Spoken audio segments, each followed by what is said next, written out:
ਵਾਹਿਗੁਰੂ ਜੀ ਕਾ ਖਾਲਸਾ ਵਾਹਿਗੁਰੂ ਜੀ ਕੀ ਫਤਿਹ। ਅਸਲਾਮ ਵਾਲੇਕਮ ਆਦਾਬ ਵਰਜ਼। ਮੈਂ ਹਾਂ ਤੁਹਾਡੀ ਹੋਸਟ ਨੀਲਮ ਕੌਰ ਤੇ ਮੈਂ ਟੀਵੀ 84 ਸਾਰੇ ਦਰਸ਼ਕਾਂ ਤੇ ਸਰੋਤਿਆਂ ਨੂੰ ਜੀ ਆਇਆਂ ਕਹਿੰਦੀ ਹਾਂ ਪ੍ਰੋਗਰਾਮ ਸੱਚੋ ਸੱਚ ਵਿੱਚ ਜਿਹੜੇ ਇਸ ਪ੍ਰੋਗਰਾਮ ਨਾਲ ਦੇਸ਼ਾਂ ਵਿਦੇਸ਼ਾਂ ਤੋਂ ਜੁੜ ਚੁੱਕੇ ਨੇ।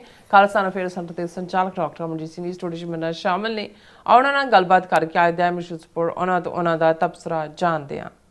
ਜੀ ਡਾਕਟਰ ਸਾਹਿਬ ਵਾਹਿਗੁਰੂ ਜੀ ਕਾ ਖਾਲਸਾ ਵਾਹਿਗੁਰੂ ਜੀ ਕੀ ਫਤਿਹ। हाँ जी नीलम कौर जी ਤੁਹਾਨੂੰ ਵੀ ਤੇ ਦੁਨੀਆ ਭਰ 'ਚ ਬੈਠੇ ਸਾਡੇ ਬਹੁਤ ਹੀ ਪਿਆਰੇ ਸੋਹਣੇ ਸਿਆਣੇ ਸੁਨੱਖੇ ਟੀਵੀ 84 ਦੇ ਵਿਊਅਰਸ ਨੂੰ ਵੀ ਵਾਹਿਗੁਰੂ ਜੀ ਕਾ ਖਾਲਸਾ ਵਾਹਿਗੁਰੂ ਜੀ ਕੀ ਫਤਿਹ। ਸਾਡੇ ਬਹੁਤ ਹੀ ਪਿਆਰੇ ਮੁਸਲਮਾਨ ਭੈਣਾਂ ਭਰਾਵਾਂ ਨੂੰ ਅਸਲਾਮ ਅਲੈਕਮ। ਗੰਗਾ ਜਮਨੀ ਤਹਿਜ਼ੀਬ ਦੇ ਹਿੰਦੂ ਤਵੀਆਂ ਨੂੰ ਨਮੋ ਨਮੈ ਤੇ ਬਾਕੀ ਸਭ ਵੀਰਾਂ ਭੈਣਾਂ ਨੂੰ ਆਦਾਬ ਅਰਜ਼। ਜੀ ਡਾਕਟਰ ਸਾਹਿਬ ਜੀ ਨੂੰ ਪ੍ਰੋਗਰਾਮ ਸੱਚੋ ਸੱਚ ਵਿੱਚ ਹੈ। ਬਹੁਤ ਧੰਨਵਾਦ ਜੀ ਡਾਕਟਰ ਸਾਹਿਬ ਅੱਜ 24 ਅਕਤੂਬਰ 2025 10 ਕੱਤਕ ਨਾਨਕ ਸ਼ਾਹੀ ਸੰਮਤ 557 ਦਾ ਦਿਨ ਹੈ ਤੇ ਡਾਕਟਰ ਸਾਹਿਬ ਪ੍ਰੋਗਰਾਮ ਸ਼ੁਰੂ ਕਰਨ ਤੋਂ ਪਹਿਲਾਂ ਅਸੀਂ ਦਰਸ਼ਕਾਂ ਤੇ ਸਰੋਤਿਆਂ ਨੂੰ ਹਮੇਸ਼ਾ ਤਰ੍ਹਾਂ ਦਾ ਸੀ ਵਿਊਅਰਸ ਜੇ ਤੁਸੀਂ ਹੱਕ ਸੱਚ ਇਨਸਾਫ ਤੇ ਪੈਰਾ ਦੇਣ ਦਾ ਇੱਕੋ ਇੱਕ ਚੈਨਲ ਟੀਵੀ 84 ਨੂੰ ਦੇਖਣਾ ਚਾਹੁੰਦੇ ਹੋ ਤਾਂ ਤੁਸੀਂ ਦੇਖ ਸਕਦੇ ਹੋ spectrum cable RCN cable broadcast Canada roku Jadoo box ਸ਼ਾਵਾ ਫੇਸਬੁੱਕ ਟੀਵੀ 84 ਦੀ ਐਪ ਰਾਹੀਂ online streaming and IP box ਤੇ ਤੁਸੀਂ ਟੀਵੀ 84 ਨੂੰ ਦੇਖ ਸਕਦੇ ਹੋ। ਵਿਊਅਰਸ ਜੇ ਤੁਸੀਂ ਟੀਵੀ 84 ਨਾਲ ਜੋ ਪ੍ਰੋਗਰਾਮ ਸੱਚੋ ਸੱਚ ਨਾਲ ਫੇਸਬੁੱਕ ਰਾਹੀਂ ਜੁੜੇ ਤਾਂ ਵੱਧ ਲਾਈਕ ਕਰੋ ਤੇ ਸ਼ੇਅਰ ਕਰੋ ਅਤੇ ਨਾਲ ਹੀ YouTube ਤੇ ਸਬਸਕ੍ਰਾਈਬ ਕਰੋ। ਇਹ ਵੀ ਦੱਸ ਕਿ ਤੁਸੀਂ ਟੀਵੀ 84 ਦੀ ਐਪ ਨੂੰ ਐਂਡਰੋਇਡ ਐਂਡ ਐਪ ਸਟੋਰ ਤੇ ਡਾਊਨਲੋਡ ਕਰਕੇ ਜੋ ਟੀਵੀ 84 ਦੀ ਲਾਈਵ ਸਟ੍ਰੀਮ ਹੈ ਇਸ ਨੂੰ ਤੁਸੀਂ 24 ਆਵਰਸ ਦੇਖ ਸਕਦੇ ਹੋ। ਸੋ ਵਿਊਅਰਸ ਪ੍ਰੋਗਰਾਮ ਦੀ ਸ਼ੁਰੂਆਤ ਕਰਨ ਜਾ ਰਹੇ ਹਾਂ। ਅੱਜ ਆਪਾਂ ਅਖੀਰਲਾ ਪ੍ਰੋਗਰਾਮ ਕਰਨ ਜਾ ਰਹੇ ਹਾਂ ਇਸ ਹਫਤੇ ਦਾ। ਸੋ ਆਪਾਂ ਆਸ ਤੇ ਦੁਆ ਕਰਾਂਗੇ ਜਿਹੜਾ ਤੁਹਾਡਾ ਵੀਕਐਂਡ ਹੈ ਉਹ ਬਹੁਤ ਹੀ ਵਧੀਆ ਗੁਜ਼ਰੇ। ਸੋ ਵਿਊਅਰਸ ਹਮੇਸ਼ਾ ਤਰ੍ਹਾਂ ਆਪਣੇ ਪ੍ਰੋਗਰਾਮ ਦੀ ਸ਼ੁਰੂਆਤ ਕਰਾਂਗੇ ਅੱਜ ਦੀ ਸਪਾਂਸਰਸ਼ਿਪ ਦੇ ਵਾਲੇ ਨਾਲ ਕਿ ਅੱਜ ਦੇ ਪ੍ਰੋਗਰਾਮ ਸੱਚੋ ਸੱਚ ਨੂੰ ਸਪਾਂਸਰ ਕੀਤਾ ਹੈ ਡਿਟਰੋਇਟ ਮਿਸ਼ੀਗਨ ਤੋਂ ਸਰਦਾਰ ਕਰਨਬੀਰ ਸਿੰਘ ਜੀ ਹੋਰਾਂ ਵੱਲੋਂ। ਸੋ ਇਹਨਾਂ ਨੇ ਟੀਵੀ 84 ਦੀ ਵੱਧ ਤੋਂ ਵੱਧ ਸਪੋਰਟ ਕਰਨ ਲਈ ਕਿਹਾ ਔਰ ਸਿੱਖ ਕੌਮ ਦੀ ਚੜ੍ਹਦੀ ਕਲਾ ਤੇ ਖਾਲਿਸਤਾਨ ਦੀ ਪ੍ਰਾਪਤੀ ਦੀ ਅਰਦਾਸ ਕੀਤੀ ਹੈ। ਸੋ ਅੱਜ ਦੀ ਸਪਾਂਸਰਸ਼ਿਪ ਲਈ ਅਸੀਂ ਸਰਦਾਰ ਕਰਨਬੀਰ ਸਿੰਘ ਜੀ ਹੋਰਾਂ ਦਾ ਤਹਿ ਦਿਲ ਤੋਂ ਧੰਨਵਾਦ ਕਰਦੇ ਹਾਂ ਔਰ ਤੁਹਾਨੂੰ ਵੀ ਅਪੀਲ ਤੇ ਬੇਨਤੀ ਕਰਦੇ ਹਾਂ ਤੁਸੀਂ ਪ੍ਰੋਗਰਾਮ ਸੱਚੋ ਸੱਚ ਨੂੰ ਵੱਧ ਤੋਂ ਵੱਧ ਸਪਾਂਸਰ ਕਰੋ। ਸਪਾਂਸਰਸ਼ਿਪ ਲਈ ਤੁਸੀਂ ਸਾਨੂੰ ਕਾਲ ਕਰ ਸਕਦੇ ਹੋ ਸਾਡੇ ਫੋਨ ਨੰਬਰ ਤੇ 5166619184 ਸੇਮ ਨੰਬਰ ਤੇ WhatsApp ਕਰ ਸਕਦੇ ਹੋ। ਤੁਸੀਂ ਸਾਨੂੰ ਈਮੇਲ ਵੀ ਕਰ ਸਕਦੇ ਹੋ info@tv84.tv ਤੇ। ਸੋ ਵਿਊਅਰਸ ਪਹਿਲੇ ਸਮੇਂ ਦੇ ਵਿੱਚ ਆਪਾਂ ਗੱਲਬਾਤ ਕਰਨ ਜਾ ਰਹੇ ਹਾਂ ਭਾਰਤ ਤੇ ਅਮਰੀਕਾ ਦੇ ਬਾਰੇ ਨਾਲ ਕਿ ਵਿਊਅਰਸ ਇਉਂ ਜਾਪਦਾ ਹੈ ਕਿ ਭਾਰਤ ਵੱਲੋਂ ਅਮਰੀਕਾ ਸਾਹਮਣੇ ਰੂਸੀ ਆਇਲ ਦੀ ਖਰੀਦ ਨੂੰ ਲੈ ਕੇ ਮੁਕੰਮਲ ਤੌਰ ਤੇ ਸਰੈਂਡਰ ਕਰ ਦਿੱਤਾ ਗਿਆ ਹੈ ਜਿੱਥੇ ਭਾਰਤੀ ਹਾਕਮਾਂ ਵੱਲੋਂ ਜ਼ੁਬਾਨੀ ਜਮ੍ਹਾਂ ਖਰਚ ਤਾਂ ਇਹ ਕੀਤਾ ਜਾ ਰਿਹਾ ਹੈ ਕਿ ਅਸੀਂ ਰੋ ਅਤੇ ਡਰ ਥੱਲੇ ਫੈਸਲੇ ਨਹੀਂ ਕਰਦੇ ਪਰ ਹਕੀਕਤ ਵਿੱਚ ਅਮਰੀਕਾ ਵੱਲੋਂ ਦੋ ਪ੍ਰਮੁੱਖ ਰੂਸੀ ਕੰਪਨੀਆਂ ਤੇ ਲਾਈਆਂ ਆਰਥਿਕ ਪਾਬੰਦੀਆਂ ਤੋਂ ਬਾਅਦ ਭਾਰਤ ਕੋਲ ਕੋਈ ਆਪਸ਼ਨ ਨਹੀਂ ਬਚੀ। ਸੋ ਹੁਣ ਰੂਸੀ ਤੇਲ ਦੀ ਥਾਂ ਭਾਰਤ ਅਮਰੀਕਾ ਜਾਂ ਮਿਡਲ ਈਸਟ ਤੋਂ ਤੇਲ ਖਰੀਦਣ ਲਈ ਮਜਬੂਰ ਹੋਵੇਗਾ। ਸੋ ਇਸ ਬਾਰੇ ਆਪਾਂ ਗੱਲਬਾਤ ਕਰਨ ਜਾ ਰਹੇ ਹਾਂ। ਸੋ ਅਸੀਂ ਚਾਹਾਂਗੇ ਕਿ ਤੁਸੀਂ ਇਸੇ ਤਰ੍ਹਾਂ ਬਣੇ ਰਹਿਣਾ। ਦੇਖਣ ਸੁਣਨ ਲਈ ਤੁਹਾਡਾ ਸਭ ਦਾ ਬਹੁਤ ਬਹੁਤ ਧੰਨਵਾਦ। ਜੀ ਡਾਕਟਰ ਸਾਹਿਬ ਕੀ ਵਿਚਾਰਾਂ ਨੇ? ਸਭ ਤੋਂ ਪਹਿਲਾਂ ਤਾਂ ਅੱਜ ਦੇ ਪ੍ਰੋਗਰਾਮ ਨੂੰ ਸਪਾਂਸਰ ਕਰਨ ਲਈ ਅਸੀਂ ਵੀਰ ਕਰਨਬੀਰ ਸਿੰਘ ਡਿਟਰੋਇਟ ਉਹਨਾਂ ਦਾ ਸ਼ੁਕਰੀਆ ਅਦਾ ਕਰਦੇ। ਜਿਵੇਂ ਮੈਂ ਕੱਲ੍ਹ ਵੀ ਜ਼ਿਕਰ ਕੀਤਾ ਸੀ ਕਿ ਜਿਹੜਾ ਭਾਈ ਹਰਜਿੰਦਰ ਸਿੰਘ ਜਿੰਦਾ ਭਾਈ ਸੁਖਦੇਵ ਸਿੰਘ ਸੁੱਖਾ ਦੀ ਸ਼ਹੀਦੀ ਯਾਦ ਨੂੰ ਸਮਰਪਿਤ ਔਰ ਅੱਜ ਖਾਲਿਸਤਾਨ ਦੀ ਤਹਿਰੀਕ ਸੰਬੰਧੀ ਅਸੀਂ ਕਿੱਥੇ ਖੜ੍ਹੇ ਹਾਂ ਅਤੇ ਇਸ ਨੂੰ ਕਿਵੇਂ ਕਾਮਯਾਬੀ ਦੇ ਮੰਤਕੀ ਅੰਜਾਮ ਤੱਕ ਪਹੁੰਚਾਇਆ ਜਾਏ ਇਸ ਬਾਰੇ ਵਿਚਾਰ ਗੋਸ਼ਟੀ ਜਿਹੜੀ ਸਾਡੇ ਡਿਟਰੋਇਟ ਦੇ ਵੀਰਾਂ ਨੇ ਜਿਸ ਨੂੰ ਆਰਗੇਨਾਈਜ਼ ਕੀਤਾ ਉਸ ਦੇ ਵਿੱਚ ਹੀ ਕਰਨਬੀਰ ਸਿੰਘ ਵੀ ਉਹਨਾਂ ਨੇ ਸ਼ਮੂਲੀਅਤ ਕੀਤੀ ਔਰ ਟੀਵੀ 84 ਨੂੰ ਉਹਨਾਂ ਨੇ ਡੋਨੇਟ ਕੀਤਾ। ਅਸੀਂ ਉਹਨਾਂ ਦਾ ਸ਼ੁਕਰੀਆ ਅਦਾ ਕਰਦੇ ਹਾਂ। ਕੱਲ੍ਹ ਦੇ ਪ੍ਰੋਗਰਾਮ 'ਚ ਜਿਹੜਾ ਸਾਡਾ ਇੱਕ ਸੈਗਮੈਂਟ ਅਬਦੁਲ ਕਾਦਰ ਜੀ ਜਿਨ੍ਹਾਂ ਦੀ ਲਿਖਤ ਦਾ ਨੇਸ਼ਨ ਦੀ ਨੂੰ ਅਸੀਂ ਡਿਸਕਸ ਕੀਤਾ ਜਿਸ ਦੇ ਵਿੱਚ ਸੀ ਕਿ ਕਿਵੇਂ 100 ਸਾਲਾਂ 'ਚ RSS ਆਪਣੇ ਉਸ ਐਂਬੀਸ਼ਨ ਦੇ ਵਿੱਚ ਕਾਮਯਾਬ ਹੋਈ ਜਿੱਥੇ ਧਰਮ ਨੂੰ ਸਿਆਸਤ ਨੂੰ ਔਰ ਗੋਲੀ ਨੂੰ ਯਾਨੀ ਮਿਲਟਰੀ ਪਾਵਰ ਨੂੰ ਰਲਗੱਡ ਕਰਕੇ ਇੱਕ ਹਿੰਦੂਤਵਾ ਫੋਰਸ ਦੇ ਤੌਰ ਤੇ ਭਾਰਤੀ ਫੌਜ ਅੱਜ ਬਿਹੇਵ ਕਰ ਰਹੀ ਹੈ ਜੋ ਉਹਨਾਂ ਦੇ ਜਨਰਲ ਔਰ ਅਪਰ ਟੂ ਲੋਅਰ ਲੈਵਲ ਬਿਲਕੁਲ ਹਿੰਦੂਆਈਜ਼ਡ ਫੌਜ ਹੋ ਚੁੱਕੀ ਹੈ। ਅਸੀਂ ਉਸ ਨੂੰ ਡਿਸਕਸ ਕੀਤਾ ਕਾਫੀ ਵੇਰਵੇ ਦੇ ਨਾਲ ਜਿੱਥੇ ਅਬਦੁਲ ਕਾਦਰ ਹੋਰਾਂ ਵੱਲੋਂ ਕਾਫੀ ਇਸ ਦੇ ਉੱਤੇ ਜਿਹੜਾ ਉਹ ਖੁਸ਼ੀ ਦਾ ਇਜ਼ਹਾਰ ਕੀਤਾ ਗਿਆ। ਉੱਥੇ ਸਾਡੇ ਜਿਹੜੇ ਬੈਸਟ ਵਾਚਡ ਸੈਗਮੈਂਟ ਸੀ ਕੱਲ੍ਹ ਦੇ ਉਹਦੇ 'ਚ ਉਹ ਸੈਗਮੈਂਟ ਵੀ ਸੀ। ਹਾਲਾਂਕਿ ਮੈਨੂੰ ਕਈ ਵਾਰ ਇਹ ਲੱਗਦਾ ਹੁੰਦਾ ਹੈ ਕਿ ਵੀ ਜਦੋਂ ਤੁਸੀਂ ਆਈਡੀਓਲੋਜੀਕਲ ਜਾਂ ਵਿਚਾਰਧਾਰਕ ਗੱਲ ਕਰਦੇ ਹੋ ਤੇ ਬਹੁਤ ਵਾਰ ਆਪਣੇ ਜਿਹੜੇ ਨੇ ਉਸ ਤੋਂ ਕਿਨਾਰਾ ਕਰ ਲੈਂਦੇ ਨੇ। ਜਿਵੇਂ ਕੱਲ੍ਹ ਹੀ ਸਾਡਾ ਓਪਨਿੰਗ ਸੈਗਮੈਂਟ ਇਸ ਦੇ ਉੱਤੇ ਸੀ ਕਿ ਗਜ਼ਾ ਦੇ ਵਿੱਚ ਕੀ ਚੱਲ ਰਿਹਾ ਹੈ ਤੇ ਕਿਵੇਂ 450 ਤੋਂ ਜ਼ਿਆਦਾ ਪ੍ਰੋਮੀਨੈਂਟ ਜੂਇਸ਼ ਸੈਲੀਬ੍ਰਿਟੀਜ਼ ਅਰਾਊਂਡ ਦਾ ਗਲੋਬ ਜਿਨ੍ਹਾਂ ਨੇ ਨੇਤਨਯਾਹੂ ਨੂੰ, ਇਜ਼ਰਾਈਲ ਨੂੰ ਗਜ਼ਾ ਦੇ ਵਿੱਚ ਜੋ ਉਹ ਕਰ ਰਹੇ ਨੇ ਉਸ ਜੈਨੋਸਾਈਡ ਦਾ ਜਿਹੜਾ ਹੈ ਉਸ ਦੇ ਲਈ ਜ਼ਿੰਮੇਵਾਰ ਦੱਸਿਆ, ਅਕਾਊਂਟੇਬਿਲਟੀ ਦੀ ਮੰਗ ਕੀਤੀ, ਪਰ ਉਸ ਵੱਲ ਬਹੁਤਿਆਂ ਦਾ ਧਿਆਨ ਨਹੀਂ ਜਾਂਦਾ। ਔਰ ਮੈਨੂੰ ਇਹ ਵੀ ਹੈਰਾਨੀ ਹੁੰਦੀ ਹੈ ਕਿ ਵੀ ਇੰਨਾ ਵੱਡਾ ਜੈਨੋਸਾਈਡ ਜਿਹੜਾ ਸਾਡੀਆਂ ਅੱਖਾਂ ਦੇ ਸਾਹਮਣੇ ਵਾਪਰ ਰਿਹਾ, ਅਸੀਂ ਸ਼ਾਇਦ ਸਿੱਖਾਂ ਦੀ ਜਾਂ ਸਾਡੇ 'ਚੋਂ ਵੀ ਖਾਸ ਤਬਕੇ ਦੀ ਸੈਂਸਿਟੀਵਿਟੀ ਇਸ ਲਈ ਵੀ ਜ਼ਿਆਦਾ ਹੈ ਕਿਉਂਕਿ ਅਸੀਂ ਖੁਦ ਪਿਛਲੀਆਂ 4 ਦਹਾਈਆਂ ਤੋਂ ਇਸ ਇੱਕ ਤੋਂ ਬਾਅਦ ਇੱਕ ਜਿਹੜੇ ਜੈਨੋਸਾਈਡ ਦੀਆਂ ਬਦਲੀਆਂ ਫਾਰਮਸ ਨੇ ਉਸ 'ਚੋਂ ਗੁਜ਼ਰ ਰਹੇ ਹਾਂ। ਇਸ ਲਈ ਅਸੀਂ ਮਹਿਸੂਸ ਕਰ ਸਕਦੇ ਹਾਂ ਕਿ ਭਾਈ ਗਜ਼ਾ ਦੇ ਲੋਕਾਂ ਦੀ ਪੀੜ ਕੀ ਹੈ, ਜਾਂ ਜੇ ਰਸ਼ੀਅਨ ਐਕਸਪੈਂਸ਼ਨਿਜ਼ਮ, ਜੇ ਹਿੰਦੂਤਵਾ ਦਾ ਅਖੰਡ ਭਾਰਤ ਦਾ ਏਜੰਡਾ ਤੇ ਜਿਹੜਾ ਰਸ਼ੀਆ ਸੋਵੀਅਤ ਯੂਨੀਅਨ 15 ਹਿੱਸਿਆਂ 'ਚ ਟੁੱਟਿਆ ਤੇ ਓਰੀਜਨਲ ਜੋ ਰੂਸ ਸੀ ਉਹ ਰਹਿ ਗਿਆ, ਪਰ ਇਹਨਾਂ ਦੇ ਜਿਹੜੇ ਜ਼ਾਰਸ਼ਾਹੀ ਦੇ ਜ਼ਮਾਨੇ ਦੇ ਡ੍ਰੀਮ ਔਰ ਪੁਰਾਣੇ great Russian empire reach to the warm waters of Arabian ocean ਨੇ, ਜਿਹਦੇ ਚੋਂ ਗ੍ਰੇਟ ਗੇਮ, ਔਰ ਅੱਜ ਜਦੋਂ ਗੱਲ ਗ੍ਰੇਟ ਗੇਮ ਦੀ ਹੁੰਦੀ ਹੈ ਤੇ ਅਸੀਂ ਬਹੁਤ ਵਾਰ ਇਹ ਲੱਗਣ ਲੱਗ ਜਾਂਦਾ ਹੈ ਕਿ ਵੀ ਆਮ ਜਨਤਾ ਤਾਂ ਵਿਚਾਰੀ ਉਸ ਦਾ ਹਾਲ ਤਾਂ ਉਹ ਭੇਡਾਂ ਵਰਗਾ ਹੀ ਹੈ ਕਿ ਆ ਜਿਹੜਾ ਉਹ ਹਿੱਕ ਕੇ ਇੱਧਰ ਲੈ ਗਿਆ ਕਿ ਉੱਧਰ ਲੈ ਗਿਆ, ਡਿਸਾਈਡ ਤਾਂ ਕੋਈ ਹੋਰ ਹੀ ਕਰ ਰਿਹਾ ਹੁੰਦਾ ਕਿਤੇ ਬੈਠਾ। ਔਰ ਹੁਣ ਵੀ ਜੇ ਸੱਚਮੁੱਚ ਤੁਸੀਂ ਕੰਸਪੀਰੇਸੀ ਥਿਓਰੀਜ਼ ਨੂੰ ਦੇਖਣ ਲੱਗ ਜਾਓ ਤਾਂ ਫਿਰ ਉਹ ਮਾਈਂਡ ਬੋਗਲਿੰਗ ਹੀ ਨਹੀਂ ਹੁੰਦਾ, ਉਹ ਤੁਹਾਨੂੰ ਜਿਹੜਾ ਉਹ ਇਹ ਬਿਲਕੁਲ ਬੇਮਤਲਬ ਆਪਣਾ ਆਪਾ ਲੱਗਣ ਲੱਗ ਜਾਂਦਾ ਕਿ ਵੀ ਇਹ ਵੱਡੇ ਘਰਾਨੇ ਉਹਦੇ 'ਚ ਕਿਹੜਾ ਕੀ ਹੈ, ਮਲਟੀ ਬਿਲੀਅਨ ਡਾਲਰ ਜਿਹੜੀ ਇੰਡਸਟਰੀ ਜਿਸ 'ਚ ਮਿਲਟਰੀ ਔਰ ਇੰਡਸਟਰੀਅਲ ਕੰਪਲੈਕਸ ਹੈ, ਕਿਵੇਂ ਜੰਗਾਂ ਨੂੰ ਜਾਰੀ ਰੱਖਣਾ ਹੀ ਉਹਨਾਂ ਦੀ ਮਸ਼ੀਨਰੀ ਨੂੰ ਆਇਲ ਕਰਦਾ ਹੈ। ਉਹ ਭਾਵੇਂ ਪੈਂਟਾਗਨ ਨਾਲ ਜੁੜਿਆ ਹੋਇਆ ਕੰਪਲੈਕਸ ਹੋਏ, ਰਸ਼ੀਆ ਦੀ ਕ੍ਰੈਮਲਿਨ ਦੀ ਨੀਤੀ ਹੋਏ, ਜਾਂ ਅੱਜ ਅਸੀਂ ਭਾਰਤ ਦੇ ਹਵਾਲੇ ਨਾਲ ਵੀ ਦੇਖੀਏ ਕਿ ਜਿੱਥੇ 40% ਤੋਂ ਜ਼ਿਆਦਾ ਲੋਕ ਬਿਲੋ ਦਾ ਪਾਵਰਟੀ ਲਾਈਨ ਨੇ, 2 ਵੇਲੇ ਦੀ ਉਹਨਾਂ ਨੂੰ ਰੋਟੀ ਨਸੀਬ ਨਹੀਂ ਹੈ, ਆਮ ਬਿਮਾਰੀਆਂ, ਮਲੇਰੀਆ 70 ਸਾਲ 78 ਸਾਲ 'ਚ ਇਹਨਾਂ ਤੋਂ ਖਤਮ ਨਹੀਂ ਹੋਇਆ, ਅੱਜ ਵੀ ਮੱਛਰ ਨਾਲ ਲੋਕ ਮਾਰ ਰਹੇ ਨੇ। ਅੱਜ ਤੁਸੀਂ ਪੰਜਾਬ 'ਚ ਵੀ ਕਾਲ ਕਰੋ ਕਿਸੇ ਨੂੰ, ਕੋਈ ਵੀ ਚੰਗੇ ਭਲੇ ਡੇਂਗੂ, ਹੁਣ ਡੇਂਗੂ ਦਾ ਸੰਬੰਧ ਅਗੇਨ ਮੋਸਕੀਟੋ ਨਾਲ ਹੈ। 78 ਸਾਲਾਂ 'ਚ ਕਿੰਨੇ ਮਹਿਕਮੇ ਬਣਾਏ ਦੂਜੇ, ਪਰ ਉਧਰ ਕੋਈ ਹੈਲਥ ਸੈਕਟਰ, ਐਜੂਕੇਸ਼ਨ ਸੈਕਟਰ, ਜਿਹੜੇ ਮੋਸਟ ਇੰਪੋਰਟੈਂਟ ਸੈਕਟਰ ਹੋਣੇ ਚਾਹੀਦੇ ਨੇ, ਤੁਸੀਂ ਇਹ ਜਿਹੜੀਆਂ ਗੁਲਾਮ ਬਸਤੀਆਂ ਰਹੀਆਂ ਨੇ ਇਹਨਾਂ ਦੀਆਂ, ਉਹਨਾਂ ਵੱਲ ਤੁਸੀਂ ਨਜ਼ਰ ਮਾਰੋਗੇ, ਉਹਨਾਂ ਦਾ 1% ਬਜਟ ਵੀ ਐਜੂਕੇਸ਼ਨ ਔਰ ਹੈਲਥ ਦੇ ਉੱਤੇ ਨਹੀਂ ਹੈ, ਔਰ ਡਿਫੈਂਸ ਦੇ ਉੱਤੇ ਲਗਾਤਾਰਤਾ ਨਾਲ ਖਰਚ। ਔਰ ਇਹ ਜਿਹੜੇ ਵੈਪਨ ਪ੍ਰੋਡਿਊਸਿੰਗ ਮੁਲਕ ਨੇ ਉਹਨਾਂ ਦੇ ਵਿੱਚ ਹਰ ਇੱਕ ਗਿਣਤੀ ਵੱਧ ਜਾਂਦੀ ਹੈ। ਇਜ਼ਰਾਈਲ ਵੀ ਵੈਪਨ ਵੇਚਣ ਵਾਲਾ ਹੈ, ਚਾਈਨਾ ਵੀ। ਹੁਣ ਦੁਨੀਆ ਦੇ ਇੱਕ ਜ਼ਮਾਨੇ 'ਚ ਅਸੀਂ ਅਮਰੀਕਾ, ਸੋਵੀਅਤ ਯੂਨੀਅਨ ਜਾਂ UK, ਫਰਾਂਸ ਇਹਨਾਂ ਬਾਰੇ ਸੁਣਦੇ ਸੀ, ਹੁਣ ਉਹਨਾਂ ਦੀ ਗਿਣਤੀ ਵੱਧ ਰਹੀ ਹੈ ਕਿ ਭਾਈ, ਔਰ ਉਹਦੇ 'ਚ ਕਿਉਂਕਿ ਜੇ ਸੱਚਮੁੱਚ ਅਮਨ ਹੋਏ, ਪੀਸ ਹੋਏ, ਜਿਹਦੇ ਲਈ ਕੋਈ ਜਿਹੜਾ ਕੋਈ ਇਹ ਨਹੀਂ ਹੈ ਕਿ ਵੀ ਉਹ ਅਨਅਚੀਵੇਬਲ ਗੋਲ ਹੈ, ਪਰ ਜਿਹੜੀਆਂ ਤਾਕਤਾਂ ਮੁੜ ਕੇ ਨੈਗੋਸ਼ੀਏਸ਼ਨ ਟੇਬਲ ਤੇ ਲਿਆਉਂਦੀਆਂ ਨੇ, ਪੀਸ ਮੇਕਰ ਬਣਦੀਆਂ,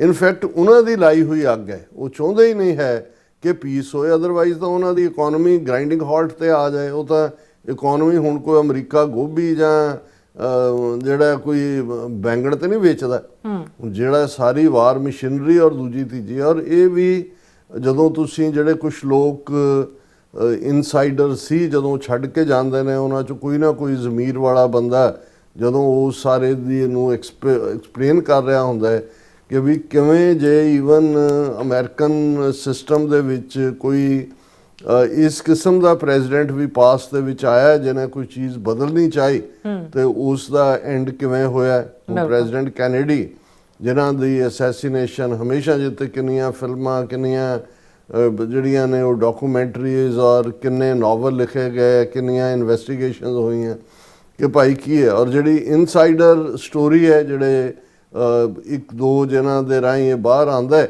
ਕਿ ਜਿਸ ਲੈਵਲ ਦੇ ਉੱਤੇ ਖੁਫੀਆ ਏਜੰਸੀਆਂ ਆਪਣੀ ਖੇਡ ਖੇਡਦੀਆਂ ਨੇ, ਜਿਨ੍ਹਾਂ ਵਿੱਚ ਖਾਸ ਤੌਰ ਤੇ ਮੋਸਟ ਨੋਟੋਰੀਅਸ ਮੋਸਾਦ ਹੈ। ਇੱਕ ਨਿੱਕਾ ਜਿਹਾ 10-12 ਹਜ਼ਾਰ ਸਕੁਅਰ ਮਾਈਲ ਦਾ ਮੁਲਕ ਇਜ਼ਰਾਈਲ, ਉਹਨੇ ਅਮਰੀਕਾ ਦੀ ਨੀਤੀ ਨੂੰ ਅੱਗੇ ਲਾਇਆ ਹੋਇਆ। ਔਰ ਕਿਵੇਂ ਆ ਜਿਹੜਾ ਐਪਸਟਾਈਨ ਫਾਈਲਸ, ਜਿਸ ਦੇ ਉੱਤੇ ਮੇਕ ਅਮਰੀਕਾ ਗ੍ਰੇਟ ਅਗੇਨ ਦੀ ਲੌਬੀ ਦਾ ਵੀ ਪੂਰਾ ਜ਼ੋਰ ਸੀ, ਪਰ ਉਹਨੂੰ ਕਿਉਂ ਪਾਸੇ ਕਰ ਦਿੱਤਾ ਗਿਆ? ਕਿਉਂਕਿ ਆਇਆ ਕਿ ਵੀ ਇਹਦੇ 'ਚ ਤਾਂ ਹਰ ਸ਼ੇਡ ਦੇ ਲੋਕ ਜਿਹੜੇ ਨੇ, ਹਰ ਪਾਰਟੀ, ਹਰ ਇੰਪੋਰਟੈਂਟ ਮੈਨ, ਬਿਲੀਅਨੇਅਰ, ਸਾਰੇ ਹੀ ਉਹਦੇ 'ਚ ਇਨਵੋਲਵ ਹੁੰਦੇ ਨੇ। ਔਰ ਇਹ ਸਾਹਮਣੇ ਆ ਕਿ ਵੀ ਇਹ ਜਿਹੜਾ ਐਪਸਟਾਈਨ ਫਾਈਲ ਜਿਹੜੀਆਂ ਨੇ, ਜਾਂ ਐਪਸਟਾਈਨ ਦਾ ਸੰਬੰਧ ਮੋਸਾਦ ਨਾਲ ਸੀ ਜੀ, ਔਰ ਉਹਨੂੰ ਕਿਵੇਂ ਜੇਲ੍ਹ ਔਰ ਉਹਦਾ ਸਸਪੀਸ਼ੀਅਸ ਸਰਕਮਸਟੈਂਸ 'ਚ ਉਹਦੀ ਡੈਥ ਹੋਈ। ਔਰ ਹੁਣ ਵੀ ਜਦੋਂ ਕਿ ਇੱਕ ਮੁੱਦਾ ਇਹ ਸਾਰੇ ਕੈਂਪੇਨ ਵੇਲੇ ਸੀ ਵੀ ਉਹਨਾਂ ਨੂੰ ਖੋਲ੍ਹਿਆ ਜਾ, ਪਰ ਉਹਦੇ ਬਿਹਾਈਂਡ ਮੋਸਾਦ ਹੈ। ਜਦੋਂ ਤੁਸੀਂ ਕਿਸੇ ਨੂੰ ਵੀ ਕਾਣਾ ਕਰ ਲੈਂਦੇ ਹੋ, ਹੁਣ ਪੰਜਾਬ ਦੇ ਵਿੱਚ ਬੜੀ ਚਰਚਾ ਹੈ ਪਿਛਲੇ ਦਿਨਾਂ ਦੀ, ਅਸੀਂ ਇਸ ਕਿਸਮ ਦੇ ਇਸ਼ੂ ਨੂੰ ਚੁੱਕਦੇ ਹੀ ਨਹੀਂ ਆ ਕਿ ਜੀ ਉਹ DIG ਰਿਹਾ ਭੁੱਲਰ, ਉਹ ਚੁੱਕਿਆ ਗਿਆ, ਇੰਨੇ ਕਰੋੜ ਉਹਦੇ ਘਰੋਂ ਮਿਲਿਆ, ਇੰਨੇ ਕਿਲੋ ਸੋਨਾ ਮਿਲਿਆ, ਇੰਨੇ 10 ਫਲੈਟਾਂ ਦੀਆਂ ਪਰਚੀਆਂ ਡਿੱਗੀਆਂ, ਉਹਦਾ ਦੁਬਈ 'ਚ ਫਲੈਟ ਹੈ, ਦੂਜੇ 'ਚ ਫਲੈਟ ਹੈ, ਉਹਦਾ ਪਿਓ ਜਿਹੜਾ IG ਸੀ ਪੁਲਿਸ ਦਾ, ਉਹਨੂੰ ਕੰਪੈਸ਼ਨੇਟ ਗਰਾਊਂਡ ਤੇ ਭਰਤੀ ਕੀਤਾ, ਉਹਨੇ ਕੋਈ ਐਗਜ਼ਾਮ ਵੀ ਪਾਸ ਨਹੀਂ ਸੀ ਕੀਤਾ। ਹੁਣ ਇਹ ਜਿਹੜਾ ਸਾਰਾ ਜਦੋਂ ਕਿਉਂਕਿ ਇਹ ਜ਼ਰੂਰੀ ਹੈ ਇਸ ਗੱਲ ਨੂੰ ਸਮਝਣਾ ਕਿ ਜਦੋਂ ਬਹੁਤ ਸਾਰਿਆਂ ਨੂੰ ਲੱਗਦਾ ਹੈ ਕਿ ਵੀ ਫਲਾਂ ਬੰਦਾ, ਫਲਾਂ ਪੋਲੀਟੀਸ਼ੀਅਨ ਜਾਂ ਫਲਾਂ ਆਫਿਸਰ ਜਾਂ ਫਲਾਂ, ਉਹ ਤਾਂ ਬੜਾ ਜਿਹੜਾ ਉਹ ਸਟ੍ਰੇਟ ਫਾਰਵਰਡ ਸੀ, ਬੜਾ ਇਮਾਨਦਾਰ ਸੀ, ਉਹ ਗੱਲ ਕਿਉਂ ਨਹੀਂ ਕਰਦਾ? ਬਿਲਕੁਲ, ਕਿਉਂਕਿ ਇਹ ਵਰਤਾਰਾ ਵਿਦਨ ਕੰਟਰੀਜ਼ ਵੀ ਜਿਹੜਾ ਇੰਟੈਲੀਜੈਂਸ ਏਜੰਸੀਆਂ ਦਾ ਹੈ ਵੀ ਉਹਨਾਂ ਨੇ ਤੁਹਾਡੀ ਫਾਈਲ ਬਣਾਉਣੀ ਸ਼ੁਰੂ ਕਰ ਦੇਣੀ ਹੈ, ਤੁਹਾਨੂੰ ਕਾਣਾ ਕਰਨਾ ਹੈ, ਉਹ ਤੁਸੀਂ ਪਹਿਲਾਂ ਹੀ ਕਾਣੇ ਹੋ, ਉਹਦੇ ਉਹਨਾਂ ਕੋਲ ਰਿਕਾਰਡ ਨੇ। ਤੇ ਜੇ ਤੁਸੀਂ ਕਿਸੇ ਸਟੇਜ ਦੇ ਉੱਤੇ, ਜਦੋਂ ਅਸੀਂ ਇਹ ਕਹਿੰਦੇ ਹਾਂ ਕਿ ਮੁਲਕਾਂ ਨੂੰ ਇੰਟੈਲੀਜੈਂਸ ਏਜੰਸੀਆਂ ਰਨ ਕਰਦੀਆਂ ਨੇ, ਬਾਕੀ ਤਾਂ ਜਿਹੜੀ ਹੈ ਪੂਪਲੀ ਲੈ ਵੋਟਾਂ ਪੈ ਗਈਆਂ, ਕੌਣ ਆ ਗਿਆ, ਦੂਜਾ ਆ ਗਿਆ, ਜਾਂ ਸਾਡੇ ਖਿੱਤੇ ਜਦੋਂ ਬਿਊਰੋਕਰੇਸੀ ਕਿਹਾ ਜਾਂਦਾ, ਬਿਊਰੋਕਰੇਸੀ ਇਹ ਸਾਰੇ ਉਹੀ ਆਫਿਸਰਸ ਨੇ, ਪਰ ਬਿਊਰੋਕਰੇਸੀ ਦੇ ਬਿਹਾਈਂਡ ਜਿਹੜੀ ਡੀਪ ਸਟੇਟ ਹੈ ਜਾਂ ਏਜੰਸੀਆਂ ਨੇ, ਉਹ ਤੁਹਾਡੀਆਂ ਕਮਜ਼ੋਰੀਆਂ, ਉਹ ਇਖਲਾਕੀ ਹੋਣ, ਫਾਈਨੈਂਸ਼ੀਅਲ ਹੋਣ, ਪਰਿਵਾਰਕ ਹੋਣ, ਕਰਪਸ਼ਨ ਦੀਆਂ ਹੋਣ, ਉਹਦੀ ਫਾਈਲ ਮੇਨਟੇਨ ਉਹਨਾਂ ਨੇ ਕੀਤੀ ਹੁੰਦੀ ਹੈ ਉਹ ਪ੍ਰੋਪਰਲੀ। ਤੇ ਜਦੋਂ ਤੁਸੀਂ ਕਿਸੇ ਮੁੱਦੇ ਤੇ ਕੋਈ ਸਟੈਂਡ ਲੈਣ ਦੀ ਗੱਲ, ਤੁਹਾਨੂੰ ਸੱਦ ਕੇ ਤੁਹਾਡੀ ਫਾਈਲ ਦਿਖਾ ਦਿੰਦੇ ਨੇ ਜੀ, ਆਹ ED ਦੀ ਫਾਈਲ ਹੈ, ਆਹ ਇਨਕਮ ਟੈਕਸ ਦੀ ਫਾਈਲ ਹੈ, ਇਹ ਸਾਡੀ ਖੁਫੀਆ ਏਜੰਸੀ ਰਾਹ ਦੀ ਫਾਈਲ ਹੈ, ਇਹ ਇੰਟੈਲੀਜੈਂਸ ਬਿਊਰੋ ਦੀ ਹੈ, ਤੁਸੀਂ ਇੱਥੇ ਆਉਂਦੇ ਹੋ ਤੇ ਹੁਣ ਦੱਸੋ ਵੀ ਕੀ ਕਰਨਾ ਹੈ। ਬਿਲਕੁਲ, ਔਰ ਜ਼ਾਹਰ ਹੈ ਕਿ ਵੀ ਅੱਖਾਂ 'ਚ ਅੱਖਾਂ ਪਾ ਕੇ ਤਾਂ ਉਹੀ ਗੱਲ ਕਰ ਸਕਦਾ ਜਿਹੜਾ ਕਾਣਾ ਨਾ ਹੋਏ, ਨਹੀਂ ਤਾਂ ਮੂੰਹ ਖਾਂਦਾ, ਅੱਖਾਂ ਸ਼ਰਮਾਉਂਦੀਆਂ ਜਦੋਂ ਤੁਸੀਂ ਉਸ ਲੈਵਲ ਦਾ ਪਾਰਟ ਕਰਦੇ ਹੋ। ਸੋ ਇਹ ਰਿਪੀਟਡਲੀ ਜਦੋਂ ਤੁਸੀਂ ਲਾਸ ਆਫ ਹਿਊਮਨ ਲਾਈਫ ਦੇਖਦੇ ਹੋ, ਜਿਵੇਂ ਮੈਂ ਕਿਹਾ ਵੀ ਅਸੀਂ ਕਿਉਂਕਿ ਖੁਦ ਸਾਡੀ ਕੌਮ ਇਹਨਾਂ 4 ਦਹਾਕਿਆਂ ਦੇ ਵਿੱਚ ਇੱਕ ਤੋਂ ਬਾਅਦ ਇੱਕ ਨਸਲਕੁਸ਼ੀ ਦਾ ਸ਼ਿਕਾਰ ਹੈ, ਤੇ ਅਸੀਂ ਪੇਨ ਮਹਿਸੂਸ ਕਰ ਸਕਦੇ ਹਾਂ ਗਜ਼ਾ ਦੇ ਲੋਕਾਂ ਦੀ, ਵੈਸਟ ਬੈਂਕ ਦੇ ਲੋਕਾਂ ਦੀ, ਯੂਕਰੇਨ ਦੇ ਲੋਕਾਂ ਦੀ, ਜਾਂ ਅਫਰੀਕਾ। ਅਜੇ ਬਹੁਤ ਵਾਰ ਅਸੀਂ ਵੀ ਘੱਟ ਗੱਲ ਕਰਦੇ ਹਾਂ ਅਫਰੀਕਾ ਦੀ, ਉੱਥੇ ਜੋ ਕੁਝ ਹੋਇਆ ਰਵਾਂਡਾ 90ਵਿਆਂ ਦੇ ਵਿੱਚ, ਭਾਵੇਂ ਉਹਨਾਂ ਨੇ ਟਰਾਈਬਲ ਵਾਰਫੇਅਰ ਬਣਾਇਆ ਕਿ ਟੁਟਸੀ ਤੇ ਹੁਟਸੀ ਤੇ ਫਲਾਣਾ, ਮਿਲੀਅਨਸ ਮਾਰੇ ਗਏ, ਪਰ ਕਿਸੇ ਨੂੰ ਕੋਈ ਉਹਦਾ ਹੈ ਹੀ ਨਹੀਂ ਸੀ। ਦੂਸਰੇ ਪਾਸੇ ਅਸੀਂ ਦੇਖਦੇ ਹਾਂ ਕਿ ਵੀ ਜਿਨ੍ਹਾਂ ਦੇ ਵੈਸਟਡ ਇੰਟਰਸਟ ਜੁੜੇ ਹੋਏ ਨੇ, ਜਿਨ੍ਹਾਂ ਦੇ ਨਾਲ ਉਹ ਸਾਰੀਆਂ ਕਹਾਣੀਆਂ ਜੁੜੀਆਂ ਹੋਈਆਂ, ਉਹ ਜਿਹੜੇ ਨੇ ਉਹ ਦੇ ਰਨ ਦਾ ਸ਼ੋਅ। ਔਰ ਤੁਹਾਨੂੰ ਹੁਣ ਇਹ ਮੀਡੀਆ, ਹੁਣ ਮੀਡੀਆ ਦੇ ਹਵਾਲੇ ਨਾਲ ਬਹੁਤ ਵਾਰ ਸਾਡੀ ਜਾਣਕਾਰੀ ਦਾ ਸਾਧਨ ਕੀ ਹੈ, ਅਸੀਂ ਪ੍ਰਿੰਟ ਮੀਡੀਆ 'ਚੋਂ ਕੱਢਿਆ ਜਾਂ ਡਿਜੀਟਲ ਜਾਂ ਇਲੈਕਟ੍ਰੋਨਿਕ ਜਾਂ ਥੋੜ੍ਹਾ ਬਹੁਤ ਸੋਸ਼ਲ ਮੀਡੀਆ। ਜੇ ਤੁਸੀਂ ਮੀਡੀਆ ਹਾਊਸਿਸ ਦੇਖੋਗੇ, ਉਹੀ ਖਬਰ ਬਾਹਰ ਆਉਂਦੀ ਹੈ ਜਿਹੜੀ ਉਹ ਤੁਹਾਨੂੰ ਦਿਖਾਣਾ ਚਾਹੁੰਦੇ ਨੇ। ਹੁਣ ਉਹ ਮਰਡਕ ਨਾਂ ਦਾ 90 ਸਾਲਾਂ ਦਾ ਬੁੱਢਾ ਹੈ ਉੱਥੇ ਆਸਟ੍ਰੇਲੀਆ ਦਾ, ਜਿਹੜਾ ਉਹਨਾਂ ਦਾ 40% ਮੀਡੀਆ ਕੰਟਰੋਲ ਕਰਦਾ। ਅਮਰੀਕਾ 'ਚ ਵੀ ਉਹਦੇ ਪੈਰ ਜੰਮੇ ਹੋਏ ਨੇ। ਉਹਦੇ 'ਚ ਉੱਥੇ ਲੁੱਟ ਕੀ ਚੱਲ ਰਹੀ ਹੈ, ਉੱਥੋਂ ਦੇ ਐਬੋਰੀਜਨਲਸ ਦੇ ਨਾਲ ਕੀ ਹੋਇਆ, ਜਾਂ ਉੱਥੇ ਅੰਬਾਨੀ, ਅਡਾਨੀ, ਕੋਲ ਮਾਈਨ ਦੂਜੇ ਤੀਜੇ 'ਚ ਕੀ ਕਰ ਰਹੇ ਨੇ, ਉਹ ਤੁਹਾਨੂੰ ਕਦੇ ਨਜ਼ਰ ਨਹੀਂ ਆਏਗਾ। ਜਿਹਨੂੰ ਉਹਨਾਂ ਨੇ ਦਹਿਸ਼ਤਗਰਦ ਬਣਾਉਣਾ, ਖਬਰਾਂ ਜਿਹੜਾ ਉਹਨਾਂ ਦੇ ਖਿਲਾਫ ਲੱਗਣਗੀਆਂ ਕਿ ਇਹ ਹੈ। ਔਰ ਇਹ ਜੇ ਦੇਖਿਆ ਜਾਏ ਵੀ ਕਿਸ ਲੈਵਲ ਦੇ ਉੱਤੇ, ਜਿਵੇਂ ਕੈਨੇਡੀ ਦੇ ਮਰਡਰ ਦੀ ਗੱਲ ਚੱਲੀ, ਔਰ ਇਨਸਾਈਡ ਇਹ ਸੀ ਕਿ ਵੀ ਕੈਨੇਡੀ ਇਜ਼ਰਾਈਲ ਦੇ ਉੱਤੇ ਦਬਾਅ ਬਣਾ ਰਿਹਾ ਸੀ, ਉਹਨੂੰ ਲੱਗਾ ਕਿ ਵੀ ਇਹ ਨਿਊਕਲੀਅਰ ਬਣਾ ਰਹੇ ਨੇ। ਉਹਨੇ ਕਿਹਾ ਵੀ ਪਹਿਲਾਂ ਇੱਕ ਲੈਟਰ ਲਿਖਿਆ, ਫਿਰ ਦੂਸਰਾ ਕਿ ਡੇਟ ਦਿੱਤੀ ਕਿ ਵੀ ਬੰਦ ਕਰੋ ਇਹ ਸਾਰਿਆਂ ਨੂੰ, ਉਹ ਮੁੜ ਕੇ ਨਹੀਂ ਲੱਭਾ ਹੈ। ਔਰ ਜਿਹਨੇ ਉਹਨੂੰ ਕੀਤਾ ਉਹ ਅੱਗੋਂ ਉਹਦਾ ਕੀ ਐਂਡ ਹੋਇਆ ਉਹ ਸਾਹਮਣੇ। ਸੋ ਮੈਂ ਇਹ ਜਦੋਂ ਬ੍ਰੌਡਰ ਗੇਮ ਬਿਗਰ ਗੇਮ ਦੇਖਦਾ ਤਾਂ ਮੈਨੂੰ ਬਹੁਤ ਵਾਰ ਲੱਗਦਾ ਵੀ ਅਸੀਂ ਤਾਂ ਰੂਹਾਨੀ ਦੁਨੀਆ 'ਚ ਯਕੀਨ ਕਰਨ ਵਾਲੇ ਲੋਕ ਹਾਂ, ਜਿੱਥੇ ਅਸੀਂ ਸਮਝਦੇ ਹਾਂ ਕਿ ਭਾਈ ਉਸ ਵਾਹਿਗੁਰੂ ਦੀ ਰਜ਼ਾ ਤੋਂ ਬਿਨਾਂ ਪੱਤਾ ਵੀ ਨਹੀਂ ਹਿੱਲ ਸਕਦਾ। ਬਿਲਕੁਲ ਉਹੀ ਜਿਹੜਾ ਉਹਦੇ ਹੁਕਮ ਦੇ ਵਿੱਚ ਸਾਰੀ ਖੇਡ ਹੈ ਜਿਹੜੀ ਲੇਕਿਨ ਜਦੋਂ ਅਸੀਂ ਇਸ ਸ੍ਰਿਸ਼ਟੀ ਦੇ ਅੱਜ 8 ਬਿਲੀਅਨ ਤੋਂ ਜ਼ਿਆਦਾ ਲੋਕਾਂ ਔਰ ਇਹਨਾਂ 194 ਮੁਲਕਾਂ ਤੋਂ ਜ਼ਿਆਦਾ, ਹੁਣ ਗਜ਼ਾ ਜਾਂ ਫਲਸਤੀਨੀਆਂ ਦਾ ਇਸ਼ੂ ਹੈ, 193 ਮੁਲਕ ਜਿਹੜੇ ਨੇ ਉਹ ਯੂਨਾਈਟਿਡ ਨੇਸ਼ਨਸ ਦੇ ਮੈਂਬਰ ਨੇ, 180 ਮੁਲਕ ਐਂਡੋਰਸ ਕਰ ਚੁੱਕੇ ਨੇ ਕਿ ਫਲਸਤੀਨ ਦੀ ਸਟੇਟ ਹੋਣੀ ਚਾਹੀਦੀ, 180। ਅੱਛਾ। ਲੇਕਿਨ ਉਹ ਇਜ਼ਰਾਈਲ ਜਾਂ ਨੈਤਨਯਾਹੂ ਜਾਂ ਦੂਜੇ ਫਿਤਨੇ ਜਿਹੜੇ ਨੇ ਸਾਰੇ ਜਿਨ੍ਹਾਂ ਦੇ ਮੂੰਹ ਨੂੰ ਲਹੂ ਲੱਗਾ ਹੋਇਆ ਹੈ, ਜਿਹੜੇ ਅਮਰੀਕਾ ਦੀ ਸ਼ਹਿ ਦੇ ਉੱਤੇ ਬੈਠੇ ਹੋਏ ਨੇ, ਉਹਨਾਂ ਨੂੰ ਕੀ ਫਰਕ ਪੈਂਦਾ? ਉਹ ਕਹਿੰਦਾ ਕਿ ਬਈ ਬਿਲਕੁਲ ਇਧਰ ਪੀਸ ਡੀਲ ਦੀ ਗੱਲ ਹੋਈ ਕਿ ਵੀ ਜੀ ਨੈਕਸਟ 20 ਨੁਕਾਤੀ ਪ੍ਰੋਗਰਾਮ ਹੁਣ ਹੋਏਗਾ, ਉਹ ਆਪਣੀ ਕਨੈਸਟ ਦੇ ਵਿੱਚ ਇਜ਼ਰਾਈਲ 'ਚ ਮਤਾ ਕਰ ਰਹੇ ਨੇ ਕਿ ਜੀ ਵੈਸਟ ਬੈਂਕ ਨੂੰ ਵੀ ਐਨੈਕਸ ਕਰੋ। ਔਰ ਉਹਨਾਂ ਦੇ ਫਾਈਨੈਂਸ ਮਿਨਿਸਟਰ ਨੇ ਕੱਲ ਪਰਸੋਂ ਬਿਆਨ ਦਿੱਤਾ, ਜਿਹਦਾ ਬਾਅਦ 'ਚ ਉਹਨੇ ਰਿਟਰੀਟ ਕੀਤਾ। ਉਹਨੇ ਕਿਹਾ ਜੀ ਇਹ ਸਾਊਦੀ ਅਰੇਬੀਆ ਵਾਲੇ ਸਾਡੇ ਨਾਲ ਸਾਨੂੰ ਰੈਕਗਨਾਈਜ਼ ਕਰਨਾ ਚਾਹੁੰਦੇ ਨੇ, ਬਹੁਤ ਚੰਗੀ ਗੱਲ ਹੈ, ਪਰ ਜੇ ਉਹ ਇਹ ਸ਼ਰਤ ਰੱਖਦੇ ਨੇ ਕਿ ਫਲਸਤੀਨੀ ਸਟੇਟ ਬਣੇਗੀ ਤਾਂ ਕਰਨਗੇ, ਸਾਨੂੰ ਲੋੜ ਨਹੀਂ, ਨਾ ਤੇ ਤੁਸੀਂ ਊਂਠਾਂ ਤੇ ਬਹਿ ਕੇ ਸਫ਼ਰ ਕਰੋ। ਹੁਣ ਇਹ ਜ਼ਹਿਨੀਅਤ ਹੈ ਕਿ ਵੀ ਤੁਸੀਂ ਲੋਕ, ਔਰ ਇਹ ਉਹ ਲੋਕ ਗੱਲ ਕਰ ਰਹੇ ਨੇ ਜਿਹੜੇ ਖੁਦ ਜੇ ਦੁਨੀਆ ਦੇ ਵਿੱਚ, ਜਿਵੇਂ ਕੱਲ ਅਸੀਂ ਡਿਸਕਸ ਕੀਤਾ ਕਿ 450 ਤੋਂ ਜ਼ਿਆਦਾ ਸੈਲੀਬ੍ਰਿਟੀਜ਼ ਨੇ ਜਿਹੜਾ ਲੈਟਰ ਲਿਖਿਆ, ਉਹਦੇ 'ਚ ਉਹਨਾਂ ਨੇ ਕਿਹਾ ਵੀ ਹੋਲੋਕੌਸਟ ਤੋਂ ਬਾਅਦ ਹੀ ਦੁਨੀਆ ਦੇ ਵਿੱਚ ਜਿਹੜੇ ਕੋਵੈਨੈਂਟ ਬਣੇ, ਜਿਹੜੀਆਂ ਪ੍ਰੋਟੋਕੋਲ ਬਣੇ, ਜਿਹੜੀ definition genocide the I, 10 stages of genocide define ਹੋਏ, ਉਸ ਦਾ ਜਿਹੜਾ ਕਲਾਸਿਕ ਕੇਸ ਹੈ ਉਹ ਤਾਂ ਜੂਇਸ਼ ਹੋਲੋਕੌਸਟ ਹੈ। ਔਰ ਜਿਨ੍ਹਾਂ ਦੇ ਕੋਲ ਉਹਨਾਂ ਦਾ ਮੁਲਕ ਬਣਾਉਣ ਦਾ ਕਾਨਸੈਪਟ ਉਸ ਕਲੈਕਟਿਵ ਗਿਲਟ ਚੋਂ ਨਿਕਲਿਆ ਯੂਰਪ ਦੀ ਕਿ ਇਹਨਾਂ ਲੋਕਾਂ ਦੇ ਨਾਲ ਕੀ ਹੋਇਆ, ਜਿਹਦੇ 'ਚ ਸਾਰੇ ਹੀ ਸਾਇਲੈਂਟ ਪਾਰਟਨਰ ਸੀ, ਕੋਈ ਐਕਟਿਵ ਪਾਰਟਨਰ ਸੀ। ਅੱਜ ਉਹੀ ਮੁਲਕ ਜਦੋਂ ਉਸ ਤੋਂ ਵੀ ਵਸਟ ਜਿਹੜਾ ਜ਼ੁਲਮ ਇਨ ਦਾ ਗਲੇਅਰ ਆਫ ਦਾ ਕੈਮਰਾਸ ਪਿਛਲੇ 2 ਸਾਲ ਤੋਂ ਕਰ ਰਿਹਾ ਹੈ, ਔਰ ਦੁਨੀਆ ਦੀ ਕੋਈ ਪਰਵਾਹ ਨਹੀਂ ਹੈ। ਜੇ 180 ਮੁਲਕ ਕਹਿੰਦੇ ਨੇ ਉਹਨਾਂ ਦਾ ਮੁਲਕ ਕਿਆ ਹੋਣਾ ਚਾਹੀਦਾ, ਭਾਈ ਤੁਸੀਂ ਵੀ ਉੱਥੇ ਰਹੋ ਸਾਈਡ ਬਾਈ ਸਾਈਡ, ਉਹ ਕਹਿੰਦੇ ਵੀ ਡੋਂਟ ਗਿਵ ਅ ਡੈਮ। ਹੁਣ ਇਹਨਾਂ ਹਾਲਾਤਾਂ 'ਚ ਅਸੀਂ ਦੇਖਦੇ ਹਾਂ ਕਿ ਵੀ ਕਿਹਦੇ ਤੇ ਸਿਲੈਕਟਿਵ ਜਿਹਾ ਕੰਮ ਹੈ, ਕਿਹਦਾ ਜ਼ੁਲਮ ਜਿਹੜਾ ਉਹ ਜ਼ੁਲਮ ਹੈ ਤੇ ਕਿਹਦਾ ਜ਼ੁਲਮ ਜਿਹੜਾ ਹੈ ਉਹ ਇਸ ਲਈ ਕਬੂਲ ਹੈ ਕਿਉਂਕਿ ਜੀ ਉਹ ਲਾਲਚ ਲੋਕਾਂ ਨੂੰ ਕਾਬੂ ਡਿਫਾਈਨ ਹੀ ਕਰਨਾ। ਹੁਣ ਜਿਵੇਂ ਅਸੀਂ ਫਰੀडम ਫਾਈਟਰ, ਮਿਲੀਟੈਂਟ ਜਾਂ ਟੈਰਰਿਸਟ, ਇਹ 3 ਲਫ਼ਜ਼ ਨੇ। 9/11 ਹੋਇਆ, 9/11 ਤੋਂ ਬਾਅਦ ਆਲਮੋਸਟ ਇਹ ਬਣ ਗਿਆ ਜੀ ਕਿ ਹਰ ਕੋਈ ਜਿਹੜਾ ਫਰੀडम ਲਈ ਲੜਨ ਵਾਲਾ ਹੈ ਜਾਂ ਕੋਈ ਮਿਲੀਟੈਂਸੀ ਨੂੰ ਸਾਰਾ ਉਹ ਟੈਰਰਿਸਟ ਹੀ ਹੈ, ਇਹ ਡੈਫੀਨੇਸ਼ਨ ਬਣ ਗਈ। ਉਹਦੇ ਥੱਲੇ ਜਿਹੜੀਆਂ ਟੈਰਰਿਸਟ ਖੁਦ ਸਟੇਟਾਂ ਨੇ, ਭਾਰਤ ਵਰਗੀ ਸਟੇਟ ਜਿਹਨੇ ਇਹਦਾ ਫਾਇਦਾ ਚੁੱਕਦਿਆਂ ਪਹਿਲਾਂ ਟਾਡਾ ਵਰਗੇ ਕਾਨੂੰਨ ਬਣਾ ਕੇ ਫਰੀडम ਦੀਆਂ ਪੋਲੀਟੀਕਲ ਐਸਪੀਰੇਸ਼ਨਸ ਵਾਲਿਆਂ ਨੂੰ ਕ੍ਰਸ਼ ਕੀਤਾ ਸੀ, ਫਿਰ ਉਹਨਾਂ ਨੇ ਪੋਟਾ ਬਣਾ ਦਿੱਤਾ, ਫਿਰ ਯੂਆਪਾ ਬਣਾ ਦਿੱਤਾ। ਅੱਜ ਹਾਲ ਇਹ ਹੈ ਵੀ ਜਿਹਨੂੰ ਮਰਜ਼ੀ ਚੁੱਕ ਕੇ ਤੁਸੀਂ ਅੰਦਰ ਦੇ ਦਿਓ। ਉਹ ਲਦਾਖ ਵਾਲਾ ਵਾਂਗਚੁਕ, ਸੋਨਮ ਵਾਂਗਚੁਕ ਜਿਹੜਾ ਦੁਨੀਆ ਦਾ ਇੱਕ ਸੈਲੀਬ੍ਰਿਟੀ, ਐਨਵਾਇਰਨਮੈਂਟ, ਕਲਾਈਮੇਟ, ਦੂਜੇ ਮੁੱਦਿਆਂ ਦੇ ਉੱਤੇ ਦਰਜਨਾਂ ਅਵਾਰਡ, ਜਿਹਦਾ ਘਰ ਭਰਿਆ ਹੋਇਆ ਅਵਾਰਡਸ ਨਾਲ, ਇੰਟਰਨੈਸ਼ਨਲ ਰੈਕਗਨੀਸ਼ਨ, ਉਹਨੂੰ ਚੁੱਕ ਕੇ ਜੋਧਪੁਰ ਭੇਜਿਆ ਕਿਉਂਕਿ ਉਹਨੇ ਇੰਨਾ ਹੀ ਕਿਹਾ ਗਿਆ ਜੀ ਸਾਡਾ ਜੋ ਤੁਸੀਂ ਲਦਾਖ ਨੂੰ ਜਦੋਂ ਯੂਨੀਅਨ ਟੈਰੀਟਰੀ ਬਣਾਇਆ, ਜੋ ਸਾਡੇ ਨਾਲ ਇਕਰਾਰ ਕੀਤੇ ਸੀ ਉਹ ਤਾਂ ਪੂਰੇ ਕਰੋ।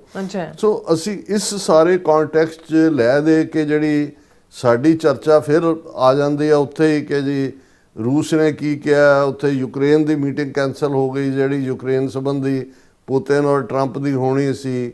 ਇੰਡੀਆ ਜਿਹੜਾ ਰਨ ਅਰਾਊਂਡ ਦੇ ਰਿਹਾ, ਜੋ ਮਾਈਨੋਰਟੀਜ਼ ਨਾਲ ਤਾਂ ਕਰ ਹੀ ਰਿਹਾ, ਲੇਕਿਨ ਜਿਹਨੇ ਹਰ ਪਾਸਿਓਂ ਡਬਲ ਹੀ ਨਹੀਂ ਮਲਟੀਪਲ ਆਪਣੇ ਚਿਹਰੇ ਦਿਖਾਏ। ਜੇ ਯੂਕਰੇਨ ਦੇ ਉੱਤੇ ਰੂਸ ਦਾ ਹਮਲਾ ਹੁੰਦਾ ਤਾਂ ਉੱਥੇ ਇੰਡੀਆ ਨੂੰ ਸੋਵਰਨਿਟੀ ਨਜ਼ਰ ਨਹੀਂ ਆਉਂਦੀ ਯੂਕਰੇਨ ਦੀ, ਤੇ ਜੇ ਅਫਗਾਨਿਸਤਾਨ ਦੀ ਦਹਿਸ਼ਤਗਰਦੀ ਦੇ ਖਿਲਾਫ ਪਾਕਿਸਤਾਨ ਨੇ ਕਾਰਵਾਈ ਕੀਤੀ ਤਾਂ ਇੰਡੀਆ ਕਹਿ ਰਿਹਾ ਜੀ ਅਸੀਂ ਜਿਹੜੀ sovereignty and integrity and freedom of Afghanistan ਦੀ ਹਮਾਇਤ ਕਰਦੇ।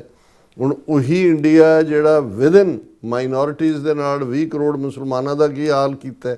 ਆ ਯੂਪੀ ਦੇ ਚੀਫ ਮਿਨਿਸਟਰ ਉਹਨੇ ਗੁੰਡਾ ਜਿਹੜਾ ਆਦਿੱਤਿਆਨਾਥ ਯੋਗੀ, ਉਹਨੇ ਜਿਹੜਾ ਹੁਣ ਆਲਮੋਸਟ ਜਿਹੜੀ 20% ਆਬਾਦੀ ਹੈ ਭਾਰਤ 'ਚ ਮੁਸਲਮਾਨਾਂ ਦੀ ਹੈ, 16-17% ਯੂਪੀ 'ਚ ਹੈ। ਜ਼ਾਹਰ ਹੈ ਹਲਾਲ ਮਾਸ ਉਹਨਾਂ ਦੀ ਖੁਰਾਕ ਦਾ ਹਿੱਸਾ ਹੈ। ਉਹਨੇ ਉਹਦੇ ਸਰਟੀਫਿਕੇਸ਼ਨ ਦੀ ਪਾਬੰਦੀ ਲਾਤੀ, ਉਹਨੇ ਕਿਹਾ ਜੀ ਇਹ ਖਾਣ ਵਾਲੇ ਜਿਹੜੇ ਨੇ ਇਹ ਦਹਿਸ਼ਤਗਰਦੀ ਕਰਦੇ ਨੇ। ਮਤਲਬ ਜਦੋਂ ਇਸ ਹੱਦ ਤੱਕ ਤੁਸੀਂ ਬਾਕੀ ਜੋ ਮਸੀਤਾਂ ਦਾ ਢਾਏ ਜਾਣਾ ਹੈ, ਸਿੱਖਾਂ ਦੇ ਮਾਮਲੇ 'ਚ ਸਾਡੇ ਇਤਿਹਾਸਕ ਗੁਰਦੁਆਰੇ ਗਿਆਨ ਗੋਦੜੀ, ਮੰਗੂ ਮਾਟ, ਗੁਰਦੁਆਰਾ ਡੋਂਗ ਮੌਰ, ਉਹਨਾਂ ਸਾਰਿਆਂ ਦੇ ਉੱਤੇ ਕਬਜ਼ੇ ਔਰ ਫੇਕ ਜੇ ਲੋਕਾਂ ਨੂੰ ਧਰਮਾਂ 'ਚ ਵਾੜ ਕੇ ਜਿਸ ਕਿਸਮ ਦਾ ਜੋ ਪਾਰਟ ਚੱਲ ਰਿਹਾ, ਸੋ ਇਹ ਸਾਰਿਆਂ ਦਾ ਇਹ ਤੁਸੀਂ ਦੇਖੋਗੇ ਵੀ ਇਹ ਤਾਂ ਕੋਈ ਡਿਸਕਸ਼ਨ ਦਾ ਇਸ਼ੂ ਹੀ ਨਹੀਂ ਹੈ ਕਿ ਵੀ ਉਹ ਮਾਈਨੋਰਿਟੀਜ਼ ਨਾਲ ਕੀ ਕਰ ਰਹੇ ਨੇ ਜਾਂ ਦੂਜਿਆਂ ਨਾਲ ਕੀ ਹੈ। ਇਸ ਦੇ ਉਲਟ ਜਾ ਕੇ ਭਾਰਤ ਉੱਥੇ ਖਲੋਂਦਾ ਹੈ ਜਿੱਥੇ ਉਹ ਰੂਸ ਦਾ ਵੀ ਹਮਾਇਤੀ ਹੈ, ਜਿੱਥੇ ਨੈਤਨਯਾਹੂ ਦਾ ਟਵਿਨ ਹੈ ਉਹਦੀ ਵੀ ਹਮਾਇਤ ਕਰ ਰਿਹਾ ਵੀ ਗਜ਼ਾ ਜਾਂ ਦੂਜੇ ਜੋ ਹੋ ਰਿਹਾ।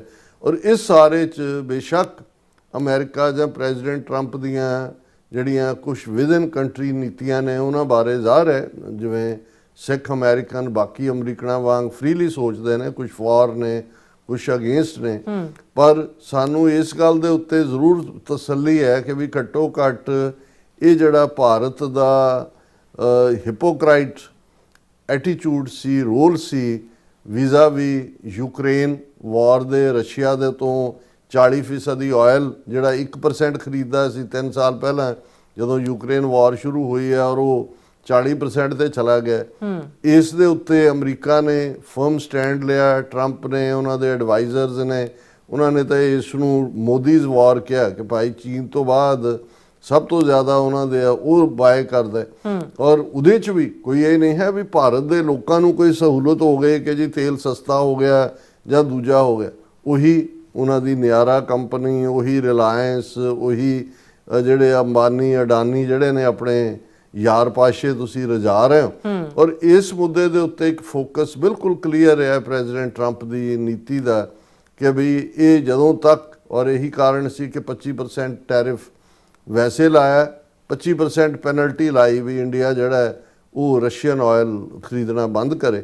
ਔਰ ਕਿਉਂਕਿ ਅਸੀਂ ਇਸ ਡਿਵੈਲਪਮੈਂਟ ਦੇ ਉੱਤੇ ਕੁਆਇਟ ਕਲੋਜ਼ਲੀ ਇਹਨੂੰ ਅਸੀਂ ਮੋਨੀਟਰ ਕੀਤਾ, ਇਸ ਦੇ ਉੱਤੇ ਅਸੀਂ ਗੱਲ ਵੀ ਕਰਦੇ ਰਹੇ।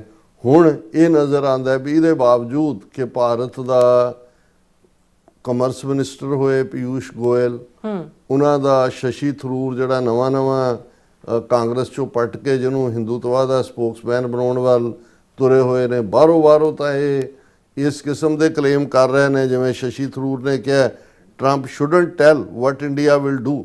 Shashi Tharoor criticises US president claims on Russian oil imports, ਕਿਉਂਕਿ ਟਰੰਪ ਨੇ ਅਜੇ 2 ਦਿਨ ਪਹਿਲਾਂ ਕਿਹਾ ਕਿ ਵੀ ਜੇ ਇੰਡੀਆ ਨੇ ਮੋਦੀ ਨਾਲ ਮੇਰੀ ਗੱਲ ਹੋਈ ਦੀਵਾਲੀ ਦੇ ਮੌਕੇ ਤੇ, ਉਹਨੇ ਕਿਹਾ ਜੀ ਅਸੀਂ ਬਿਲਕੁਲ ਈਅਰ ਐਂਡ ਤੱਕ ਬਿਲਕੁਲ ਬੰਦ ਕਰ ਦਿਆਂਗੇ।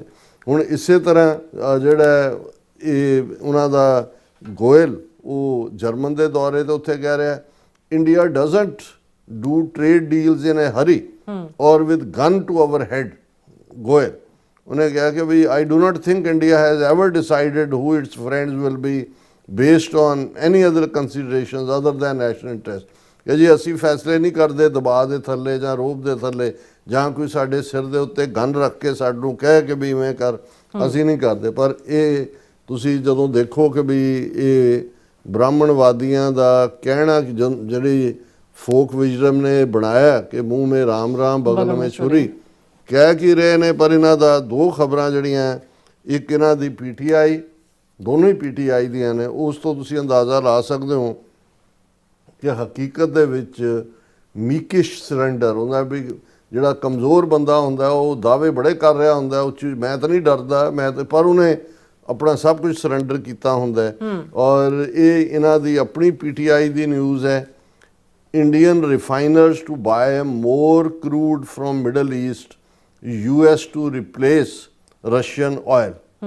ਔਰ ਇਹ ਹੈ ਕਿ ਉਹਨਾਂ ਨੇ ਕਿਹਾ ਜੀ ਕਿਉਂਕਿ ਹੁਣ ਅਮਰੀਕਾ ਨੇ ਜਿਹੜੀ 3 ਦਿਨ ਪਹਿਲਾਂ ਸਿੱਧੀ ਸੱਟ ਮਾਰੀ, ਪਹਿਲਾਂ ਤਾਂ ਸੀ ਕਿ ਵੀ ਉਹਨਾਂ ਨੂੰ ਕਹਿ ਰਹੇ ਸੀ ਵੀ ਟੈਰਿਫ ਲਾਤਾ ਮਤ ਖਰੀਦੋ, ਹੁਣ ਜਿਹੜੀਆਂ 2 ਵੱਡੀਆਂ ਮਲਟੀ ਬਿਲੀਅਨ ਦੇ ਬਜਟ ਵਾਲੀਆਂ ਰੂਸੀ ਕੰਪਨੀਆਂ ਨੇ ਰੋਜ਼ਨੈਫਟ ਤੇ ਲਿਊਕੋਇਲ, ਜਿਨ੍ਹਾਂ ਤੋਂ ਭਾਰਤ ਦੀ ਰਿਲਾਇੰਸ ਨਿਆਰਾ ਬਾਏ ਕਰਦੇ ਸੀ ਔਰ ਇਹ ਈਵਨ ਬਾਈਡਨ ਨੇ ਵੀ, ਭਾਵੇਂ ਜੰਗ ਬਾਈਡਨ ਨੇ ਹੀ ਸ਼ੁਰੂ ਕਰਵਾਈ ਯੂਕਰੇਨ ਦੀ, ਲੇਕਿਨ ਇਹਨਾਂ ਰੂਸੀ ਕੰਪਨੀਆਂ ਤੇ ਸਿੱਧੀ ਪਾਬੰਦੀ ਨਹੀਂ ਸੀ ਲਾਈ। ਟਰੰਪ ਨੇ ਪੁਤਿਨ ਦੇ ਨਾਲ ਮੀਟਿੰਗ ਕੈਂਸਲ ਕੀਤੀ ਤੇ ਨਾਲ ਹੀ ਜਿਹੜੀ ਹੈ ਉਹ ਇਹਨਾਂ ਦੋਨਾਂ ਕੰਪਨੀਆਂ ਦੇ ਉੱਤੇ ਆਰਥਿਕ ਪਾਬੰਦੀਆਂ ਲਾਈਆਂ, ਜਿਹੜੀ ਭਾਰਤ ਨੂੰ ਜਦੋਂ ਸਿੱਧਾ ਹਿੱਟ ਹੋਇਆ।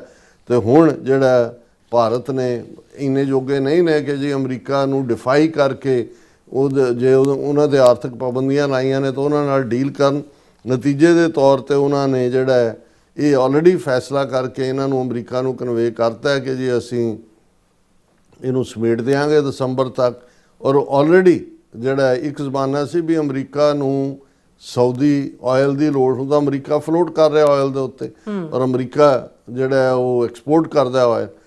ਔਰ ਇੰਡੀਆ ਜਿਹੜਾ ਉਹ ਹੋਏਗਾ ਕਿ ਪਹਿਲਾਂ ਰੂਸਮ ਸ਼ਰਣਮ ਗੱਛਾਮੀ ਸੀ, ਹੁਣ ਜੀ ਟਰੰਪਮ ਸ਼ਰਮਮ ਗੱਛਾਮੀ, ਉਹ ਸਵਾਲ ਆ ਰਿਹਾ। ਔਰ ਇਸ ਦੀ ਡੀਟੇਲ ਹੈ ਉਹਨਾਂ ਦੀ ਪੂਰੀ PTI ਦੀ ਨਿਊਜ਼ ਦੇ ਥੱਲੇ ਕਿ ਵੀ India refiners are likely to ramp up crude oil purchases from the Middle East, Latin America and US to compensate for reduced imports from Russia following Washington's sanctions on two major Russian producer sources and analysts। ਇਹ inside story ਹੈ ਕਿ India ਨੇ already ਕਹਿ ਦਿੱਤਾ ਕਿ ਭਾਈ ਅਸੀਂ ਜਿਹੜਾ ਇਹ ਕਰਾਂਗੇ। ਕਾਫੀ ਡਿਟੇਲ 'ਚ ਹੈ, ਮੈਂ ਇਸ ਦੇ ਵਿੱਚ ਨਹੀਂ ਜਾਵਾਂਗਾ।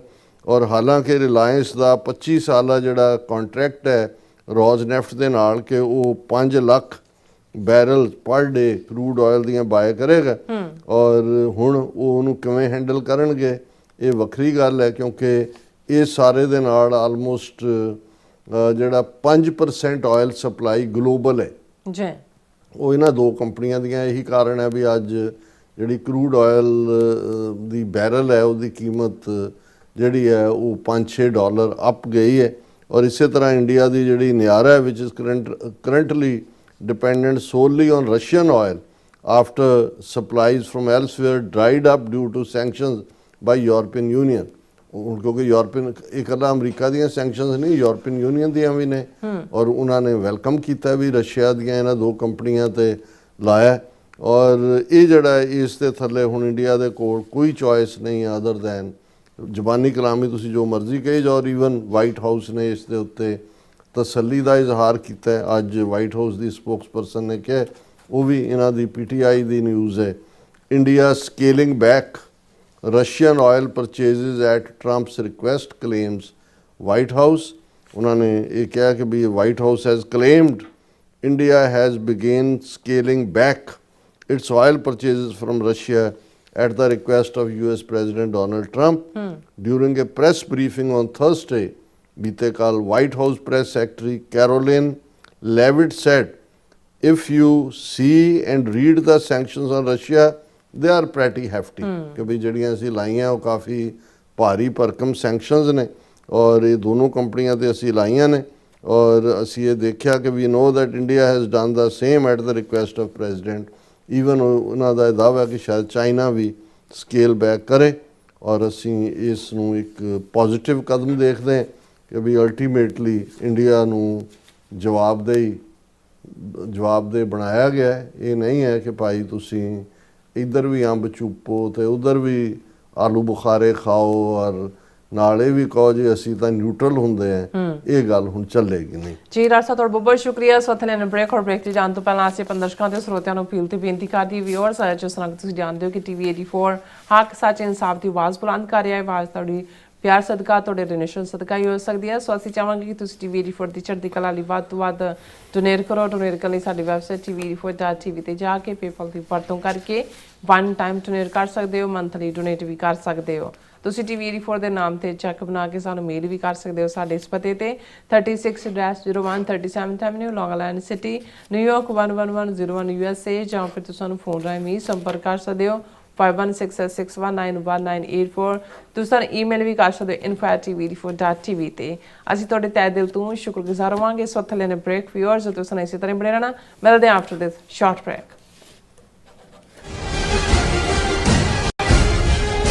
ਸ਼੍ਰੀ ਗੁਰੂ ਗ੍ਰੰਥ ਸਾਹਿਬ ਜੀ ਦੇ ਗੁਰਤਾ ਗੱਦੀ ਦਿਵਸ ਨੂੰ ਸਮਰਪਿਤ ਨਗਰ ਕੀਰਤਨ ਮੌਕੇ Shiromani Akali Dal Amritsar America California unit ਵੱਲੋਂ ਪੰਥਕ ਕਾਨਫਰੰਸ ਕਰਵਾਈ ਜਾ ਰਹੀ ਹੈ। ਇਸ ਕਾਨਫਰੰਸ ਵਿੱਚ ਪਾਰਟੀ ਦੇ ਸੀਨੀਅਰ ਆਗੂ ਅਤੇ ਪੰਥਕ ਬੁਲਾਰੇ ਪਹੁੰਚ ਰਹੇ ਹਨ। ਗੁਰਦੁਆਰਾ ਸ਼੍ਰੀ ਗੁਰੂ ਰਵਿਦਾਸ ਟੈਂਪਲ ਵਿਖੇ 30 ਅਕਤੂਬਰ ਸਵੇਰੇ 9 ਵਜੇ ਸ਼੍ਰੀ ਅਖੰਡ ਪਾਠ ਸਾਹਿਬ ਆਰੰਭ ਹੋਣਗੇ ਅਤੇ 1 ਨਵੰਬਰ ਸਵੇਰੇ 10 ਵਜੇ ਸ਼੍ਰੀ ਅਖੰਡ ਪਾਠ ਸਾਹਿਬ ਦੇ ਭੋਗ ਪਾਏ ਜਾਣਗੇ। 2 ਨਵੰਬਰ ਨਗਰ ਕੀਰਤਨ ਵਾਲੇ ਦਿਨ ਵਿਸ਼ੇਸ਼ ਤੌਰ ਤੇ ਫਲੋਟ ਵੀ ਸਜਾਇਆ ਜਾਵੇਗਾ। ਤਾਂ 1 ਨਵੰਬਰ ਨੂੰ 11 ਤੋਂ 3:30 ਵਜੇ ਤੱਕ ਇਸ ਕਾਨਫਰੰਸ ਵਿੱਚ ਜ਼ਰੂਰ ਪਹੁੰਚੋ ਜੀ। The refuge restaurant lounge 1501 Butte House Road, Yuba City 95993। ਵਧੇਰੇ ਜਾਣਕਾਰੀ ਲਈ ਸਕਰੀਨ ਤੇ ਦਿੱਤੇ ਨੰਬਰਾਂ ਤੇ ਸੰਪਰਕ ਕਰੋ ਜੀ।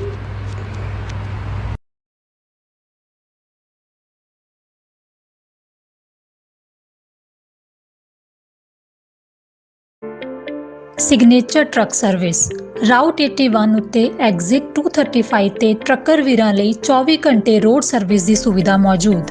Heavy duty repair, oil change, ਪੁਰਾਣੇ ਅਤੇ ਨਵੇਂ tyre, computer diagnostic, DPF cleaning, brake service ਜਾਂ ਰਸਤੇ ਵਿੱਚ ਆਈ ਹਰ ਤਰ੍ਹਾਂ ਦੀ ਰਿਪੇਅਰ ਪ੍ਰੋਫੈਸ਼ਨਲ ਟੀਮ ਵੱਲੋਂ ਕੀਤੀ ਜਾਂਦੀ ਹੈ। ਬ੍ਰੇਕਫਾਸਟ, ਲੰਚ ਅਤੇ ਡਿਨਰ ਲਈ ਪੰਜਾਬੀ ਢਾਬੇ ਦਾ ਆਨੰਦ ਵੀ ਮਾਣੋ। ਡਰਾਈਵਰ ਅਤੇ ਟਰੱਕ ਆਪਰੇਟਰ ਵੀਰ ਡਿਸਪੈਚ ਦੀ ਸਰਵਿਸ ਲਈ ਸਾਡੇ ਨਾਲ ਸੰਪਰਕ ਕਰਨ। Signature truck service 58 triangle drive, wares cave, Virginia 24486। ਕੀ ਤੁਸੀਂ ਆਪਣੇ ਟੈਕਸਿਸ ਨੂੰ ਲੈ ਕੇ ਚਿੰਤਤ ਹੋ? ਤੁਸੀਂ ਆਪਣੀ ਕਮਾਈ ਲਈ ਮਿਹਨਤ ਕਰਦੇ ਹੋ, ਭਾਵੇਂ ਤੁਸੀਂ ਨੌਕਰੀ ਵਿੱਚ ਹੋਵੋ ਜਾਂ ਆਪਣਾ ਬਿਜ਼ਨਸ ਚਲਾਉਂਦੇ ਹੋ। ਜਦੋਂ ਟੈਕਸ ਭਰਨ ਦਾ ਸਮਾਂ ਆਉਂਦਾ ਤਾਂ ਤੁਹਾਨੂੰ ਇੱਕ ਭਰੋਸੇਯੋਗ ਟੈਕਸ ਅਕਾਊਂਟੈਂਟ ਦੀ ਲੋੜ ਹੈ ਜੋ ਟੈਕਸ ਬੈਲੈਂਸ ਦਾ ਤੁਹਾਡੇ ਪੱਖ ਵਿੱਚ ਜਾਣਾ ਯਕੀਨੀ ਬਣਾਵੇ। ਸਿਆਟਲ ਦੀ ਜਾਣੀ ਪਛਾਣੀ company Accurate Accountants and Taxes ਤੁਹਾਡੀ ਸੇਵਾ ਵਿੱਚ ਹਾਜ਼ਰ ਹੈ। ਅਸੀਂ ਹਰ ਤਰ੍ਹਾਂ ਦੇ ਟੈਕਸ ਭਰਨ ਵਿੱਚ ਤੁਹਾਡੀ ਮਦਦ ਕਰਾਂਗੇ। ਟੈਕਸ ਸੰਬੰਧੀ ਕਿਸੇ ਵੀ ਤਰ੍ਹਾਂ ਦੇ ਸਵਾਲ ਲਈ ਅੱਜ ਹੀ ਸਾਡੇ ਤੱਕ ਪਹੁੰਚ ਕਰੋ। Accurate Accountants and Texas.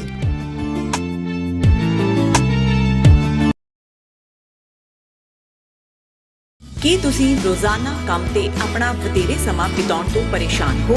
ਆਪਣੀ ਪੂੰਜੀ ਨੂੰ ਕੰਮ ਤੇ ਲਗਾਓ, ਸਾਡੇ ਨਾਲ ਇਨਵੈਸਟ ਕਰੋ। ਅਸੀਂ ਤੁਹਾਡੀ ਪੂੰਜੀ ਤੋਂ ਤੁਹਾਡੇ ਲਈ ਵਧੇਰੇ ਪੈਸੇ ਬਣਾ ਸਕਦੇ ਹਾਂ। ਅਸੀਂ ਪ੍ਰਾਈਵੇਟ ਇਕੁਇਟੀ ਇਨਵੈਸਟਮੈਂਟ ਫਰਮ ਹਾਂ ਤੇ ਕਮਰਸ਼ੀਅਲ ਰੀਅਲ ਏਸਟੇਟ ਵਿੱਚ ਮਾਹਿਰ ਹਾਂ। Property management, leasing, asset management, commercial real estate investment ਵਿੱਚ ਸਾਰੀਆਂ ਸੇਵਾਵਾਂ ਲਈ ਅਮਰੀਕਾ ਭਰ ਵਿੱਚੋਂ ਤੁਸੀਂ ਸਾਡੇ ਤੱਕ ਪਹੁੰਚ ਕਰ ਸਕਦੇ ਹੋ। ਆਜ਼ਾਦ ਕਮਰਸ਼ੀਅਲ ਰੀਅਲਟੀ ਸਰਵਿਸਿਜ਼ ਤੇ Azad family trust 701 North Port Oak Road, suite number 204, Houston, Texas. ਤੁਸੀਂ ਸਾਨੂੰ ਸਾਡੇ ਫੋਨ ਨੰਬਰ 7136861277 ਤੇ ਵੀ ਸੰਪਰਕ ਕਰ ਸਕਦੇ ਹੋ। Azad commercial realty services.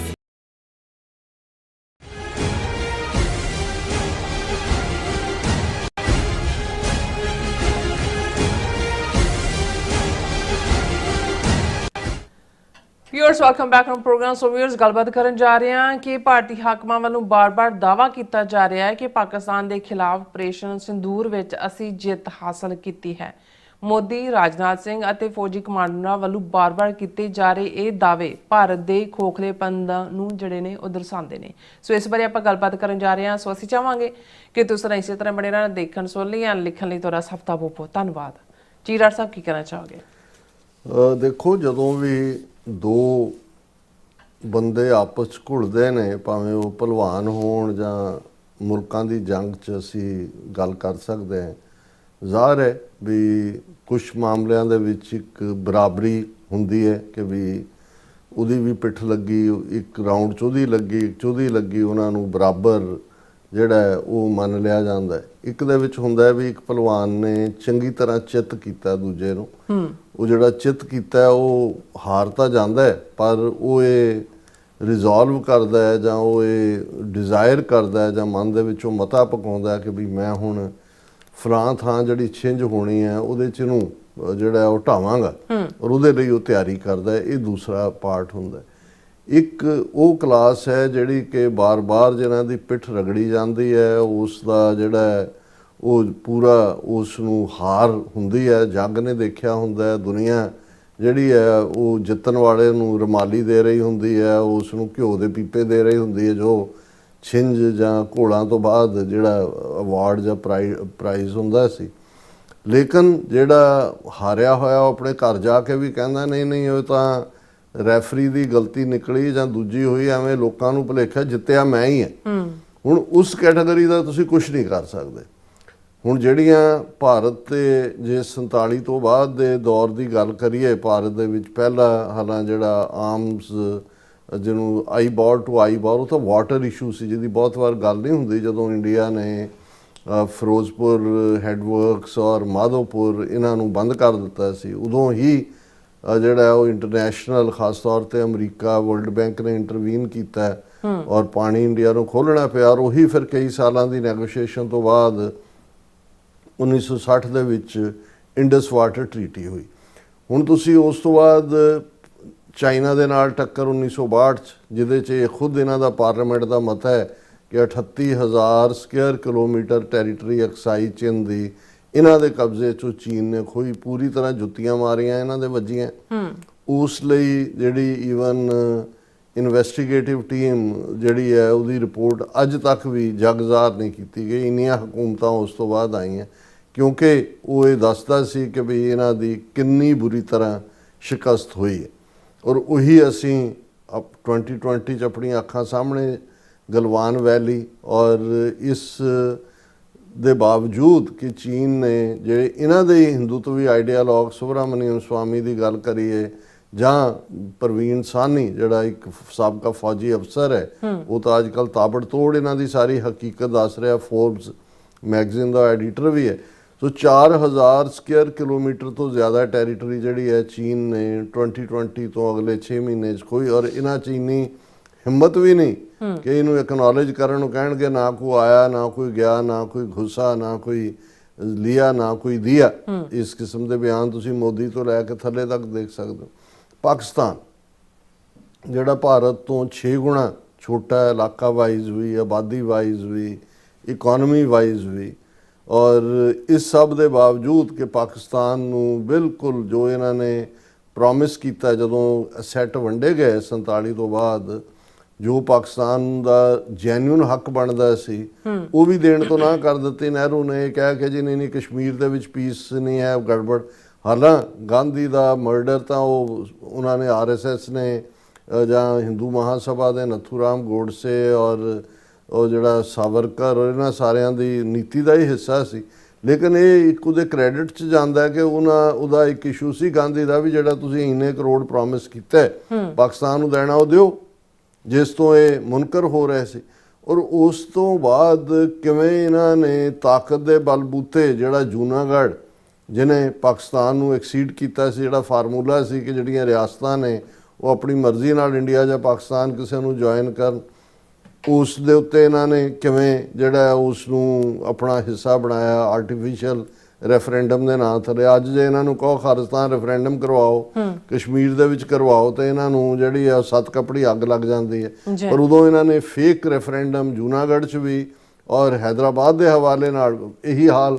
Hyderabad ਜਿਸ ਦਿਨ ਕਾਇਦੇ ਆਜ਼ਮ ਮੁਹੰਮਦ ਅਲੀ ਜਿਨਾ ਫੌਤ ਹੋਏ, ਉਸ ਤੋਂ ਅਗਲੇ ਦਿਨ ਭਾਰਤੀ ਫੌਜ ਨੇ ਹੈਦਰਾਬਾਦ ਤੇ ਹਮਲਾ ਕਰਕੇ ਕਿਵੇਂ ਉੱਥੇ 20,000 ਤੋਂ ਜ਼ਿਆਦਾ ਜਿਹੜੇ ਬੇਗੁਨਾਹ ਹੈਦਰਾਬਾਦੀ ਮੁਸਲਮਾਨ ਸੀ ਜਿਨ੍ਹਾਂ ਨੂੰ ਰਜ਼ਾਕਾਰ ਕਹਿ ਕੇ ਮਾਰਿਆ ਗਿਆ, ਉੱਥੇ ਵੀ ਇਹੀ ਡਰਾਮਾ ਕੀਤਾ ਗਿਆ। ਸੋ ਇਸ ਸਾਰੇ ਦੇ ਬਾਵਜੂਦ ਜਦੋਂ ਪਾਕਿਸਤਾਨ ਦੇ ਨਾਲ 1965 ਦਾ ਜੰਗ ਹੁੰਦਾ ਕਿਨੇ ਸ਼ੁਰੂ ਕੀਤਾ, ਕੀ ਹੋਇਆ, ਆਪਰੇਸ਼ਨ ਜ਼ੈਬਰਲਟਾਰ ਸੀ ਕਿ ਕੀ ਇਹਦੇ 'ਚ ਜੇ ਅਸੀਂ ਨਾ ਵੀ ਜਾਈਏ ਤੇ ਇਹ ਇੱਕ ਹਕੀਕਤ ਹੈ। ਔਰ ਇਹ ਹਰ ਜਿਹੜਾ ਵੀ ਮਿਲਟਰੀ ਐਕਸਪਰਟ ਹੈ ਉਹ ਇਹ ਕਲੇਮ ਕਰੇਗਾ ਕਿ ਭਾਈ ਉਹਦੇ 'ਚ ਦੋਵੇਂ ਸਾਈਡਾਂ ਜਿਹੜੀਆਂ ਨੇ ਉਹ ਨਾ ਤਾਂ ਲਾਈਨ ਆਫ ਕੰਟਰੋਲ ਜਿਹਨੂੰ ਕਿਹਾ ਗਿਆ ਉਸ ਤੋਂ ਕੋਈ ਇੱਧਰ ਕੋਈ ਉੱਧਰ ਉਹ ਜਾ ਸਕਿਆ, ਨਾ ਬਹੁਤਾ ਇੱਧਰ ਕੋਈ ਆ ਸਕਿਆ, ਨਾ ਈਵਨ ਅਖਨੂਰ ਤੋਂ ਕੋਈ ਜੰਮੂ ਨੂੰ ਕੱਢ। ਸੋ ਕਹਿਣ ਦਾ ਮਤਲਬ ਇਹ ਹੈ ਇਹਦੇ ਬਾਵਜੂਦ ਕਿ ਪਾਕਿਸਤਾਨ ਦੀ 에ਅਰ ਫੋਰਸ ਦੀ ਸੁਪੀਰੀਅਰਿਟੀ ਉਦੋਂ ਵੀ ਸੀ 65 ਦੇ ਵਿੱਚ ਵੀ, ਪਰ ਇਕੁਅਲਾਈਜ਼ਰ ਜਿਹਾ ਹੋਇਆ ਔਰ ਅਲਟੀਮੇਟਲੀ ਸੋਵੀਅਤ ਯੂਨੀਅਨ ਨੇ ਇੰਟਰਵੀਨ ਕਰਕੇ ਤਾਸ਼ਕੰਦ ਸਮਝੌਤਾ ਕਰਾਇਆ ਔਰ ਗੱਲ ਜਿਹੜੀ ਹੈ ਉਹ ਆਈ ਗਈ ਹੋ ਗਈ। ਸ਼ਾਸਤਰੀ ਦੀ ਡੈਥ ਹੋਈ ਸਸਪੀਸ਼ੀਅਸ ਸਰਕਮਸਟੈਂਸਿਸ। ਲੇਕਿਨ 6 ਗੁਣਾ ਵੱਡਾ ਭਾਰਤ ਪਾਕਿਸਤਾਨ ਤੋਂ 1965 ਦੇ ਵਿੱਚ ਵੀ ਜਿਹੜਾ ਉਹ ਪਾਕਿਸਤਾਨ ਨੂੰ ਡਿਫੀਟ ਨਹੀਂ ਕਰ ਸਕਿਆ।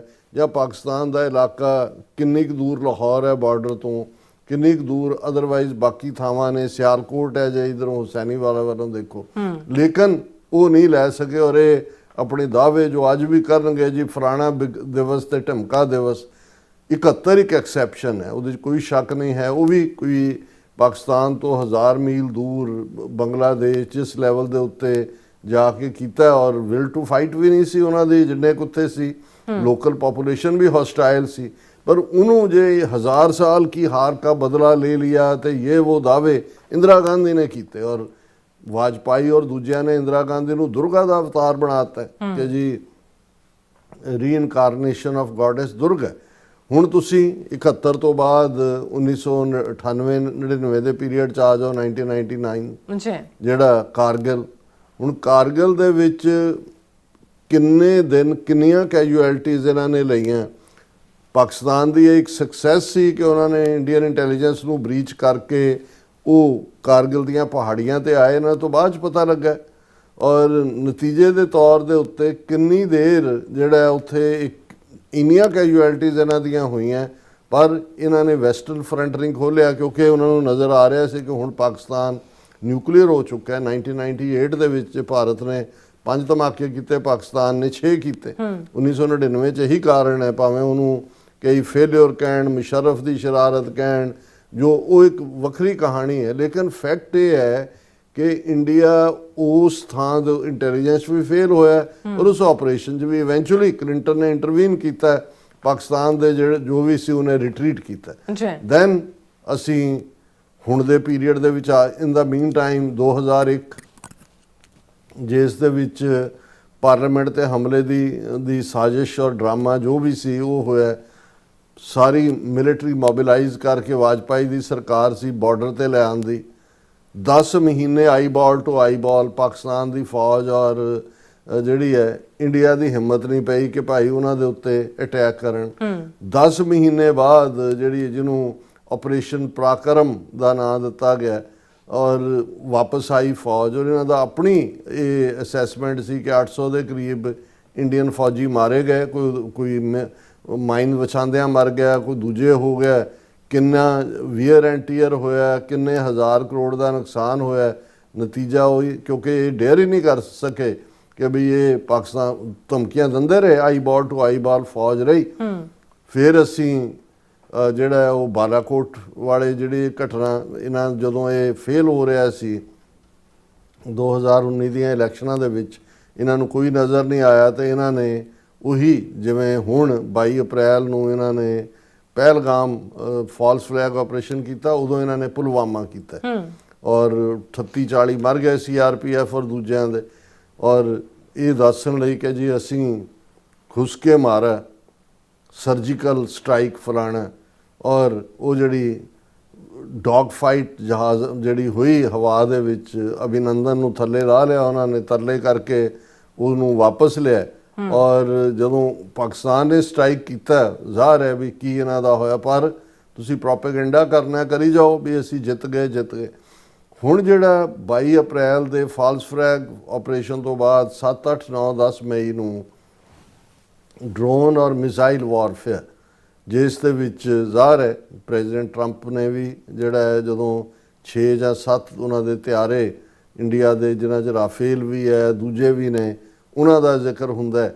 ਔਰ ਇਹਦੇ 'ਚ ਕੋਈ ਸ਼ੱਕ ਨਹੀਂ ਹੈ ਵੀ ਉਸ ਤੋਂ ਬਾਅਦ ਪਾਕਿਸਤਾਨ ਦਾ ਰੁਤਬਾ as a military power, Munir ਜਿਹੜੇ ਉਹਨਾਂ ਦੇ ਫੀਲਡ ਮਾਰਸ਼ਲ ਬਣਾਏ ਗਏ, ਉਹਨਾਂ ਦਾ ਆਸਮ ਮੁਨੀਰ, ਸਾਊਦੀ ਅਰੇਬੀਆ ਦੇ ਨਾਲ ਡੀਲ, ਟਰੰਪ ਦਾ ਉਹਨਾਂ ਨੂੰ ਸੱਦ ਕੇ ਵਾਈਟ ਹਾਊਸ ਦੇ ਵਿੱਚ ਲੰਚ, ਔਰ ਉਸ ਤੋਂ ਬਾਅਦ ਪਾਕਿਸਤਾਨ ਦਾ ਵਧਿਆ ਸਟੇਟਸ ਜਿਸ ਲੈਵਲ ਦੇ ਉੱਤੇ ਹੈ, ਇਹ ਆਪਣੇ ਆਪ ਦੇ ਵਿੱਚ, ਕਿਉਂਕਿ ਅਮਰੀਕਾ ਜਾਂ ਚਾਈਨਾ ਔਰ ਜਿਵੇਂ ਰਾਫੇਲ ਦੇ ਸ਼ੇਅਰ ਡਿਗੇ, ਚਾਈਨੀਜ਼ ਇਕਵਿਪਮੈਂਟ ਦੇ ਅੱਪ ਗਏ, ਉਹ ਜ਼ਮਾਨੇ ਗਏ ਜਦੋਂ ਕਿ ਤੁਸੀਂ ਫੈਕਟਸ ਲੁਕੋ ਲੈਂਦੇ ਸੀ ਕਿ ਕੀ ਹੋਇਆ, ਸੈਟੇਲਾਈਟਸ ਦੇਖ ਰਹੀਆਂ ਹੁੰਦੀਆਂ ਨੇ ਕੀ ਹੋਇਆ ਕੀ ਨਹੀਂ। ਬਿਲਕੁਲ ਹਰ ਇੱਕ ਨੂੰ ਪਤਾ ਹੈ ਕਿ ਭਾਈ ਭਾਰਤ ਜਿਹੜਾ ਸਕੇਅਰਲੀ ਬੀਟਨ ਇੱਕ ਹੁੰਦਾ ਹੈ, ਔਰ ਉਹੀ ਜੇ 55 ਵਾਰ ਟਰੰਪ ਨੇ ਕਿਹਾ ਵੀ ਸੀਜ਼ਫਾਇਰ ਕਰਵਾਇਆ, ਜ਼ਾਹਰ ਹੈ ਭਾਰਤ ਦੇ ਪੱਲੇ ਤਾਂ ਕੁਝ ਨਹੀਂ ਸੀਗਾ।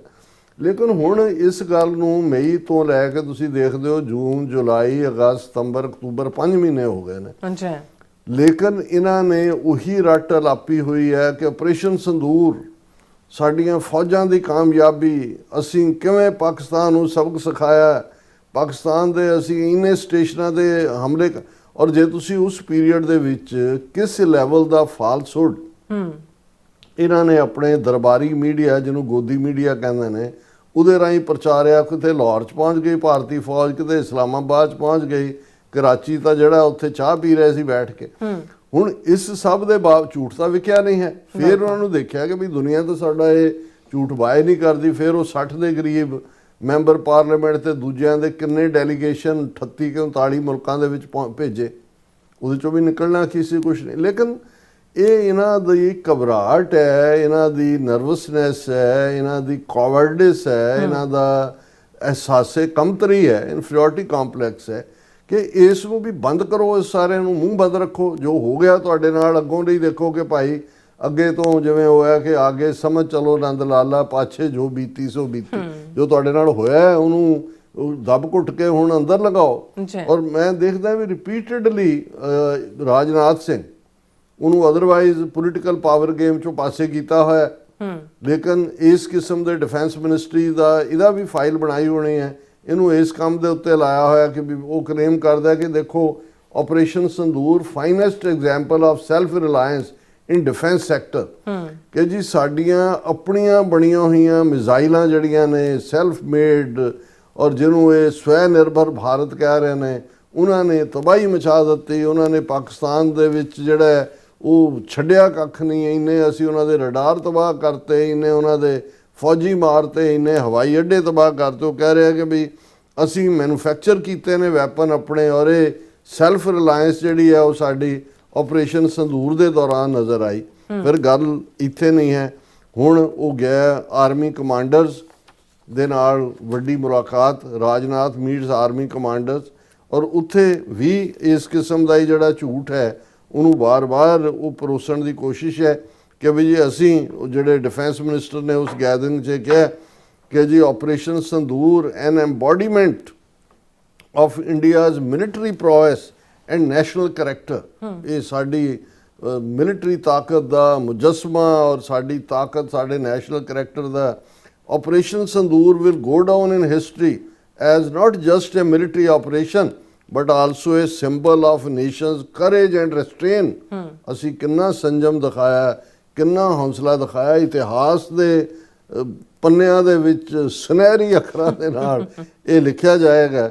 ਔਰ ਪਰ ਉਹਨੇ ਕਿਹਾ ਜੀ ਅਸੀਂ ਜਿਹੜਾ ਇਹ ਮਿਸ਼ਨ ਅਜੇ ਸਾਡਾ ਮੁੱਕਿਆ ਨਹੀਂ ਹੈ ਟੈਰਰਿਜ਼ਮ ਦੇ ਖਿਲਾਫ, as long as even a single terrorist mindset remains alive, ਅਸੀਂ ਇਸ ਉਹਨਾਂ ਨੂੰ ਛੱਡਾਂਗੇ ਨਹੀਂ, ਅਸੀਂ ਜਿਹੜੇ ਆਪਣੀ ਟਰਮਸ ਦੇ ਉੱਤੇ ਹੁਣ ਟੈਰਰਿਸਟ ਐਕਟੀਵਿਟੀ ਨੂੰ ਰੋਕਾਂਗੇ। This is new India's defence doctrine which embodies both resolve and courage. ਇਹ ਜਿਹੜਾ ਸਾਡਾ ਨਵਾਂ ਜਿਹਨੂੰ ਨਿਊ ਨਾਰਮ ਕਹਿੰਦੇ ਨੇ, ਇਹ ਹੈ ਜਿਹਦੇ 'ਚ ਅਸੀਂ ਜਿਹੜਾ ਉਹ ਦੱਬ ਦਿਆਂਗੇ, ਕੁੱਟ ਦਿਆਂਗੇ, ਮਾਰ ਦਿਆਂਗੇ, ਦੁਨੀਆ ਦੇ ਮੈਪ ਤੋਂ ਗਾਇਬ ਕਰ ਦਿਆਂਗੇ, ਜੋਗਰਾਫੀ 'ਚੋਂ, ਜੋ ਉਹਨਾਂ ਦੇ ਫੌਜੀ ਜਨਰਲ ਔਰ ਦੂਜੇ ਵੀ ਕਰ ਰਹੇ ਨੇ। ਸੋ ਜਿਵੇਂ ਅਸੀਂ ਕੱਲ੍ਹ ਡਿਸਕਸ ਕੀਤਾ ਸੀ ਆਰਟੀਕਲ ਨੇਸ਼ਨ ਦਾ ਕਿ ਭਾਈ ਇਹ ਬਿਲਕੁਲ ਜਿਹੜੀ ਇਹਨਾਂ ਦੀ ਪੋਲਿਟਿਕਸ, ਇਹਨਾਂ ਦੀ ਫੌਜ ਔਰ ਇਹਨਾਂ ਦੀ ਰਿਲੀਜੀਅਸ ਆਈਡੀਓਲੋਜੀ ਹਿੰਦੂਤਵਾ, ਇਹ ਸਭ ਰਲਗੜ ਹੋ ਚੁੱਕੇ ਨੇ।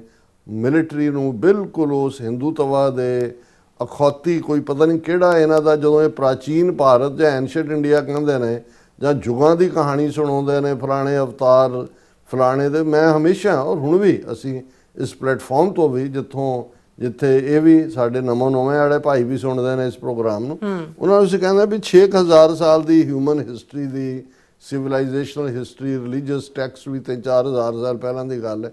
ਤੁਸੀਂ ਇਹਨਾਂ 6000 ਸਾਲ ਦਾ ਪਹਿਲਾਂ ਇੱਕ ਹਿਸਾਬ ਕਰ ਦਿਓ ਵੀ ਤੁਹਾਡਾ ਸਤਯੁਗ ਕਿਹੜਾ ਹੈ, ਤ੍ਰੇਤਾ ਕਿਹੜਾ ਹੈ, ਦੁਆਪਰ ਕਿਹੜਾ ਹੈ, ਤਾਂ ਕਲਯੁਗ ਕਿਹੜਾ ਹੈ, ਕਿਹੜੇ ਅਵਤਾਰ ਕਿੱਥੇ ਹੋਏ ਨੇ, ਤੇ ਉਹਦੇ 'ਚ ਤੁਹਾਡਾ ਪ੍ਰਾਚੀਨ ਭਾਰਤ ਕਿਹੜਾ ਹੈ, ਤੇ ਪ੍ਰਾਚੀਨ ਭਾਰਤ ਦੇ ਵਿੱਚ ਜਿਹੜਾ ਪੀਰੀਅਡ ਹੈ ਉਹ ਕਿਹਦਾ ਪੀਰੀਅਡ ਹੈ ਤੇ ਕੀ ਉਹਦੇ 'ਚ ਹੈ। ਲੇਕਿਨ ਜੇ ਤੁਸੀਂ ਇੱਕ ਮਿਥਿਹਾਸ ਦੇ ਉੱਤੇ, ਜੇ ਹੁਣ ਤੁਸੀਂ ਇਹੀ ਕਹਿਣਾ ਕਿ ਜੀ ਸਾਡਾ ਜਿਹੜਾ ਪ੍ਰਾਚੀਨ ਭਾਰਤ ਸੀ ਉਹਦੇ 'ਚ ਹੁਣ ਤਾਂ ਟੈਸਟ ਟਿਊਬ ਬੇਬੀਜ਼ ਹੋਈਆਂ, ਅਸੀਂ ਤਾਂ ਗਮਲਿਆਂ ਦੇ ਵਿੱਚ ਨਿਆਣੇ ਉਗਾਉਂਦੇ ਸੀ। ਦੇਖੋ 100 ਕੌਰਵ ਜਿਹੜੇ ਨੇ ਉਹ ਭਰਾ ਸੀਗੇ, ਉਹ ਤਾਂ ਹੁਣ ਟੈਸਟ ਟਿਊਬ ਬੇਬੀਜ਼ ਸੀ। ਅਸੀਂ ਜਾਂ ਪ੍ਰਧਾਨ ਮੰਤਰੀ ਮੋਦੀ ਸਰਜਨਸ ਦੀ ਕਾਨਫਰੰਸ ਦੇ ਵਿੱਚ ਇਹ ਕਹੇ ਕਿ ਜੀ ਆਹ ਪਲਾਸਟਿਕ ਸਰਜਰੀ ਤਾਂ ਹੁਣ ਆਈ ਹੈ, ਸਾਡੇ ਸਰਜਨ ਨੇ ਤਾਂ ਦੇਖੋ ਗਣੇਸ਼ ਜੀ ਹਾਥੀ ਦਾ ਸਿਰ ਕਹਿੰਦੇ ਬੰਦੇ ਦੇ ਉੱਤੇ ਲਾਤਾ, ਇੰਨੀ ਕਾਮਯਾਬ ਸਰਜਰੀ ਕਰਤੀ। ਔਰ ਜਿਹੜਾ 에ਅਰ ਸਪੇਸ 'ਚ ਕਿਹਨੇ ਵਾਕ ਕੀਤਾ ਸਭ ਤੋਂ ਪਹਿਲਾਂ, ਉਹਨਾਂ ਦਾ ਮਿਨਿਸਟਰ ਜਿਹੜਾ ਉਹ ਟੈਕਨੋਲੋਜੀ ਵਾਲਿਆਂ ਦੀ ਕਾਨਫਰੰਸ ਕਹਿ ਰਿਹਾ ਕਿ ਪਹਿਲਾ ਬੰਦਾ ਜਿਹਨੇ ਸਪੇਸ 'ਚ ਵਾਕ ਕੀਤਾ ਉਹ ਹਨੂਮਾਨ ਜੀ। ਫਿਰ ਕੱਲਾ ਵਾਕ ਥੋੜੀ ਕੀਤਾ, ਨੀਲ ਆਰਮਸਟਰਾਂਗ ਨੇ ਤਾਂ ਆਦਤ ਜਾ ਕੇ ਚੰਦਰਮਾ ਦੇ ਉੱਤੇ ਉਹਦੇ ਤਾਂ ਸਪੈਸ਼ਲ ਪਾਏ ਨੇ। ਹਨੂਮਾਨ ਜੀ ਇਕੱਲੇ ਥੋੜੀ, ਨਾਲ ਉਹ ਪਹਾੜ ਵੀ ਲੈ ਕੇ ਜਿਹੜੇ ਨੇ ਉਹ ਸਪੇਸ ਦੇ ਵਿੱਚ ਵਾਕ ਕਰ ਰਹੇ ਨੇ।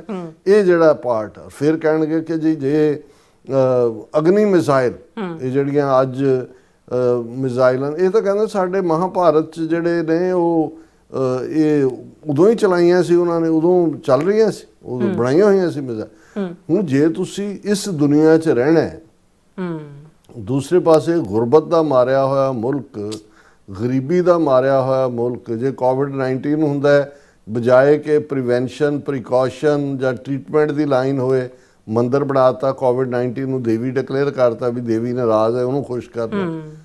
ਔਰ ਘੰਟੀ ਵਜਾਓ, ਥਾਲੀ ਵਜਾਓ, ਦੂਜਾ ਕਰੋ ਜੋ ਪ੍ਰਧਾਨ ਮੰਤਰੀ ਗਾਈਡ ਕਰ ਰਿਹਾ। 43 ਲੱਖ ਲੋਕ, ਇਹ ਵਰਲਡ ਹੈਲਥ ਆਰਗੇਨਾਈਜੇਸ਼ਨ ਦੀ ਫਿਗਰ ਹੈ। ਦੁਨੀਆ 'ਚ 1.5 ਕਰੋੜ ਮਰੇ, ਕੱਲੇ 43 ਲੱਖ ਇੰਡੀਆ ਦੇ, ਹਰ ਤੀਸਰਾ ਮਰਨ ਵਾਲਾ ਭਾਰਤ 'ਚ ਹੈ। ਪਰ ਤੁਸੀਂ ਕਰੀ ਜਾਓ ਕਿ ਭਾਈ ਕੋਵਿਡ-19 ਮਾਤਾ ਕੀ ਜੈ, ਘੰਟੀਆਂ ਵੀ ਵਜਾਓ, ਸੰਦੂਰ ਵੀ ਸੁੱਟੋ, ਔਰ ਫਿਰ ਆਪਣੇ ਖੁਦ ਹੀ ਇਹ ਡਰਾਮੇਬਾਜ਼ੀ ਕਰਕੇ ਉਹਨਾਂ ਨੂੰ ਕਹੋ ਜੀ ਆਪਰੇਸ਼ਨ ਸੰਦੂਰ ਅਸੀਂ ਕਰਤਾ ਹੈ ਜੀ, ਸੰਦੂਰ ਹੁਣ ਤੁਹਾਡੇ ਸਿਰਾਂ 'ਚ ਕਿਹਨੇ ਭੁੱਖਣਾ ਹੈ ਤੇ ਕੀ ਹੈਗਾ। ਲੇਕਿਨ ਇਹ ਸਾਰੇ ਦਾ ਤੁਸੀਂ ਇਹਦਾ ਨੁਕਸਾਨ ਇਹ ਹੁੰਦਾ ਹੈ ਕਿਉਂਕਿ ਜਿਵੇਂ ਇੱਕ ਜਦੋਂ ਅਸੀਂ ਮਨੋਵਿਗਿਆਨ ਜਾਂ ਸਾਈਕੋਲੋਜੀ ਦੀ ਗੱਲ ਕਰਦੇ ਹਾਂ, ਇਹ ਤਾਂ ਠੀਕ ਹੈ ਵੀ ਉਹ ਹੁਣ 6 ਮਹੀਨੇ ਤੋਂ ਵੀ ਇਹ ਝੂਠ ਰਿਪੀਟ ਕਰ ਰਹੇ ਨੇ। ਉਹ ਚਾਣਕਿਆ ਦੀ ਇਸ ਨੀਤੀ ਤੇ ਯਕੀਨ ਕਰਦੇ ਨੇ ਕਿ ਜਿੰਨੀ ਵਾਰ ਤੁਸੀਂ ਝੂਠ ਬੋਲੋਗੇ, ਬਾਰ-ਬਾਰ ਬੋਲੋ, ਲੋਕ ਯਕੀਨ ਕਰਨ ਲੱਗ ਜਾਣਗੇ।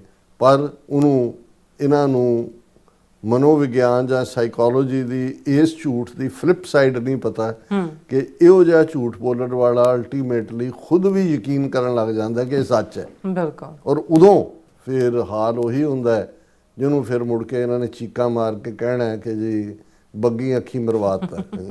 ਜੀ ਡਾਕਟਰ ਸਾਹਿਬ, ਤੁਹਾਡਾ ਬਹੁਤ ਸ਼ੁਕਰੀਆ। ਸੋ ਅਥਲੇ ਨੇ ਬ੍ਰੇਕ ਫਿਊਅਰਸ, ਤੁਸੀਂ ਇਸੇ ਤਰ੍ਹਾਂ ਬੜੇ ਨਾਲ ਮਿਲਦੇ ਹਾਂ ਛੋਟੇ ਜਿਹੇ ਵਕਫੇ ਤੋਂ ਬਾਅਦ।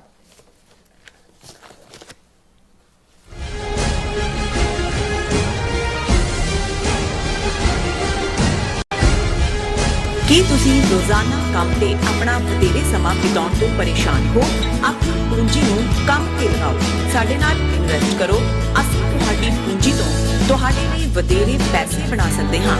ਅਸੀਂ ਪ੍ਰਾਈਵੇਟ ਇਕੁਇਟੀ ਇਨਵੈਸਟਮੈਂਟ ਫਰਮ ਹਾਂ ਤੇ ਕਮਰਸ਼ੀਅਲ ਰੀਅਲ ਐਸਟੇਟ ਵਿੱਚ ਮਾਹਿਰ ਹਾਂ। Property management, leasing, asset management, commercial real estate investment ਵਿੱਚ ਸਾਰੀਆਂ ਸੇਵਾਵਾਂ ਲਈ ਅਮਰੀਕਾ ਭਰ ਵਿੱਚੋਂ ਤੁਸੀਂ ਸਾਡੇ ਤੱਕ ਪਹੁੰਚ ਕਰ ਸਕਦੇ ਹੋ। ਆਜ਼ਾਦ ਕਮਰਸ਼ੀਅਲ ਰੀਅਲਟੀ ਸਰਵਿਸਿਜ਼ ਦੇ Azad family trust, 701 North Post Oak Road, suite number 204, Houston, Texas.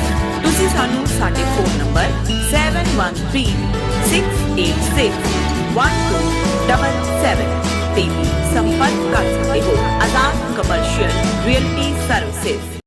ਸ਼੍ਰੀ ਗੁਰੂ ਗ੍ਰੰਥ ਸਾਹਿਬ ਜੀ ਦੇ ਗੁਰਤਾ ਗੱਦੀ ਦਿਵਸ ਨੂੰ ਸਮਰਪਿਤ ਨਗਰ ਕੀਰਤਨ ਮੌਕੇ Shiromani Akali Dal Amritsar America California unit ਵੱਲੋਂ ਪੰਥਕ ਕਾਨਫਰੰਸ ਕਰਵਾਈ ਜਾ ਰਹੀ ਹੈ।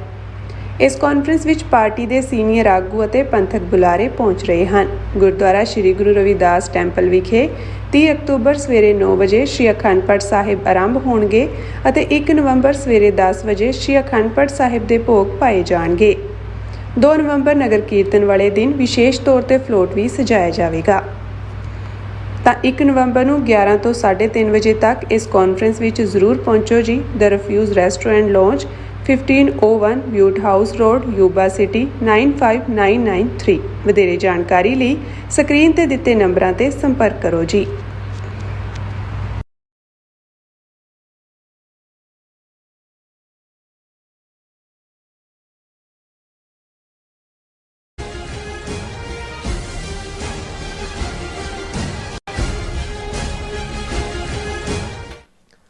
ਦਰਸ਼ਕੋ, ਬ੍ਰੇਕ ਤੋਂ ਬਾਅਦ ਤੁਹਾਡਾ ਸਭ ਦਾ ਭਰਪੂਰ ਸਵਾਗਤ ਹੈ। ਸੋ ਵੀਅਰਸ, ਗੱਲਬਾਤ ਕਰਨ ਜਾ ਰਹੇ ਹਾਂ ਕਿ ਨਵੀਂ ਦਿੱਲੀ ਵਿੱਚ ਯੂਨਾਈਟਿਡ ਨੇਸ਼ਨ ਦੇ 80ਵੇਂ ਫਾਊਂਡਿੰਗ ਡੇ ਸੰਬੰਧੀ ਇੱਕ ਸਮਾਗਮ ਹੋਇਆ, ਜਿਸ ਵਿੱਚ ਇੱਕ ਵਿਸ਼ੇਸ਼ ਡਾਕ ਟਿਕਟ ਵੀ ਜਾਰੀ ਕੀਤੀ ਗਈ। ਪਰ ਇਸ ਸਮਾਗਮ ਵਿੱਚ ਵੀ ਭਾਰਤ ਨੇ ਦਹਿਸ਼ਤਗਰਦੀ ਦਾ ਰੋਣਾ ਰੋਂਦਿਆਂ ਆਪਣੇ ਆਪ ਨੂੰ ਪਾਕਿਸਤਾਨੀ ਦਹਿਸ਼ਤਗਰਦੀ ਦੇ ਵਿਕਟਮ ਵਜੋਂ ਪੇਸ਼ ਕੀਤਾ। ਹਕੀਕਤ ਵਿੱਚ ਭਾਰਤ ਖੁਦ ਦਹਿਸ਼ਤਗਰਦੀ ਦਾ ਮੁਜੱਸਮਾ ਹੈ। ਔਰ ਹਾਲ ਹੀ ਵਿੱਚ ਅਫਗਾਨਿਸਤਾਨ ਦੇ ਦਹਿਸ਼ਤਗਰਦ ਤਾਲਿਬਾਨ ਰਜੀਮ ਦੇ ਨੁਮਾਇੰਦਿਆਂ ਨਾਲ ਘੁੱਟ-ਘੁੱਟ ਕੇ ਪਾਈਆਂ ਜੱਫੀਆਂ ਇਸ ਦਾ ਜਿਹੜਾ ਸ਼ੇਕੜਲਾ ਸਬੂਤ ਹਨ। ਸੋ ਇਸ ਬਾਰੇ ਆਪਾਂ ਗੱਲਬਾਤ ਕਰਨ ਜਾ ਰਹੇ ਹਾਂ। ਸੋ ਅਸੀਂ ਚਾਹਾਂਗੇ ਕਿ ਤੁਸੀਂ ਇਸੇ ਤਰ੍ਹਾਂ ਬਣੇ ਰਹਿਣਾ, ਦੇਖਣ ਸੁਣਨ ਲਈ, ਲਿਖਣ ਲਈ ਤੁਹਾਡਾ ਸਭ ਦਾ ਬਹੁਤ ਬਹੁਤ ਧੰਨਵਾਦ।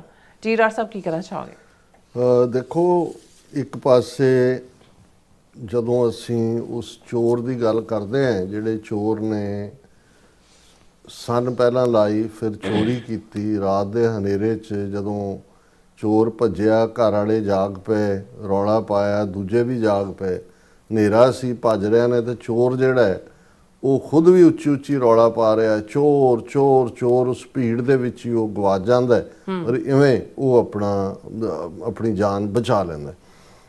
ਹੁਣ ਜਦੋਂ ਅਸੀਂ ਟੈਰਰਿਜ਼ਮ ਨੂੰ ਜਾਂ ਦਹਿਸ਼ਤਗਰਦੀ ਨੂੰ ਐਜ਼ ਏ ਸਟੇਟ ਪਾਲਿਸੀ ਦੇਖਦੇ ਹਾਂ, ਪਹਿਲਾਂ ਤਾਂ ਇਹ ਦੇਖਣਾ ਹੋਏਗਾ ਜਿਹੜਾ ਇੰਡੀਵਿਜੂਅਲ ਕੋਈ ਵੀ ਇਨਸਾਨ ਹਥਿਆਰ ਚੁੱਕਦਾ ਉਹਦੇ 2-3 ਉਸ ਦੇ ਪਹਿਲੂ ਨੇ। ਇੱਕ ਪਹਿਲੂ ਤਾਂ ਜ਼ਾਹਰ ਹੈ ਉਹ ਦਹਿਸ਼ਤ ਪੈਦਾ ਕਰਨ ਲਈ ਜਾਂ ਕਿਸੇ ਤੋਂ ਉਹਦਾ ਹੱਕ ਖੋਹਣ ਲਈ, ਲੁੱਟ ਖਸੁੱਟ ਲਈ, ਡਰਾਉਣ ਲਈ, ਉਹ ਰੀਅਲ ਦਹਿਸ਼ਤਗਰਦੀ ਹੈ। ਇੱਕ ਜਿਸ ਨੂੰ ਹਕੂਮਤਾਂ ਜਿਹੜੀਆਂ ਜ਼ੁਲਮ ਕਰਨ ਵਾਲੀਆਂ ਨੇ ਦਹਿਸ਼ਤਗਰਦੀ ਦਾ ਲੇਬਲ ਦਿੰਦੀਆਂ ਨੇ, ਪਰ ਜਿਹਨੂੰ UN ਦੇ ਚਾਰਟਰ ਦੇ ਥੱਲੇ ਪ੍ਰੋਟੈਕਸ਼ਨ ਹੈ, ਜਿਹਦੇ ਅਸੀਂ ਅਕਸਰ ਜ਼ਿਕਰ ਕਰਦੇ ਹਾਂ ਕਿ UN charter of human rights ਦਾ ਪ੍ਰੀਐਂਬਲ ਇਹ ਕਹਿੰਦਾ ਹੈ ਕਿ if a man is not to be compelled as a last resort to rebellion, his human rights must be protected by the rule of the law. ਕਿ ਜੇ ਕਿਸੇ ਮਨੁੱਖ ਨੂੰ ਹਥਿਆਰਬੰਦ ਘੋਲ ਜਾਂ ਬਗਾਵਤ ਜਾਂ ਰਿਬੈਲੀਅਨ ਦੇ ਅਖੀਰਲੇ ਰਸਤੇ 'ਤੇ ਜਾਣ ਤੋਂ ਰੋਕਣਾ ਤੇ ਹਰ ਹਾਲਤ ਵਿੱਚ ਉਸ ਦੇ ਇਨਸਾਨੀ ਹਕੂਕਾਂ ਦੀ ਹਿਫਾਜ਼ਤ ਹੋਣੀ ਚਾਹੀਦੀ। ਸੋ ਮਤਲਬ ਇਹ ਹੈ ਵੀ ਈਵਨ ਯੂਨਾਈਟਿਡ ਨੇਸ਼ਨਸ ਨੇ ਵੀ ਜਿਹੜਾ ਹਥਿਆਰਬੰਦ ਸੰਘਰਸ਼ ਹੈ, ਆਰਮਡ ਸਟਰਗਲ ਹੈ, ਜਿਹੜੀ ਇੱਕ ਸਟੇਜ 'ਤੇ ਜਦੋਂ ਕਿ ਸਟੇਟ ਜ਼ੁਲਮ ਦੇ ਉੱਤੇ ਜਿਹੜੀ ਹੈ ਉਹ ਆਮਦਾ ਹੁੰਦੀ ਹੈ, ਉਦੋਂ ਤੁਹਾਡਾ ਹੱਕ ਹੈ ਕਿ ਤੁਸੀਂ ਆਪਣੇ ਆਪ ਨੂੰ ਡਿਫੈਂਡ ਕਰੋ। ਸੋ ਉਹਨਾਂ ਨੂੰ ਫਰੀडम ਫਾਈਟਰ ਕਿਹਾ ਜਾਂਦਾ ਸੀ ਜਾਂ ਕਿਹਾ ਜਾਂਦਾ ਹੈ, ਔਰ ਉਹ ਦਹਿਸ਼ਤਗਰਦੀ 'ਚ ਨਹੀਂ ਆਉਂਦੀ। ਹੁਣ ਅਸੀਂ ਜੇ ਭਾਰਤ ਦਾ ਆਪਣਾ ਟਰੈਕ ਰੈਕਡ ਦੇਖੀਏ, India the as a state, ਕਿ ਉਹਨੇ ਕਿਵੇਂ ਦਹਿਸ਼ਤਗਰਦੀ ਨੂੰ ਐਜ਼ ਏ ਟੂਲ ਇਸਤੇਮਾਲ ਕੀਤਾ, ਜੈਨੂਨ ਜਿਹੜੀਆਂ ਪੋਲੀਟੀਕਲ ਐਸਪੀਰੇਸ਼ਨਸ, ਸਿਆਸੀ ਉਮੰਗਾਂ ਲੋਕਾਂ ਦੀਆਂ within the map of India, ਔਰ ਉਸੇ ਦਹਿਸ਼ਤਗਰਦੀ ਨੂੰ ਟਰਾਂਸਪੋਰਟ ਕੀਤਾ, ਉਸ ਨੂੰ ਗਵਾਂਢੀ ਮੁਲਕਾਂ ਦੇ ਵਿੱਚ ਉਹਨਾਂ ਨੇ ਉਸ ਨੂੰ ਜਿਹੜਾ ਇਸਤੇਮਾਲ ਕੀਤਾ ਉਹਨਾਂ ਦੀ ਸੋਵਰਨਟੀ ਨੂੰ ਵਾਇਲੇਟ ਕਰਦੇ। ਔਰ ਉਸ ਦਹਿਸ਼ਤਗਰਦੀ ਨੂੰ ਪਿਛਲੇ 2 ਸਾਲ ਤੋਂ 2023 ਤੋਂ ਜੇ ਅਸੀਂ ਦੇਖਦੇ ਹਾਂ, ਇੱਕ ਛੋਟੀ ਜਿਹੀ ਮਾਈਨੋਰਿਟੀ ਸਿੱਖਾਂ ਦੇ ਖਿਲਾਫ, ਜਿਨ੍ਹਾਂ ਦੇ ਖਿਲਾਫ ਟੋਟਲ ਵਾਰ ਜੂਨ 84 ਦੇ ਪਹਿਲੇ ਹਫਤੇ ਜਿਹੜੀ ਅਨਐਲਾਨੀਆ ਜਿਹੜੀ ਆ ਉਹ ਨਾਫਿਜ਼ ਕੀਤੀ ਗਈ, ਉਹਨਾਂ ਨੂੰ ਨਿਸ਼ਾਨਾ ਬਣਾਉਂਦਿਆਂ ਲਾਹੌਰ, ਬਰਮਿੰਗਮ UK ਔਰ ਸਰੀ ਔਰ ਈਵਨ ਨਿਊਯਾਰਕ ਜਿਹੜਾ ਗੁਰਪਤਵੰਤ ਪੰਨੂ ਮਰਡਰ ਪਲਾਟ, ਜਿਸ ਦਾ ਟਰਾਇਲ ਹੁਣ ਇਹਨਾਂ ਨੇ ਰੌਲਾ ਪਾ ਕੇ ਅਗੇਨ ਜਿਹੜਾ 14 ਨਵੰਬਰ ਨੂੰ ਜੱਜ ਨੇ ਡਿਸਾਈਡ ਕਰਨਾ ਵੀ ਟਰਾਇਲ ਡੇਟ ਕੀ ਹੋਏਗੀ। ਚੌਥੀ ਵਾਰ ਨਿਖਲ ਗੁਪਤੇ ਤੋਂ ਵਕੀਲ ਬਦਲਵਾਏ ਨੇ, ਲੇਕਿਨ ਹਰਦੀਪ ਸਿੰਘ ਨਿੱਜਰ ਦਾ ਮਰਡਰ। ਸੋ ਟਰਾਂਸਨੈਸ਼ਨਲ ਰਿਪਰੈਸ਼ਨ ਤੱਕ ਜਿਹੜੀ ਸਟੇਟ ਪਹੁੰਚੀ ਹੋਏ, ਤੇ ਜੇ ਵਿਦਨ ਉਹਨਾਂ ਦਾ ਦੇਖਣਾ ਹੋਏ ਵੀ ਉਹਨਾਂ ਸਟੇਟ ਨੇ ਜਿਵੇਂ ਜ਼ੁਲਮ ਕੀਤੇ ਨੇ, ਤਾਂ ਸਾਰਾ ਨਾਰਥ ਈਸਟ ਉਸ ਦੀ ਉਦਾਹਰਣ ਹੈ। ਨਾਗਾਲੈਂਡ ਹੈ, ਮਨੀਪੁਰ ਹੈ, ਮਿਜ਼ੋਰਮ ਹੈ, ਹਾਲ ਦੇ ਵਿੱਚ ਅਸੀਂ ਮਨੀਪੁਰ ਦੇ ਵਿੱਚ ਦੇਖਿਆ ਕੀ ਚੱਲ ਰਿਹਾ। ਜੰਮੂ ਕਸ਼ਮੀਰ 6-7 ਲੱਖ ਫੌਜ ਰੱਖ ਕੇ 78 ਸਾਲਾਂ ਤੋਂ ਉੱਥੇ ਕੀ ਕਰ ਰਹੇ ਨੇ, ਔਰ ਪਿਛਲੇ 6 ਸਾਲਾਂ ਤੋਂ ਉੱਥੇ ਕੀ ਕਰ ਰਹੇ ਨੇ। ਪੰਜਾਬ ਜਿੱਥੇ ਇੱਕ ਪੂਰੀ ਨਸਲ ਮਾਰ ਮੁਕਾਈ। ਤੇ ਜੇ ਗੁਆਂਢੀ ਮੁਲਕਾਂ ਦੇ ਵਿੱਚ ਇਹਨਾਂ ਦੀ ਦਹਿਸ਼ਤਗਰਦੀ ਦੇਖਣੀ ਹੈ, ਤੇ 71 ਦੇ ਵਿੱਚ ਮੁਕਤੀ ਵਾਹਿਣੀ ਦੇ ਨਾਂ ਥੱਲੇ ਪਾਕਿਸਤਾਨ ਨੂੰ 2 ਹਿੱਸਿਆਂ 'ਚ ਵੰਡਣਾ। ਸ੍ਰੀਲੰਕਾ ਦੇ ਵਿੱਚ ਜਿਹੜੀ ਸਿਵਲ ਵਾਰ ਜਿਹਦੇ 60-70 ਹਜ਼ਾਰ ਬੇਗੁਨਾਹ ਤਾਮਿਲ ਔਰ ਸਿਹਾਲੀ ਮਾਰੇ ਗਏ, ਲਿਟੇ ਨੂੰ ਕਿਹਨੇ ਪੈਦਾ ਕੀਤਾ? ਲਿਬਰੇਸ਼ਨ ਟਾਈਗਰਸ ਆਫ ਤਾਮਿਲ ਆਲਮ। ਕਿਹਨੇ ਪ੍ਰਭਾਕਰ ਨੂੰ ਖੜਾ ਕੀਤਾ? ਜ਼ਾਹਰ ਹੈ ਕਿ ਵੀ ਇਹਨਾਂ ਨੇ ਡਾਇਰੈਕਟਲੀ ਉਹ ਸ੍ਰੀਲੰਕਾ ਹੋਏ, ਨੇਪਾਲ 'ਚ ਰਾਇਲ ਫੈਮਿਲੀ ਦੇ 17-18 ਬੰਦਿਆਂ ਦੇ ਕਤਲ ਤੋਂ ਲੈ ਕੇ ਜੋ ਕੁਝ ਉੱਥੇ ਹੁਣ ਵੀ ਚੱਲ ਰਿਹਾ ਉਸ ਦੇ ਵਿੱਚ ਇਹਨਾਂ ਦੀ ਸਿੱਧੀ ਦਖਲਅੰਦਾਜ਼ੀ। ਔਰ ਵਿਦਨ ਪਾਕਿਸਤਾਨ ਤਾਂ ਜੋ ਇਹ ਕਰ ਹੀ ਰਹੇ ਨੇ, ਉਹ ਅਫਗਾਨਿਸਤਾਨ 'ਚ ਤਹਿਰੀਕੇ ਤਾਲਿਬਾਨ ਹੋਏ ਜਾਂ ਬਲੋਚਿਸਤਾਨ ਲਿਬਰੇਸ਼ਨ ਆਰਮੀ ਹੋਏ, ਔਰ ਹਾਲ ਦੇ ਵਿੱਚ ਇਹਨਾਂ ਦਹਿਸ਼ਤਗਰਦਾਂ ਦੇ ਇੰਡੀਆ ਦਾ ਜਿਹੜਾ ਨਵਾਂ ਯਾਰ ਪਬਲਿਕਲੀ ਬਣਾਇਆ। ਕੰਮ ਤਾਂ ਉੱਥੇ ਕਰਜ਼ਾਈ ਦੀ ਸਰਕਾਰ ਹੋਏ ਜਾਂ ਦੂਜੇ ਪਹਿਲਾਂ ਤੋਂ ਹੀ ਕਰ ਰਹੇ ਸੀ। ਅੱਛਾ। ਹੁਣ ਜਿਹੜੇ ਤਾਲਿਬਾਨ ਰਜੀਮ ਦੇ 90% ਤੋਂ ਜ਼ਿਆਦਾ ਜਿਹੜੇ ਵਜ਼ੀਰ ਨੇ ਜਿਨ੍ਹਾਂ ਨੂੰ UN ਨੇ ਡੈਜ਼ਿਗਨੇਟਿਡ ਟੈਰਰਿਸਟ ਐਲਾਨਿਆ ਹੋਇਆ, ਉਹਨਾਂ ਨੂੰ ਰੈੱਡ ਕਾਰਪਟ ਵੈਲਕਮ ਦਿੱਤਾ ਜਾਂਦਾ। 6 ਰੋਜ਼ਾ ਮੁਤੱਕੀ ਦਾ ਦੌਰਾ, ਔਰ ਜਿਸ ਲੈਵਲ ਦੇ ਉੱਤੇ ਜਿਹੜੀਆਂ ਉੱਥੇ ਬਿਆਨਬਾਜ਼ੀਆਂ, ਔਰ ਹੁਣ ਐਮਬੈਸੀ ਲੈਵਲ ਖੋਲ੍ਹ ਦਿੱਤਾ ਉੱਥੇ, ਉਹ ਵੀ ਕਹਿ ਰਿਹਾ ਜੀ ਇਹ ਹੁਣ ਜਿਹੜਾ ਇਹ ਅਮਨ ਦੇ ਲਈ ਅਸੀਂ ਇਸ ਰੀਜਨ 'ਚ ਕਰਾਂਗੇ।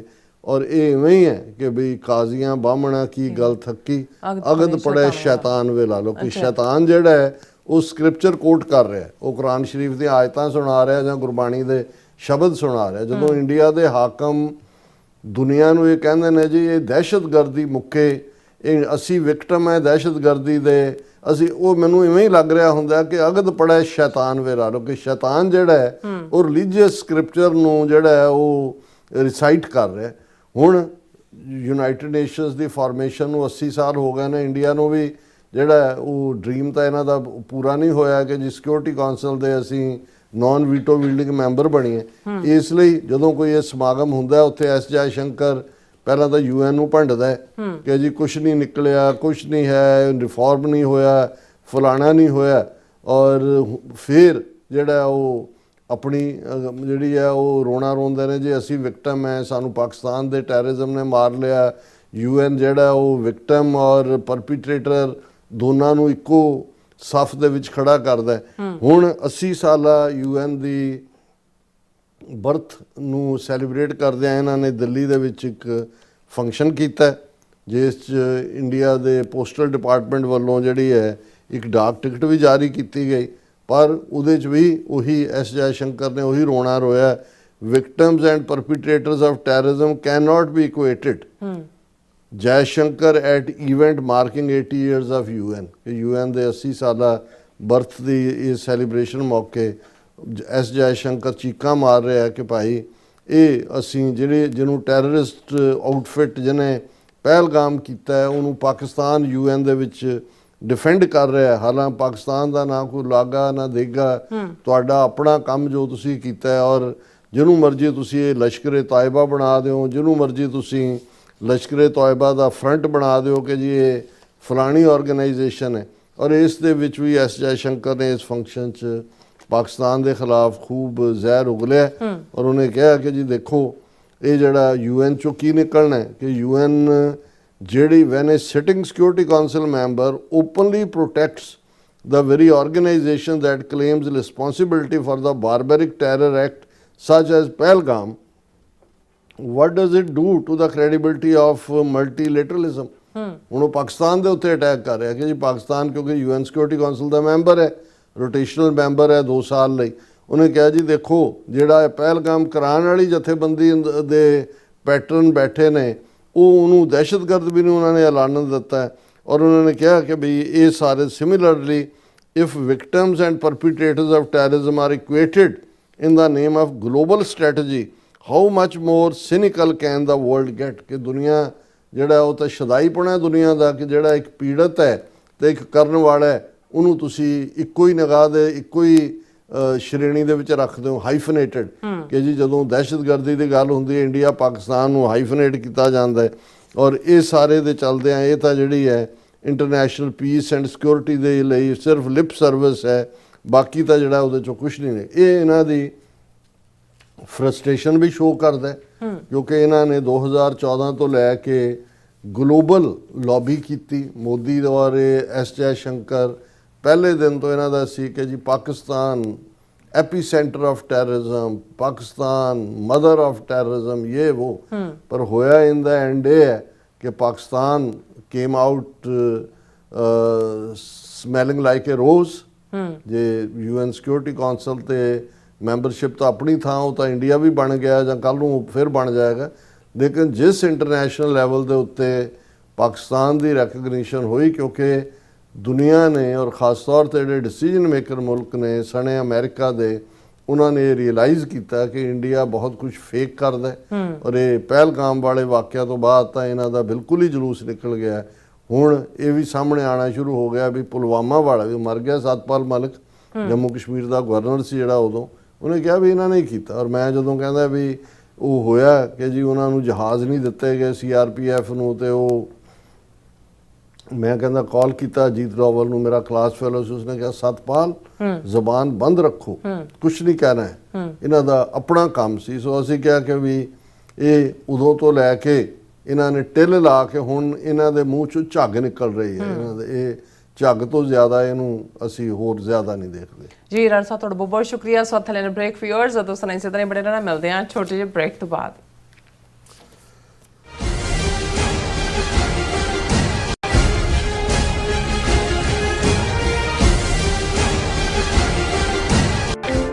ਸਿਗਨੇਚਰ ਟਰੱਕ ਸਰਵਿਸ ਰਾਊਟ 81 ਉੱਤੇ ਐਗਜ਼ਿਟ 235 ਤੇ ਟਰੱਕਰ ਵੀਰਾਂ ਲਈ 24 ਘੰਟੇ ਰੋਡ ਸਰਵਿਸ ਦੀ ਸੁਵਿਧਾ ਮੌਜੂਦ।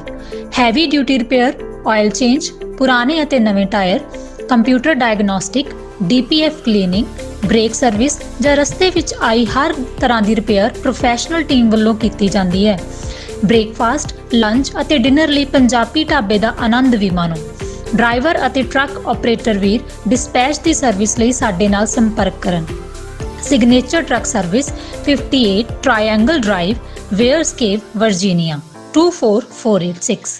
ਸ਼੍ਰੀ ਗੁਰੂ ਗ੍ਰੰਥ ਸਾਹਿਬ ਜੀ ਦੇ ਗੁਰਤਾ ਗੱਦੀ ਦਿਵਸ ਨੂੰ ਸਮਰਪਿਤ ਨਗਰ ਕੀਰਤਨ ਮੌਕੇ Shiromani Akali Dal Amritsar America California unit ਵੱਲੋਂ ਪੰਥਕ ਕਾਨਫਰੰਸ ਕਰਵਾਈ ਜਾ ਰਹੀ ਹੈ।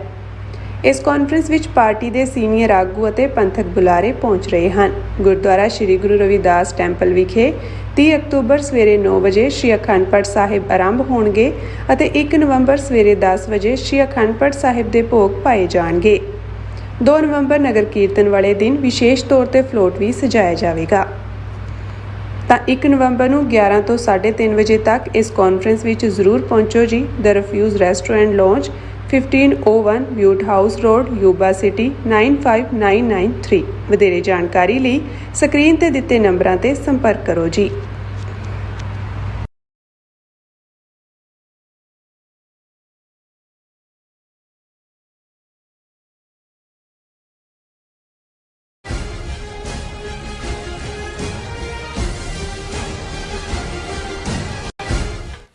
Viewers welcome back on programme. So viewers गलबात करन जा रहे हैं कि अमरीकन खुफिया एजेंसी CIA ਦੇ ਸਾਬਕਾ ਅਫਸਰ ਜੌਨ ਕਿਰਿਆਕੂ ਵੱਲੋਂ ਮੀਡੀਆ ਵਿੱਚ ਅੱਡ-ਅੱਡ ਇੰਕਸ਼ਾਫ ਕੀਤੇ ਜਾ ਰਹੇ ਹਨ।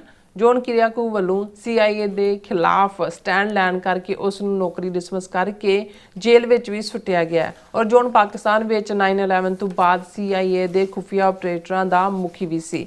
ਸੋ ਉਸ ਦਾ ਇੱਕ ਤਾਜ਼ਾ ਇੰਟਰਵਿਊ ਭਾਰਤੀ ਖੁਫੀਆ ਏਜੰਸੀ ਰਾਤ ਦੇ ਮੀਡੀਆ ਆਊਟਲੈਟ ANI ਨੇ ਕੀਤਾ ਹੈ। ਸੋ ਇਸ ਇੰਟਰਵਿਊ ਵਿੱਚ ਜੌਨ ਨੇ ਦਾਅਵਾ ਕੀਤਾ ਹੈ ਕਿ ਪਾਕਿਸਤਾਨ ਦੇ ਫੌਜੀ ਮੁਖੀ ਪ੍ਰੈਜ਼ੀਡੈਂਟ ਮੁਸ਼ਰਫ ਨੇ CIA ਦੇ ਸਾਹਮਣੇ ਜਿਹੜੇ ਬਿਲਕੁਲ ਹੱਥ ਖੜੇ ਕਰ ਦਿੱਤੇ ਸਨ ਅਤੇ ਪਾਕਿਸਤਾਨ ਦੇ ਨਿਊਕਲੀਅਰ ਜ਼ਖੀਰੇ ਦਾ ਕੰਟਰੋਲ ਵੀ ਅਮਰੀਕਾ ਕੋਲ ਸੀ। ਸੋ ਇਸ ਬਾਰੇ ਆਪਾਂ ਗੱਲਬਾਤ ਕਰਨ ਜਾ ਰਹੇ ਹਾਂ। ਸੋ ਅਸੀਂ ਚਾਹਾਂਗੇ ਕਿ ਤੁਸੀਂ ਇਸੇ ਤਰ੍ਹਾਂ ਬਣੇ ਰਹਿਣਾ।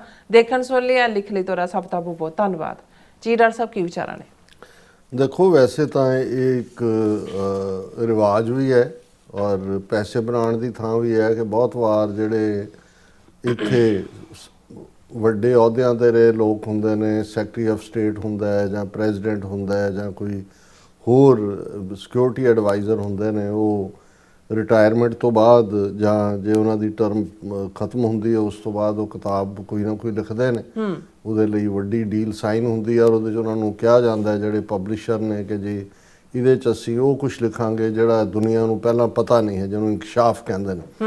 ਔਰ ਜ਼ਾਹਰ ਹੈ ਉਹ ਉਹਨਾਂ ਦੀ ਫਿਰ ਬਜ਼ ਲਾਈਨ ਵੀ ਬਣਦੀ ਹੈ, ਸੈਲਿੰਗ ਚਿਪ ਵੀ ਹੁੰਦਾ ਹੈ ਔਰ ਇਹ ਸਿਲਸਿਲਾ ਜਾਰੀ ਰਹਿੰਦਾ ਹੈ। ਪਰ ਕੁਛ ਹਾਲਤਾਂ ਦੇ ਵਿੱਚ ਜਿਹੜੇ ਵਿਦਨ ਸਿਸਟਮ ਜਿਨ੍ਹਾਂ ਨੇ ਰਿਬੈਲ ਕੀਤਾ ਹੁੰਦਾ ਹੈ ਜਾਂ ਜਿਨ੍ਹਾਂ ਨੂੰ ਜਿਹੜਾ ਉਹ ਪਾਲਿਸੀ ਦੇ ਨਾਲ ਇਖਤਲਾਫਾਤ ਹੁੰਦਾ ਹੈ, ਉਹ ਜਦੋਂ ਕੋਈ ਵੀ ਗੱਲ ਕਰਦੇ ਨੇ ਉਹਨਾਂ 'ਚ ਬਾਗੀ ਸੁਰਤਾ ਹੁੰਦੀ ਹੈ। ਇਹਦੇ 'ਚ ਕੋਈ ਸ਼ੱਕ ਨਹੀਂ ਹੈ ਕਿ ਵੀ ਉਹ ਕੁਛ ਨਾ ਕੁਛ ਟ੍ਰੈਡੀਸ਼ਨ ਨਾਲੋਂ ਹਟ ਕੇ ਗੱਲ ਕਰਦੇ ਨੇ, ਪਰ ਅਲਟੀਮੇਟਲੀ ਉਹ ਆਪਣੇ ਆਪ 'ਚ ਬਾਗੀ ਹੋਣ ਦੇ ਨਾਤੇ ਵੀ ਇੱਕ ਸੈਲੀਬ੍ਰਿਟੀ ਬਣ ਜਾਂਦੇ ਨੇ। ਫਿਰ ਜੋ ਕਹਿ ਰਹੇ ਨੇ ਉਹਦੇ 'ਚ ਕਿੰਨਾ ਸੱਚ ਹੈ, ਕਿੰਨਾ ਝੂਠ ਹੈ, ਕਿੰਨਾ ਜਿਹੜਾ ਰਲਾ ਹੈ, ਕਿੰਨੀ ਹਕੀਕਤ ਹੈ, ਇਹ ਤੁਹਾਨੂੰ ਜਿਹੜਾ ਉਹ ਖੁਦ ਹੀ ਉਸ ਦੀ ਸਿਫਟਿੰਗ ਕਰਨੀ ਪੈਂਦੀ ਹੈ ਜਾਂ ਉਹਨੂੰ ਛਾਨਣਾ ਪੈਂਦਾ। ਹੁਣ ਮਿਸਟਰ ਜੌਨ ਕਿਰਿਆਕੋਵ ਇਹ ਅਮਰੀਕਾ ਦਾ CIA ਦੇ ਵਿੱਚ 15 ਸਾਲ ਦੀ ਜੌਨ ਕਿਰਿਆਕੋਵ ਦੀ ਨੌਕਰੀ ਹੈ ਔਰ ਇਹ ਪਾਕਿਸਤਾਨ ਦੇ ਵਿੱਚ ਕਰੂਸ਼ਲ ਪੀਰੀਅਡ 'ਚ ਜਦੋਂ 9/11 ਤੋਂ ਬਾਅਦ ਪਾਕਿਸਤਾਨ ਨੇ ਅਫਗਾਨਿਸਤਾਨ ਦੇ ਉੱਤੇ UN ਸਿਕਿਉਰਿਟੀ ਕੌਂਸਲ ਦੀ ਲੈ ਕੇ ਰੈਜ਼ੋਲੂਸ਼ਨ ਹਮਲਾ ਬੋਲਿਆ, ਔਰ ਜ਼ਾਹਰ ਹੈ ਉਸ ਪੀਰੀਅਡ 'ਚ ਪਾਕਿਸਤਾਨ ਨੂੰ ਸਿੱਧਾ ਜੂਨੀਅਰ ਬੁਸ਼ ਨੇ ਇਹ ਧਮਕੀ ਦਿੱਤੀ। ਮੁਸ਼ਰਫ ਪ੍ਰੈਜ਼ੀਡੈਂਟ ਸੀ, ਫੌਜੀ ਮੁਖੀ ਵੀ, ਕਿ ਬਈ either you are with us ਔਰ ਅਗੇਂਸਟ ਅਸ। ਔਰ ਉਸ ਪੀਰੀਅਡ ਦੇ ਵਿੱਚ ਮਿਸਟਰ ਪਾਵਲ ਜਿਹੜਾ ਸੈਕਟਰੀ ਆਫ ਸਟੇਟ ਸੀ, ਖੁਦ ਫੌਜੀ ਜਨਰਲ ਰਿਹਾ ਸੀ, ਉਸ ਦੀ ਇਕੁਏਸ਼ਨ ਵੀ ਮੁਸ਼ਰਫ ਦੇ ਨਾਲ ਹੋਈ ਜਾਂ ਕਿਵੇਂ ਹੋਇਆ। ਔਰ ਇਹ ਕਿਹਾ ਜਾਂਦਾ ਹੈ ਕਿ ਵੀ ਧਮਕੀ ਉਹਨੂੰ ਇਕੱਲਾ ਇਹੀ ਨਹੀਂ ਸੀ, ਉਹਨਾਂ ਨੇ ਕਿਹਾ ਵੀ ਜੇ ਤੁਸੀਂ ਇਨ ਲਾਈਨ ਫਾਲ ਨਹੀਂ ਕੀਤੇ ਤੇ we'll make a parking lot out of Pakistan. ਬਹੁਤ ਕੁਛ ਹੈ। ਹਾਲਾਂਕਿ ਇੱਕ ਕਲਾਸ ਉਹ ਵੀ ਹੈ ਜਿਹਦਾ ਇਹ ਕਹਿਣਾ ਹੈ ਕਿ ਜੀ ਮੁਸ਼ਰਫ ਨੇ ਅਨਕੰਡੀਸ਼ਨਲ ਸਰੈਂਡਰ ਕੀਤਾ। ਇਹ ਉਹ ਮੌਕਾ ਸੀ ਜਿੱਥੇ ਕਿ ਮੁਸ਼ਰਫ ਅਮਰੀਕਾ ਤੋਂ ਰਿਆਇਤਾਂ ਲੈ ਸਕਦਾ ਸੀ। ਇਹ ਹੁਣ ਇਨਸਾਈਡ ਕੀ ਹੈ ਕੀ ਨਹੀਂ, ਲੇਕਿਨ ਇਹ ਜੌਨ ਕਿਰਿਕਾਓ ਇਹ ਐਂਟਾਈ ਜਾਂ ਜਿਹਨੂੰ ਕਾਊਂਟਰ ਟੈਰਰਿਜ਼ਮ ਆਪਰੇਸ਼ਨ ਕਹਿੰਦੇ ਨੇ ਉਹਦਾ ਪਾਕਿਸਤਾਨ ਦੇ ਵਿੱਚ ਕਰਤਾ ਧਰਤਾ ਸੀ। ਸੋ ਇਹ ਨਹੀਂ ਹੈ ਵੀ ਜੋ ਉਹ ਕਹਿ ਰਿਹਾ ਸਭ ਕੁਝ 100% ਸੱਚ ਹੈ, ਕਿਉਂਕਿ ਬਹੁਤ ਸਾਰੇ ਉਹਦੇ ਇੰਟਰਵਿਊ ਇਹਦੇ ਜੌਨ ਕਿਰਿਕਾਓ ਦੇ ਮੈਂ ਟਿਕਟੌਕ ਦੇ ਉੱਤੇ ਵੀ ਔਰ YouTube ਦੇ ਉੱਤੇ ਵੀ ਦੇਖਦਾ, ਔਰ ਕਾਰਲਸਨ ਦੇ ਨਾਲ ਵੀ ਦੇ ਇੰਟਰਵਿਊ ਨੇ।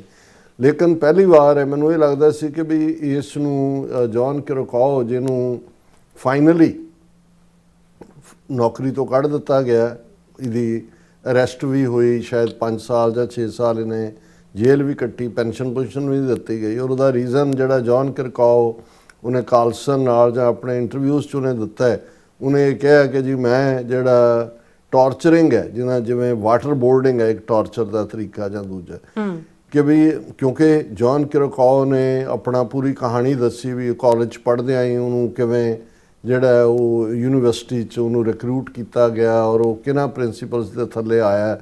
ਲੇਕਿਨ ਉਹਨੇ ਇਨਸਾਈਡ ਆ ਕੇ ਦੇਖਿਆ ਕਿ ਵੀ ਕਿਆ ਕੁਛ ਜਾਂਦਾ ਕੀਤਾ ਕੁਛ ਜਾਂਦਾ, ਵਰਸਟ ਫਾਰਮ ਆਫ ਟਾਰਚਰ ਹੈ। ਔਰ ਜਿਹੜੀ ਵਾਟਰ ਬੋਰਡਿੰਗ ਜਾਂ ਟਾਰਚਰ ਦੀਆਂ ਟੈਕਨੀਕਸ ਨੇ ਉਹਨਾਂ ਨੂੰ ਕਾਂਗਰਸ ਨੇ ਵੀ ਸੈਂਕਸ਼ਨ ਕੀਤਾ ਹੋਇਆ। ਔਰ ਇੱਕ ਪਾਸੇ ਕਿਹਾ ਜਾਂਦਾ ਵੀ CIA ਐਵੇਂ ਨਹੀਂ ਕਰਦੀ, ਲੇਕਿਨ ਉਹ ਸਾਰੇ ਢੰਗ ਤਰੀਕੇ ਉਹਦੇ 'ਚ ਉਹਦਾ ਇੱਕ ਡਿਫਰੈਂਟ ਫਾਰਮੈਟ ਹੈ।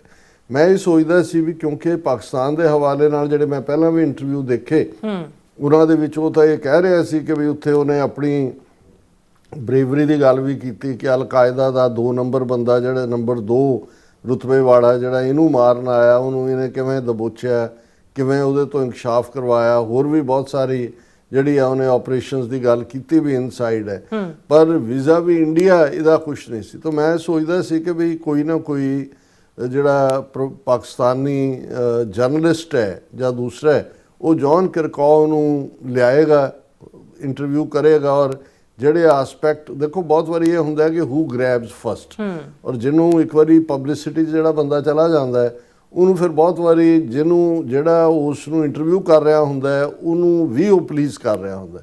ਪਰ ਅੱਜ 4 ਸਟੋਰੀਜ਼ ਇੱਕੋ ਹੀ ਇੰਟਰਵਿਊ ਤੇ ਬੇਸਡ ANI ਨੇ ਸਾਰੇ ਆਪਣੇ ਇੰਟਰਨੈਸ਼ਨਲ ਜਿਹੜਾ ਉਹਨਾਂ ਦਾ ਪੇਜ ਹੈ ਉਹਦੇ ਮੀਡੀਆ ਦੇ ਉੱਤੇ ਲਵਾਈਆਂ ਹੋਈਆਂ। ਜੌਨ ਕਿਰਿਕਾਓ ਦੇ ਨਾਲ ANI ਨੇ ਇੰਟਰਵਿਊ ਕੀਤਾ ਔਰ ਉਹਦੇ 'ਚ ਕਿਉਂਕਿ ANI ਜਾਂ ਕਿਉਂਕਿ ਰਾਹ ਦੀ ਹੈ ਜਿਵੇਂ ਤੁਸੀਂ ਕਿਹਾ ਮੀਡੀਆ ਆਊਟਫਿਟ ਹੈ, ਉਹਦਾ ਇੰਟਰਸਟ ਪਾਕਿਸਤਾਨ ਨੂੰ ਕਮਜ਼ੋਰ ਦੱਸਣਾ ਵੀ ਹੈ, ਪਾਕਿਸਤਾਨ ਨੂੰ ਦਹਿਸ਼ਤਗਰਦੀ ਦਾ ਮੁਜੱਸਮਾ ਦੱਸਣਾ ਵੀ ਹੈ। ਔਰ ਖ਼ਾਸ ਤੌਰ ਤੇ ਜਿਹੜਾ ਇਸ ਇੰਟਰਵਿਊ ਦਾ ਇੱਕ ਪਾਰਟ ਜਿਹੜਾ ਮੋਰ ਕੰਟਰੋਵਰਸ਼ੀਅਲ ਹੋਏਗਾ, ਹਾਲਾਂਕਿ ਜਿਹੜੇ 4 ਅੱਡ ਇੰਟਰਵਿਊ ਇੱਕੋ ਹੀ ਹੈ ਪਰ ਉਸ ਦੀਆਂ 4 ਜਾਂ 5 ਡਿਫਰੈਂਟ ਸਟੋਰੀਜ਼ ਬਣਾਈਆਂ, ਉਹਨਾਂ ਦੀਆਂ ਜਿਹੜੀਆਂ ਹੈਡਲਾਈਨਸ ਨੇ ਉਹ ਡਿਫਰੈਂਟ ਦਿੱਤੀਆਂ, ਪਰ ਕਹਾਣੀ ਜਿਹੜੀ ਹੈ ਉਹ ਪਾਕਿਸਤਾਨ ਦੇ ਦੁਆਲੇ ਹੀ ਘੁਮਾਈ ਹੈ। Pakistan will lose any conventional war with India, former CIA officer John Kiriakou. ਇਹ ਉਹਨੇ ਕਿਉਂਕਿ ਅਸੀਂ ਪਿਛਲੇ ਸੈਗਮੈਂਟ ਦੇ ਵਿੱਚ ਸੋ ਕਾਲਡ ਆਪਰੇਸ਼ਨ ਪਰਾਕਰਮ ਦੀ ਗੱਲ ਕੀਤੀ, ਵਾਜਪਾਈ ਦੇ ਵੇਲੇ 2001 ਦੇ ਵਿੱਚ ਜਿਹੜਾ ਉਹ ਪਾਰਲੀਮੈਂਟ ਦੇ ਉੱਤੇ ਹਮਲਾ ਹੋਇਆ ਔਰ ਭਾਰਤ ਨੇ ਆਪਣੀ ਫੌਜ ਜਿਹੜੀ ਆ ਉਹ ਮੂਵ ਕਰ ਦਿੱਤੀ ਬਾਰਡਰ ਤੇ। 10 ਮਹੀਨੇ ਆਈਬਾਲ ਟੂ ਆਈਬਾਲ ਰਿਹਾ, ਇਵੈਂਚੁਅਲੀ ਵਿਦਡਰਾ ਕੀਤਾ। 800 ਫੌਜੀ ਵੀ ਮਰਿਆ ਐਕਸੀਡੈਂਟ 'ਚ। ਦੂਜੇ ਇਹ ਪ੍ਰਵੀਨ ਸਾਹਨੀ ਦੀ ਫਿਗਰ ਹੈ, 800 ਫੌਜੀ, ਇੰਨੇ 1000 ਕਰੋੜ ਦਾ ਨੁਕਸਾਨ ਹੋਇਆ, machinery the wear and tier ਹੋਈ ਔਰ ਹਾਸਿਲ ਕੁਝ ਵੀ ਨਹੀਂ ਹੋਇਆ। ਲੇਕਿਨ ਇਸ ਤੋਂ ਜੌਨ ਕਿਰਿਕਾਓ ਤੋਂ ਇਹ ਕਹਾਇਆ ਜਾਂਦਾ ਉਹਨਾਂ ਵੱਲੋਂ ਕਿ ਜੀ ਜਿਹੜੀ ਦੂਸਰੀ ਸਟੋਰੀ ਹੈ ਕਿ ਜਿਹਦੇ 'ਚ ਇਹੀ we believed India and Pakistan would go to war in 2002 says former CIA officer John Kirikow। ਵੀ ਉਹਨੇ ਕਿਹਾ ਕਿ ਜੀ ਸਾਨੂੰ ਲੱਗਦਾ ਸੀ ਵੀ ਵਾਰ ਤੇ ਜਾਣਗੇ ਔਰ ਅਸੀਂ ਜਿਹੜਾ ਉਹਨਾਂ ਨੂੰ ਡਿਲੂਟ ਵੀ ਕਰਦੇ ਰਹੇ, ਬਟ ਇਵੈਂਚੁਅਲੀ ਵਾਰ ਤੇ ਨਹੀਂ ਗਏ। ਲੇਕਿਨ ਇਹ ਵੀ ਇੱਕ ਸਪੋਜੀਸ਼ਨ ਹੈ ਵੀ ਵਾਰ ਹੁੰਦੀ ਫਿਰ ਕੀ ਨਤੀਜਾ ਹੁੰਦਾ। ਜੇ ਵਾਰ ਤੇ ਨਹੀਂ ਗਏ ਤਾਂ ਉਹਨਾਂ ਨੂੰ ਵੀ ਨਜ਼ਰ ਆ ਰਿਹਾ ਸੀ ਕਿ ਪਾਕਿਸਤਾਨ ਵਾਲਿਆਂ ਨੇ ਕਿਹੜੀਆਂ ਚੂੜੀਆਂ ਪਾਈਆਂ ਹੋਈਆਂ ਨੇ। ਪਰ ਇਸ ਸਾਰੇ 'ਚ ਜਿਹੜਾ ਮੈਨੂੰ ਸਭ ਤੋਂ ਇੰਟਰਸਟਿੰਗ ਵੀ ਔਰ ਥੋੜ੍ਹਾ ਖੌਫਜ਼ਦਾ ਕਰਨ ਵਾਲਾ ਵੀ ਪਾਰਟ ਲੱਗਾ, ਕਿਉਂਕਿ ਪਾਕਿਸਤਾਨ ਦੀ ਇੱਕੋ ਇੱਕ ਤਾਕਤ ਹੈ ਜਿਸ ਨੇ ਦੁਬਾਰਾ 1965 ਜਾਂ 71 ਰਿਪੀਟ ਨਹੀਂ ਹੋਣ ਦਿੱਤਾ ਪਾਕਿਸਤਾਨ। ਉਹ ਹੈ ਪਾਕਿਸਤਾਨ ਦਾ ਨਿਊਕਲੀਅਰ ਹੋਣਾ। ਔਰ 1998 ਤੋਂ 1999 'ਚ ਕਾਰਗਿਲ ਵਾਰ ਹੋਈ, 1998 'ਚ ਪਾਕਿਸਤਾਨ ਨਿਊਕਲੀਅਰ ਪਾਵਰ ਬਣਿਆ। ਤੁਸੀਂ 1998 ਤੋਂ ਬਾਅਦ ਦੇਖੋਗੇ ਕਿ ਪਾਕਿਸਤਾਨ ਨੂੰ ਬੇਸ਼ੱਕ ਇਹਨਾਂ ਨੇ ਜੋ ਬਾਲਾਕੋਟ ਔਰ ਹੁਣ ਵੀ ਜਿਹੜਾ ਸੋ ਕਾਲਡ ਆਪਰੇਸ਼ਨ ਸੰਦੂਰ ਦੇ ਥੱਲੇ ਕਰਨ ਦੀ ਕੀਤੀ ਕੋਸ਼ਿਸ਼, ਪਾਕਿਸਤਾਨ ਦੇ ਨਿਊਕਲੀਅਰ ਹੋਣ ਦੇ ਨਾਲ ਨਾਲ ਈਵਨ ਕਨਵੈਨਸ਼ਨਲ ਵਾਰਫੇਅਰ 'ਚ ਵੀ 71 ਤੋਂ ਬਾਅਦ 71 ਉਹਨਾਂ ਦੀ ਇੱਕ ਡਿਫੀਟ ਹੈ। ਪਾਕਿਸਤਾਨ ਨੇ ਆਪਣੀ ਜਿਹੜੀ ਬਾਲਾਦਸਤੀ ਹੈ ਉਹ ਕਾਇਮ ਰੱਖੀ ਹੈ, 에ਅਰਫੋਰਸ 'ਚ ਵੀ, ਟ੍ਰੈਡੀਸ਼ਨਲ ਵਾਰਫੇਅਰ 'ਚ ਵੀ, ਔਰ ਇਹਨੂੰ ਕੋਈ ਇੰਡੀਅਨ ਝੁਠਲਾ ਨਹੀਂ ਸਕਦਾ। ਆਪਰੇਸ਼ਨ ਸੰਦੂਰ ਸੋ ਕਾਲਡ ਇਹਦਾ ਲੇਟੈਸਟ ਸਬੂਤ ਹੈ। ਹੁਣ ਜਿਹੜੀ ਗੱਲ ਜਿਸ ਕਰਕੇ ਮੈਂ ਈਵਨ ਇਹਨੂੰ ਡਿਸਕਸ ਵੀ ਕਰ ਰਹੇ ਹਾਂ ਉਹ ਇਹ ਹੈ ਕਿ ਵੀ ਇਹ ਮਿਸਟਰ ਜੌਨ ਕਿਰਕਾਓ ਇਹ ਕਹਿੰਦਾ ਹੈ ਕਿ ਮੁਸ਼ਰਫ, ਇਹ ਹੁਣ ਹੈਡਲਾਈਨ ਲਾਈ ਹੈ ANI ਨੇ, ਹਾਲਾਂ ਮੈਂ ਇਨ ਵੀਡੀਓ ਇੰਟਰਵਿਊ ਨਹੀਂ ਦੇਖਿਆ ਹੈ ਇਹਨਾਂ ਦੀ, ਕਿਉਂਕਿ ਕੁਇਕਲੀ ਮੈਨੂੰ ਸੀ, ਮੈਂ ਕਿਹਾ ਵੀਕਐਂਡ ਤੇ ਇਹਦਾ ਕੁਛ ਤਾਂ ਕੁਛ ਬਣਾਇਆ ਹੋਣਾ ਇੰਡੀਅਨ ਮੀਡੀਆ ਨੇ ਤੇ ਆਈ should at least touch this issue. Detail ਹੋਈ ਅਸੀਂ ਫਿਰ ਗੱਲ ਕਰਾਂਗੇ। ਪਰ ਇਹਨਾਂ ਨੇ ਜਿਹੜੀ ਹੈਡਲਾਈਨ ਲਾਈ ਹੈ ਕਿ Musharraf handed over control of ਪਾਕਿਸਤਾਨ's nuclear arsenal to US claims former CIA officer John Kirikow। ਹੁਣ ਜਿਹੜੀਆਂ ਇਹ 3-4 ਸਟੋਰੀਜ਼ ਨੇ ਉਹਦਾ ਲੁਬੇ ਲੁਬਾਬ ਤਾਂ ਇਹ ਹੈ ਕਿ ਪਾਕਿਸਤਾਨ 'ਚ ਕਰਪਸ਼ਨ ਸਿਰੇ ਦੀ ਹੈ, ਜਿਹੜੀ ਗੱਲ ਗਲਤ ਨਹੀਂ ਹੈ। ਫਿਰ ਈਵਨ ਬੇਨਜ਼ੀਰ ਭੁੱਟੋ ਔਰ ਜ਼ਰਦਾਰੀ ਜਿਹੜੇ ਕਿ ਇਨ ਐਗਜ਼ਾਈਲ ਮਿਡਲ ਗਲਫ ਕੰਟਰੀ ਦੇ ਵਿੱਚ ਰਹਿੰਦੇ ਸੀ, ਉਹਨਾਂ ਦੇ ਲਾਈਫ ਸਟਾਈਲ ਤੇ ਕੀਤਾ ਹੈ ਕਿ 5 ਮਿਲੀਅਨ ਦਾ ਘਰ ਹੈ, ਫਲਾਣੀ ਗੱਡੀਆਂ ਦਾ ਸ਼ੌਕੀਨ ਹੈ ਜ਼ਰਦਾਰੀ, ਔਰ ਪਾਕਿਸਤਾਨ ਦੇ ਲੋਕ ਭੁੱਖ ਨੰਗ ਨਾਲ ਲੜਨ ਵਾਲੇ ਨੇ, ਇਹਨਾਂ ਲੋਕਾਂ ਨੂੰ ਕੋਈ ਫਿਕਰ ਨਹੀਂ ਹੈ। ਸੋ ਉਹ ਉਹਨੇ ਆਪਣਾ ਜਿਹੜਾ ਉਹ ਡਿਸਡੇਨ ਦਿਖਾਇਆ ਕਿ ਜੀ ਜਿਹੜੀ ਕਰਪਟ ਪੋਲੀਟੀਸ਼ੀਅਨਸ ਔਰ ਦੂਸਰੇ ਨੇ। ਔਰ ਫਿਰ ਜਿਹੜੀ ਇੱਕ ਗੱਲ ਹੋਰ ਮੁਸ਼ਰਫ ਦੇ ਹਵਾਲੇ ਨਾਲ ਜੌਨ ਕਿਰਕਾਓ ਨੇ ਕੀਤੀ, ਉਹਨੇ ਕਿਹਾ ਕਿ ਵੀ US ਨੇ ਜਿਹੜਾ ਮਿਲੀਅਨਸ ਆਫ ਡਾਲਰਸ ਪਾਕਿਸਤਾਨ ਨੂੰ ਦਿੱਤੇ ਫਾਰਮਰ ਪ੍ਰੈਜ਼ੀਡੈਂਟ ਪਰਵੇਜ਼ ਮੁਸ਼ਰਫ ਦੀ ਲੀਡਰਸ਼ਿਪ ਦੇ ਵੇਲੇ, ਐਂਡ ਇਨ ਏ ਵੇ ਪਰਚੇਜ਼ਡ ਹਿਮ, ਕਿ ਖਰੀਦ ਲਿਆ। ਹੁਣ ਇਹ ਇਨੇ ਵੇ ਹੈ, ਇਹਦਾ ਮਤਲਬ ਇਹ ਹੈ ਕਿ ਵੀ ਉਹ ਕੋਈ ਇਹਨਾਂ ਦਾ ਗੋਲਾ ਤਾਂ ਨਹੀਂ ਬਣਿਆ, ਪਰ ਉਹਨਾਂ ਨੇ ਕਿਹਾ ਵੀ ਅਸੀਂ ਇੰਨਾ ਪੈਸਾ ਸੁੱਟਿਆ ਕਿ ਵੀ ਉਹਨੂੰ ਜਿਹੜਾ ਉਹਦੀ ਜ਼ੁਬਾਨ ਬੰਦੀ ਕਰਤੀ, ਮੂੰਹ ਬੰਦ ਕਰਤਾ। ਔਰ ਉਹਦੇ 'ਚੋਂ ਕਹਿ ਰਿਹਾ ਕਿ ਵੀ ਇਹ ਜਿਹੜਾ ਪਾਕਿਸਤਾਨ ਦੇ ਵਿੱਚ ਡੀਪ ਕਰਪਸ਼ਨ ਹੈ ਜਿਹਦੇ 'ਚ ਮੈਂ ਜ਼ਿਕਰ ਕੀਤਾ ਹੀ ਹੈ। ਔਰ ਇਹ ਕਿਰਕਾਓ ਜਿਹਨੇ 15 ਸਾਲ CIA 'ਚ ਸਰਵ ਕੀਤਾ, ਪਹਿਲਾਂ ਐਨਾਲਿਸਟ ਸੀ ਫਿਰ ਕਾਊਂਟਰ ਟੈਰਰਿਜ਼ਮ ਸੀ, ਉਹਦੇ 'ਚ ਹੁਣ ਉਹਦੇ ਹੀ ਲਫ਼ਜ਼ ਨੇ, our relations with Pakistan government were very, very good. It was General Pervez Musharraf at the time. And look, let's be honest here. The United States loves working with dictators because then you don't have to worry about public opinion and you don't have to worry about the media anymore. So we essentially just purchased Musharraf. ਇਹ ਗੱਲ ਪਹਿਲੀ ਬਿਲਕੁਲ ਠੀਕ ਹੈ, ਦੂਸਰੀ ਕਿੰਨੀ ਕੁ ਠੀਕ ਹੈ ਇਹ ਅੰਦਰੂਨੀ ਫਾਈਲਾਂ ਦੱਸ ਸਕਦੀਆਂ, ਕਿਉਂਕਿ ਮੁਸ਼ਰਫ ਦੇ ਖਿਲਾਫ ਮੈਨੂੰ ਨਹੀਂ ਲੱਗਦਾ ਕਿ ਬਈ ਜਿਵੇਂ ਬਾਕੀਆਂ ਤੇ ਇਲਜ਼ਾਮ ਨੇ ਕਿ ਉਹਨੇ ਕੋਈ ਪ੍ਰਾਪਰਟੀ ਬਣਾਈ ਜਾਂ ਉਹਨੇ ਕੋਈ ਦੂਜਾ ਕੀਤਾ ਹੈ। ਹਾਂ, ਇਹ ਆਸ਼ੀ ਦੀ ਜ਼ਿੰਦਗੀ ਜ਼ਰੂਰ ਜੀਣ ਦਾ ਉਹਨੂੰ ਇਹ ਸਾਰਿਆਂ ਦਾ ਹੀ ਜਿਹੜਾ ਉਹਦਾ ਸ਼ੌਕ ਸੀ, ਲੇਕਿਨ ਉਹਦਾ ਇਹ ਕਹਿਣਾ ਬਿਲਕੁਲ ਠੀਕ ਹੈ ਜੌਨ ਕਿਰਕਾਓ ਦਾ ਕਿ ਵੀ ਅਮਰੀਕਾ ਨੂੰ ਡਿਕਟੇਟਰ ਪਸੰਦ ਨੇ। ਤੁਸੀਂ ਇੱਕ ਬੰਦੇ ਨਾਲ ਡੀਲ ਕਰਦੇ ਹੋ ਡੈਮੋਕ੍ਰੇਸੀਜ਼ ਦੇ ਵਿੱਚ, ਜਾਂ ਦੂਜਿਆਂ 'ਚ ਤਾਂ ਫਿਰ ਮਲਟੀਪਲ ਕਰੈਕਟਰ ਹੁੰਦੇ ਨੇ। ਫਿਰ ਉਹਨਾਂ ਨੇ he said Musharraf then let the US do anything they wanted, ਕਿ ਮੁਸ਼ਰਫ ਨੇ ਅੱਖਾਂ ਬੰਦ ਕਰ ਲਈਆਂ, ਜੋ ਅਮਰੀਕਾ ਚਾਹੁੰਦਾ ਸੀ ਉਹਨੇ ਕੀਤਾ। We gave millions and millions and millions of dollars in aid, whether it was military aid or economical development aid, ਆਰਥਿਕ ਸੀ ਜਾਂ ਫੌਜੀ ਸੀ। And we would meet Musharraf regularly several times a week, ਕਿ ਅਸੀਂ ਮੁਸ਼ਰਫ ਨੂੰ ਇੱਕ ਹਫ਼ਤੇ ਦੇ ਵਿੱਚ ਹੀ ਕਈ ਵਾਰ ਮਿਲਦੇ ਸੀ। And essentially he would let us do whatever we wanted to do, yes, but Musharraf also had his own people that he needed to deal with. ਉਹਨੇ ਸਾਡੇ ਨੂੰ ਖੁੱਲੀ ਛੁੱਟੀ ਦਿੱਤੀ ਸੀ ਕਿ ਜੋ ਮਰਜ਼ੀ ਕਰੋ, ਪਰ ਉਹਨੂੰ ਵੀ ਆਪਣੇ ਲੋਕਾਂ ਦੇ ਨਾਲ ਡੀਲ ਕਰਨਾ ਪੈਂਦਾ। ਫਿਰ ਉਹਨੇ ਕਿਹਾ ਵੀ ਉਹਨੇ ਮੁਸ਼ਰਫ ਨੇ ਫੌਜ ਨੂੰ ਵੀ ਖੁਸ਼ ਰੱਖਿਆ। ਉਹਨਾਂ ਨੇ ਜਿਹੜਾ he had to keep military happy, ਔਰ ਮਿਲਟਰੀ ਨੂੰ ਕੋਈ ਪਰਵਾਹ ਨਹੀਂ ਸੀ ਅਲ ਕਾਇਦਾ ਦੀ, ਵੀ ਉਹ ਤਾਂ ਕਹਿੰਦੇ ਸਾਡਾ ਮਿਸ਼ਨ ਸੀ। ਫੌਜ ਜਿਹੜੀ ਹੈ ਉਹ ਇੰਡੀਆ ਦੇ ਖਿਲਾਫ ਜਿਹੜੀ ਹੈ ਉਹ ਦਹਿਸ਼ਤਗਰਦੀ ਔਰ ਲੰਮੀਆਂ ਦਾੜੀਆਂ ਵਾਲੇ ਜਿਹੜੇ ਭਰਤੀ ਕਰਕੇ ਔਰ ਉਹ ਹੁਣ ਇੰਡੀਆ ਨੂੰ ਇਹ ਭੇਜ ਦੇ ਰਿਹਾ ਹੈ, ਖੁਸ਼ ਕਰ ਰਿਹਾ ਹੈ ਜਾਂ ਅਦਰਵਾਈਜ਼ ਹੈ। ਸ਼ਾਇਦ ਇਹ ਗੱਲ ਸਾਰੀ ਗਲਤ ਵੀ ਨਹੀਂ ਹੈ, ਕਿਉਂਕਿ ਉਹਨਾਂ ਨੂੰ they cared about India. And so in order to keep the military happy and keep some of the extremists happy, he had to allow them to continue this dual life of pretending to cooperate with the Americans on counterterrorism while committing terror against India. ਕਿ India ਦੇ against terror ਵਾਲੀ ਗੱਲ line ਜਿਹੜੀ ਉਹ ਖੁੱਲੀ ਛੁੱਟੀ ਦਿੱਤੀ। ਉਹ ਕਹਿੰਦਾ ਵੀ ਸਾਡਾ ਉਦੋਂ ਇੰਡੀਆ 'ਚ ਕੋਈ ਇੰਟਰਸਟ ਨਹੀਂ ਸੀ, ਅਸੀਂ ਤਾਂ ਅਲ ਕਾਇਦਾ ਔਰ ਕਾਊਂਟਰ ਟੈਰਰਿਜ਼ਮ ਆਪਰੇਸ਼ਨ ਪਾਕਿਸਤਾਨ ਦੇ ਵਿੱਚ ਕਰ ਰਹੇ ਸੀ। ਫਿਰ ਉਹਨੇ 2002 ਦੀ ਗੱਲ ਕੀਤੀ ਜਦੋਂ ਕਿ ਭਾਰਤ ਔਰ ਪਾਕਿਸਤਾਨ ਜੰਗ ਦੇ ਉੱਤੇ ਜਾ ਸਕਦੇ ਸੀ।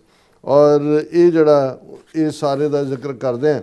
ਫਿਰ ਉਹਨੇ ਜਿਹੜੀ ਦੂਸਰੀ ਸਟੋਰੀ ਹੈ ਜਿਹਦੇ 'ਚ ਕਿ ਉਹਨੇ ਈਵਨ ਇਹ ਕਿਹਾ ਕਿ ਵੀ ਈਵਨ ਜਿਹੜੇ ਨਿਊਕਲੀਅਰ ਅਸਾਸੇ ਨੇ ਉਹਨਾਂ ਦਾ ਕੰਟਰੋਲ ਵੀ ਸਾਡੇ ਕੋਲ ਸੀ, ਯਾਨੀ ਮੁਸ਼ਰਫ ਨੇ ਦਿੱਤਾ ਵੀ ਅਸੀਂ ਜੋ ਮਰਜ਼ੀ ਹੈ ਉਹ ਅਸੀਂ ਕਰ ਸਕਦੇ ਸੀ। ਕਿ ਪਾਕਿਸਤਾਨ ਦੀ ਫਿਰ ਉਹਨੇ ਕਿਹਾ ਜੀ ਇੰਟੈਲੀਜੈਂਸ ਦੇ ਵਿੱਚ ਵੀ ਡਿਵੀਜ਼ਨ ਸੀ। ਇੱਕ ਪਾਸੇ ISI ਦੇ ਉਹ ਲੋਕ ਜਿਹੜੇ ਸਾਂਦੁਰਸ ਔਰ ਦੂਸਰੇ ਉਹਨਾਂ ਦੇ ਕਾਕੂਲ ਔਰ ਦੂਜੇ 'ਚ ਟ੍ਰੇਨਡ ਹੁੰਦੇ ਨੇ, ਔਰ ਦੂਸਰੇ ISI ਨੇ ਉਹਨਾਂ ਲੋਕਾਂ ਨੂੰ ਜੋ ਲੰਬੀਆਂ ਦਾੜੀਆਂ ਵਾਲੇ ਜਿਨ੍ਹਾਂ ਨੂੰ ਕਸ਼ਮੀਰੀ ਟੈਰਰਿਸਟ ਗਰੁੱਪ ਜੈਸ਼ ਏ ਮੁਹੰਮਦ ਵਰਗੇ ਉਹਨਾਂ ਨੇ ਕ੍ਰੀਏਟ ਕੀਤੇ ਹੋਏ ਸੀ।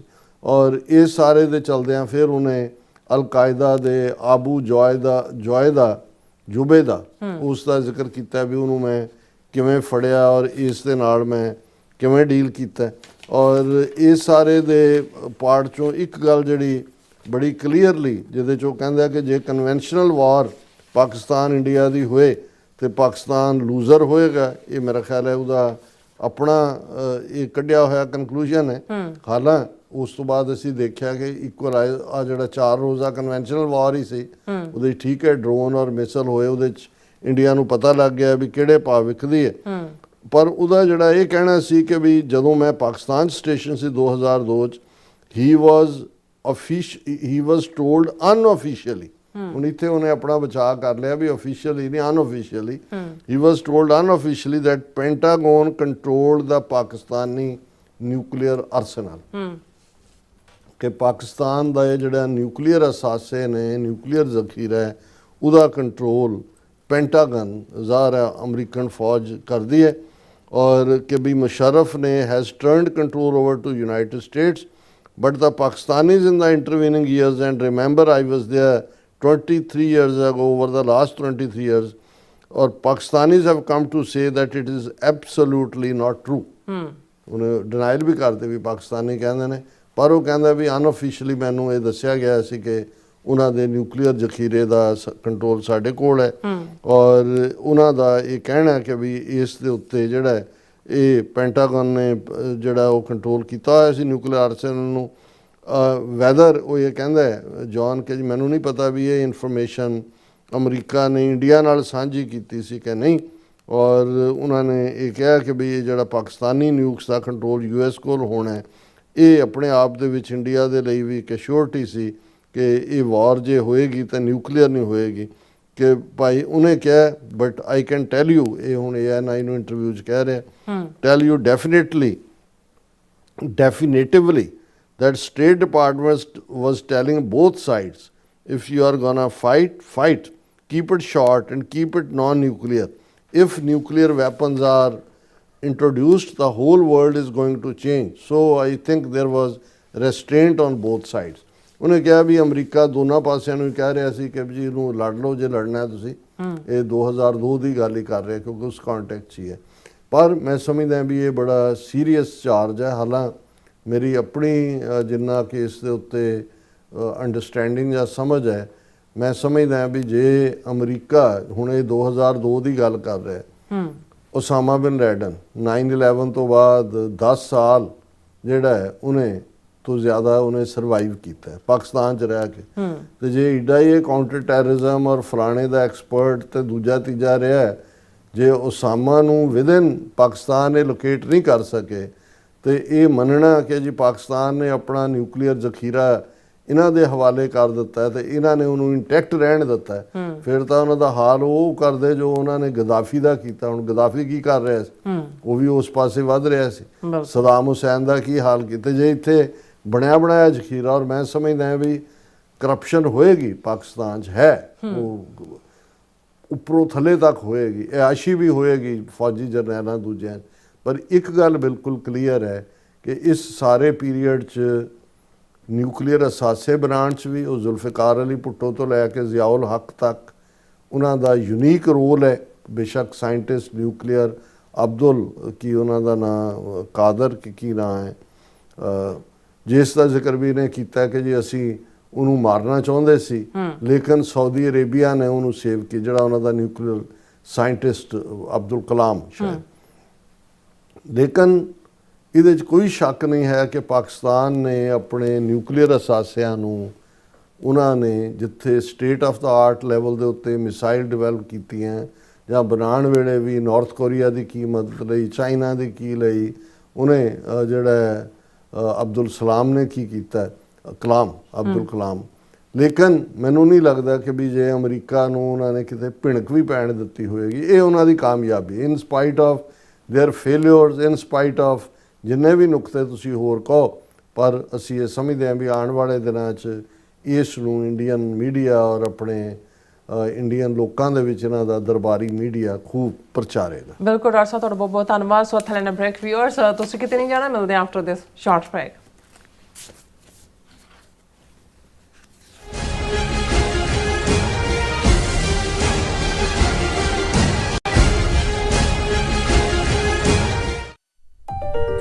FBI ਤੋਂ ਮੈਂ ਹਾਂ ਸੁਖਵੀਰ ਕੌਰ ਤੇ ਹੁਣ ਸੁਣੋ FBI ਵੱਲੋਂ ਜ਼ਰੂਰੀ ਜਾਣਕਾਰੀ। ਸਾਡੇ ਦੇਸ਼ ਅਮਰੀਕਾ ਵਿੱਚ ਬਾਹਰਲੇ ਦੇਸ਼ਾਂ ਦੀਆਂ ਸਰਕਾਰਾਂ ਵੱਲੋਂ ਅੰਤਰਰਾਸ਼ਟਰੀ ਦਬਾਅ ਪਾਇਆ ਜਾ ਰਿਹਾ ਹੈ। ਇਸ ਨੂੰ ਰੋਕਣ ਲਈ FBI ਨੂੰ ਤੁਹਾਡੇ ਸਹਿਯੋਗ ਦੀ ਲੋੜ ਹੈ। ਵਿਦੇਸ਼ੀ ਸਰਕਾਰਾਂ ਜਾਂ ਉਹਨਾਂ ਦੇ ਮੁਲਾਜ਼ਮਾਂ ਜਾਂ ਮੁਖਬਰਾਂ ਵੱਲੋਂ ਅਮਰੀਕਾ ਵਿੱਚ ਵਸਦੇ ਕਿਸੇ ਵੀ ਇਨਸਾਨ ਨਾਲ ਕੀਤੇ ਜਾ ਰਹੇ ਅੰਤਰਰਾਸ਼ਟਰੀ ਦਬਾਅ ਦੀਆਂ ਕੁਝ ਕਿਸਮਾਂ ਇਹ ਨੇ: ਨਿਗਰਾਨੀ ਰੱਖਣੀ, ਪਿੱਛਾ ਕਰਨਾ, ਤੰਗ ਪਰੇਸ਼ਾਨ ਕਰਨਾ, ਅਗਵਾ ਕਰਨ ਦੀ ਕੋਸ਼ਿਸ਼ ਜਾਂ ਉਸ ਤੇ ਸਰੀਰਕ ਹਮਲਾ ਕਰਨਾ ਅਤੇ ਧਮਕੀਆਂ ਤੇ ਡਰਾਵੇ ਰਾਹੀਂ ਜ਼ਬਰਦਸਤੀ ਕਿਸੇ ਭਾਈਚਾਰੇ ਜਾਂ ਵਿਅਕਤੀਆਂ ਬਾਰੇ ਜਾਣਕਾਰੀ ਇਕੱਠੀ ਕਰਨ ਦੀ ਕੋਸ਼ਿਸ਼ ਕਰਨੀ, ਕਿਸੇ ਨੂੰ ਉਸ ਦੇ ਮੂਲ ਦੇਸ਼ ਨੂੰ ਮੁੜਨ ਲਈ ਮਜਬੂਰ ਕਰਨਾ ਜਾਂ ਮੂਲ ਦੇਸ਼ ਵਿੱਚ ਵਸਦੇ ਉਸ ਦੇ ਰਿਸ਼ਤੇਦਾਰਾਂ ਨੂੰ ਡਰਾਉਣਾ ਜਾਂ ਹਿਰਾਸਤ ਵਿੱਚ ਲੈਣਾ, ਕਿਸੇ ਦੇ ਕੰਪਿਊਟਰ ਜਾਂ ਫੋਨ ਨੂੰ ਹੈਕ ਕਰਕੇ ਉਸ ਦੀ ਨਿੱਜਤਾ ਤੇ ਹਮਲਾ ਕਰਨਾ ਜਾਂ ਉਸ ਬਾਰੇ ਇੰਟਰਨੈਟ ਤੇ ਕੂੜ ਪ੍ਰਚਾਰ ਕਰਨਾ, ਕਿਸੇ ਦੀਆਂ ਵਿੱਤੀ ਜਾਇਦਾਦਾਂ ਨੂੰ ਜ਼ਬਤ ਕਰਨਾ। ਜੇ ਤੁਹਾਨੂੰ ਲੱਗਦਾ ਹੈ ਕਿ ਤੁਸੀਂ ਅੰਤਰਰਾਸ਼ਟਰੀ ਦਬਾਅ ਦੇ ਸ਼ਿਕਾਰ ਹੋ ਤਾਂ FBI ਨੂੰ ਹੁਣੇ ਕਾਲ ਕਰੋ 1-800-CALL-FBI ਜਾਂ 1-800-225-5324 ਤੇ ਸੰਪਰਕ ਕਰੋ। ਤੇ ਜੇ ਤੁਹਾਡੇ ਲਈ ਅੰਗਰੇਜ਼ੀ ਵਿੱਚ ਗੱਲ ਕਰਨਾ ਮੁਸ਼ਕਲ ਹੈ ਤਾਂ ਤੁਸੀਂ ਪੰਜਾਬੀ ਵਿੱਚ ਗੱਲ ਕਰਨ ਲਈ ਕਹਿ ਸਕਦੇ ਹੋ ਜਾਂ FBI ਦੀ ਵੈਬਸਾਈਟ tips.fbi.gov ਤੇ ਆਪਣੀ ਸ਼ਿਕਾਇਤ ਦਰਜ ਕਰਾਓ। ਹੋਰ ਜਾਣਕਾਰੀ ਲਈ ਦੇਖੋ fbi.gov/TNR। ਜੇਕਰ ਤੁਸੀਂ ਤੁਰੰਤ ਸਰੀਰਕ ਖਤਰੇ ਵਿੱਚ ਹੋ ਤਾਂ 911 ਤੇ ਕਾਲ ਕਰੋ। FBI ਵੱਲੋਂ ਤੁਹਾਡੀ ਰਿਪੋਰਟ ਕਦੀ ਵੀ ਕਿਸੇ ਵਿਦੇਸ਼ੀ ਸਰਕਾਰ ਨਾਲ ਸਾਂਝੀ ਨਹੀਂ ਕੀਤੀ ਜਾਵੇਗੀ। FBI ਦਾ ਮਨੋਰਥ ਅਮਰੀਕਾ ਵਿੱਚ ਵਸਦੇ ਲੋਕਾਂ ਦੀ ਰੱਖਿਆ ਕਰਨਾ ਅਤੇ ਯੂਨਾਈਟਿਡ ਸਟੇਟਸ ਦੇ ਸੰਵਿਧਾਨ ਨੂੰ ਕਾਇਮ ਰੱਖਣਾ ਹੈ।